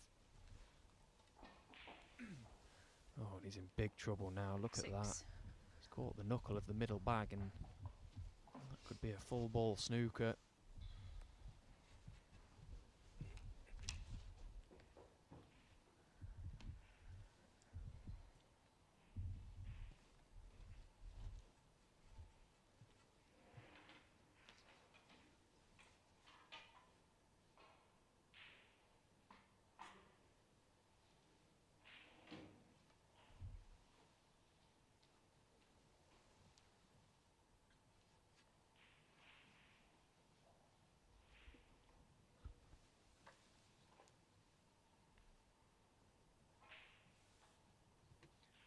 He can just, I think, see the faintest edge, see the paint.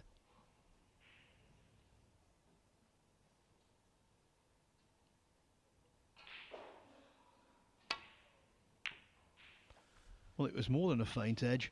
Ashley Hugel 6.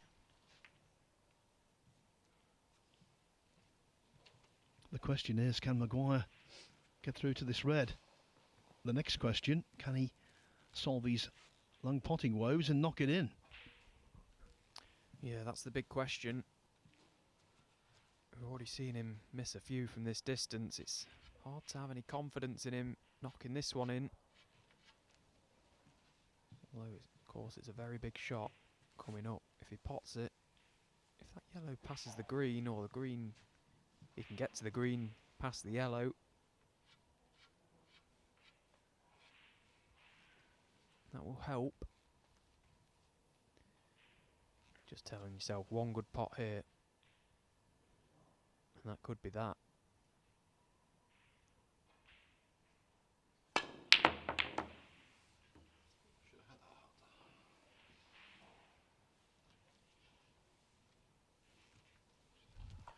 Fooled us both. He might have played the snooker. Yeah, I didn't see that one. There is no doubt, regardless of his vast experience, his very good career record, Maguire is feeling it.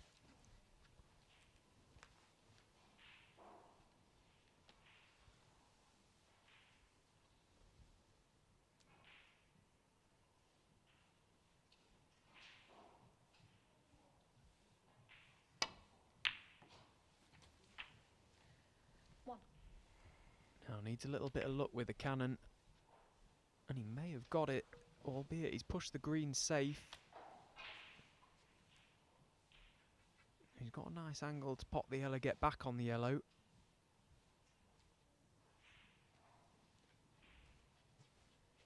Clearly now this is a green ball frame.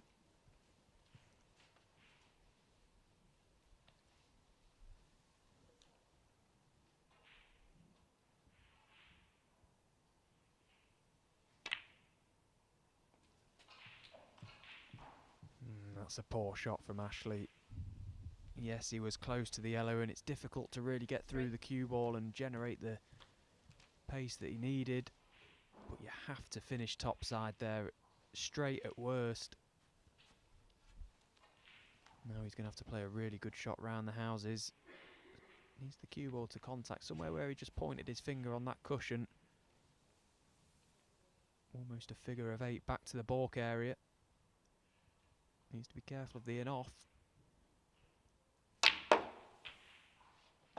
Needs to be careful of the in-off.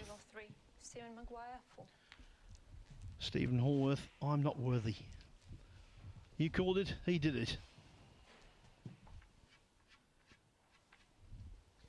Yeah, when you're playing at that sort of shot at that pace, it's very easy to straighten up, and that's exactly what's happened. He's hit the cushion a little bit too soon than he would have liked, which meant that the cue ball travelled in a slightly different line, so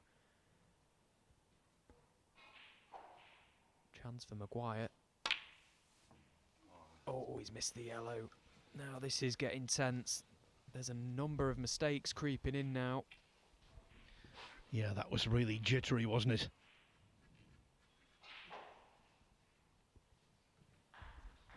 Yeah, it's almost like he's trying too hard now, Maguire, to get over the line, and he's showing clear signs of frustrations. He's thrown a couple poor shots in. Okay, that was a difficult pot to middle at that pace, but you could see he knew that that was the ball that, if he got nicely on the green, at least he had a chance. He's just got to be patient, because he is getting chances.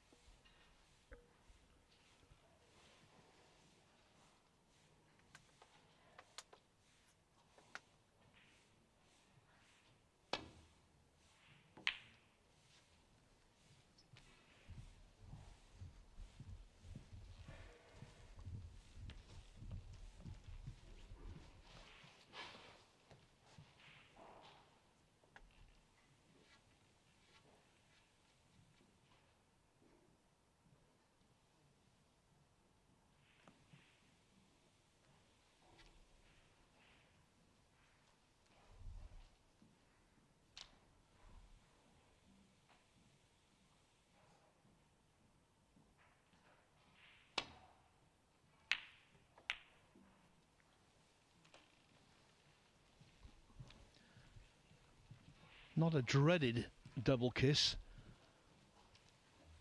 but the pendulum has swung to Maguire because of it.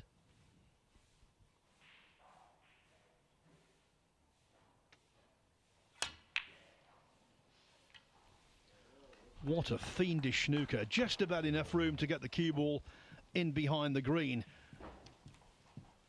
Get out of this one. Yeah, this is awful. He couldn't have played that any better if he'd have tried. If he was going to pick the cue ball up and put it anywhere on the table from a safety shot, it would be in that exact position. If Ashley can't get to the side cushion here, and he's having to make contact with the baulk cushion first, I can't even begin to tell you how incredibly difficult this shot is. It's not beyond the bounds of possibility that by the time he makes contact with the yellow, he might need snookers. He's 6 behind already. That's how tough this trap is. Yeah, and he knows it as well.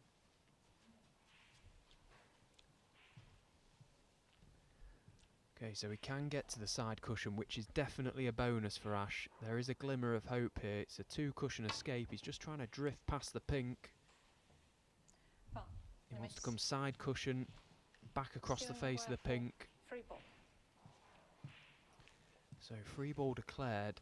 I'm not sure it's much value to Stephen Maguire because he's quite happy to receive the penalty points here because of the green, where it's situated. This is horrible. Never nice. A horrible way to lose if it does end up being that way as well. But Maguire's played a fantastic shot. That's what it's all about. That's a good attempt. Foul. And a miss. Stephen Maguire.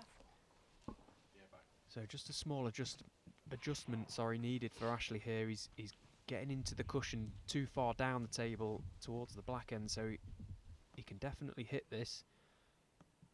He's just tested the waters with his line. Just a small adjustment needed.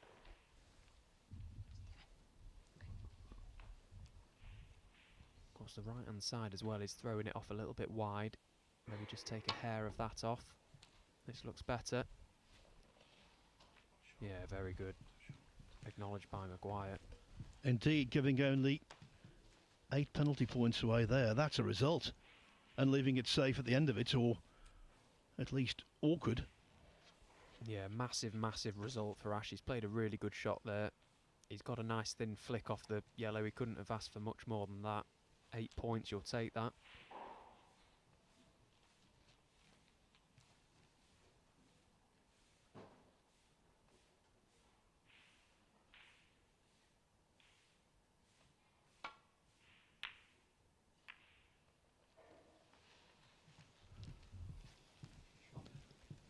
Quickly a shout out for Ben Wollaston. Well done to him. He's beaten Cao Yupeng 6-4. Finished off with a break of 136. And there's his wife, Tatiana. Don't know whether she's aware. She won't be concentrating on that. She's a brilliant referee who will be concentrating on this.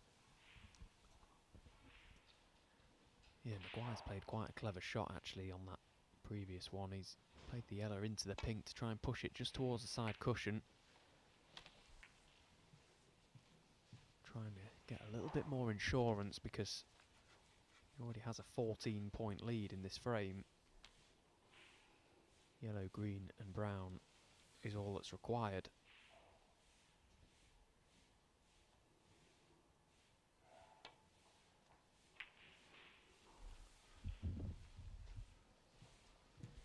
Just slowly turning the screw here, Maguire. He's definitely got the upper hand on the safety exchange. He's just in control at the moment.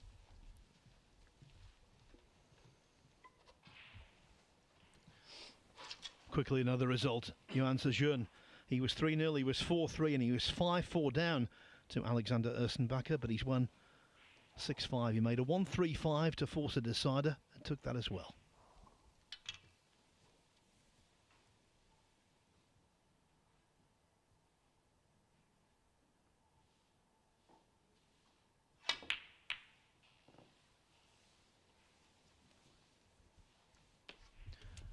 So many things about that shot that will delight Stephen Maguire. The black going relatively safe, the yellow being left on.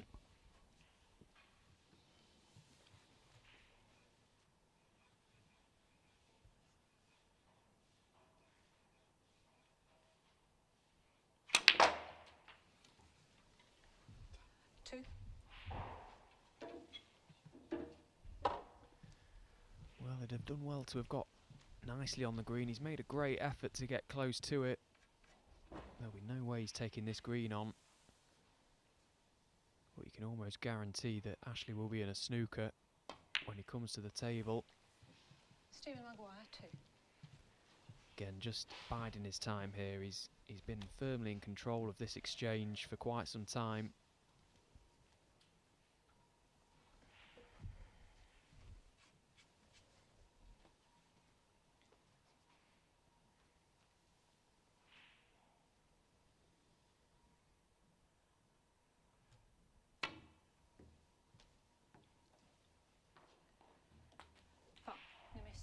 Stephen Maguire. Points that Hugh Gill can ill afford to give away.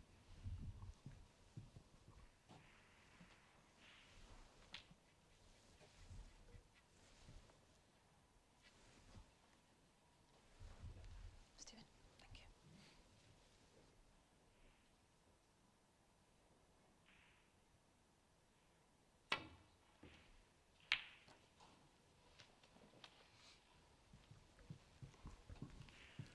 On the edge. You see, after the 4 penalty points received by Maguire, he's 20 ahead. He only needs the green.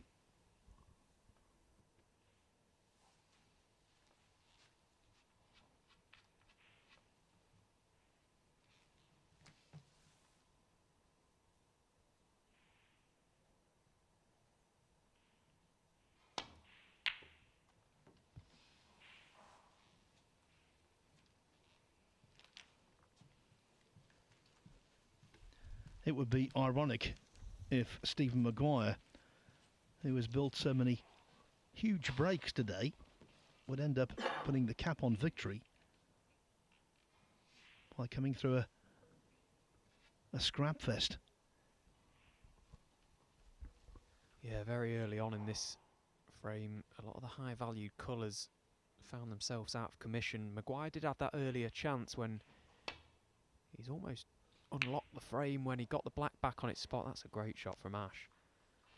Very well controlled.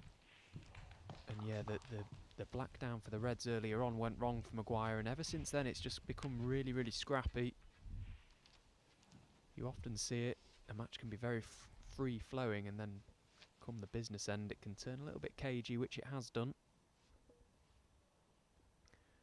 Now it's Maguire's turn to try and not only hit this green ball, but get it safe.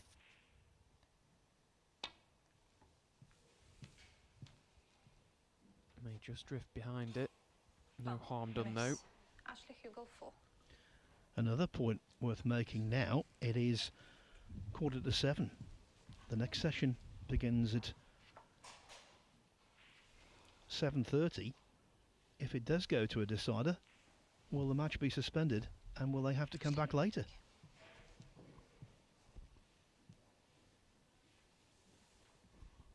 Because there's lots of snooker left in this frame, you would think.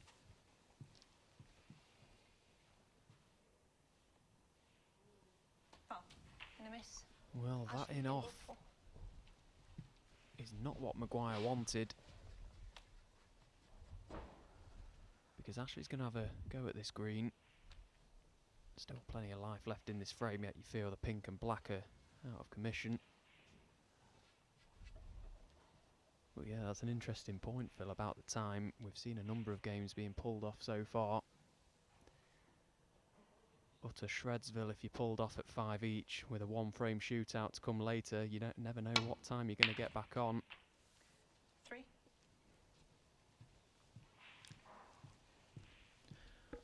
Hugh Gill trails by 9. He needs all of the colours. From here, if he gets the chance, Maguire requires brown and blue.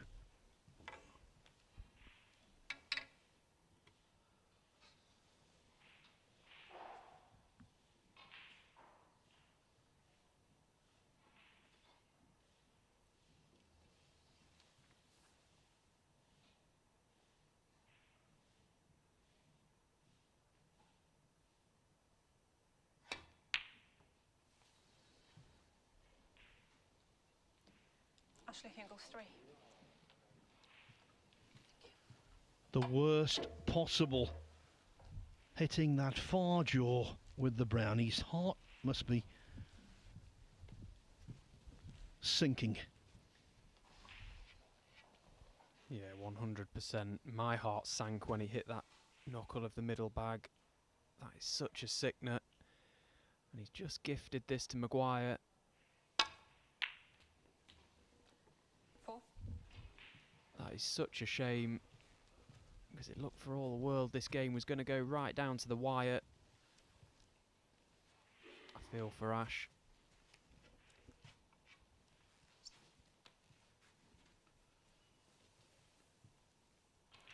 This is it.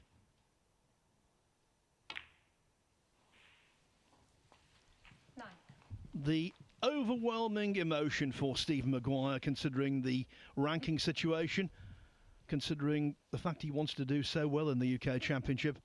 The overwhelming emotion will be huge relief.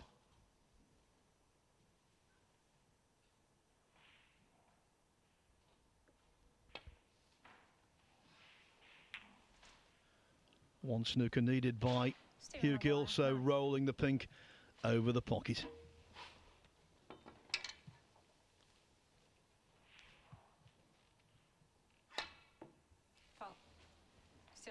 That's that. It's over. Maguire is through. It was a really entertaining contest, I thought. He was the best player on the day. You can't possibly debate that. But sometimes the best player doesn't win. In this instance, he did. Stephen Maguire coming back from 3-1 down to beat Ashley Hugill by 6 frames to 4, and with the assistance of 3 century breaks, 124, 140 and 115. In the end, though, the last frame was full, not of fluency, but of drama. Hope you enjoyed that. And the good news is that the next action here on Table 1 is coming your way in only 40 minutes' time.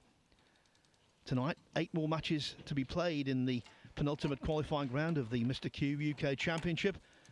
And the match that will be centre stage, Iran's Hossein Vafai against Martin O'Donnell. David Hendon and Stephen Hallworth will talk you through that one. Until then, bye-bye.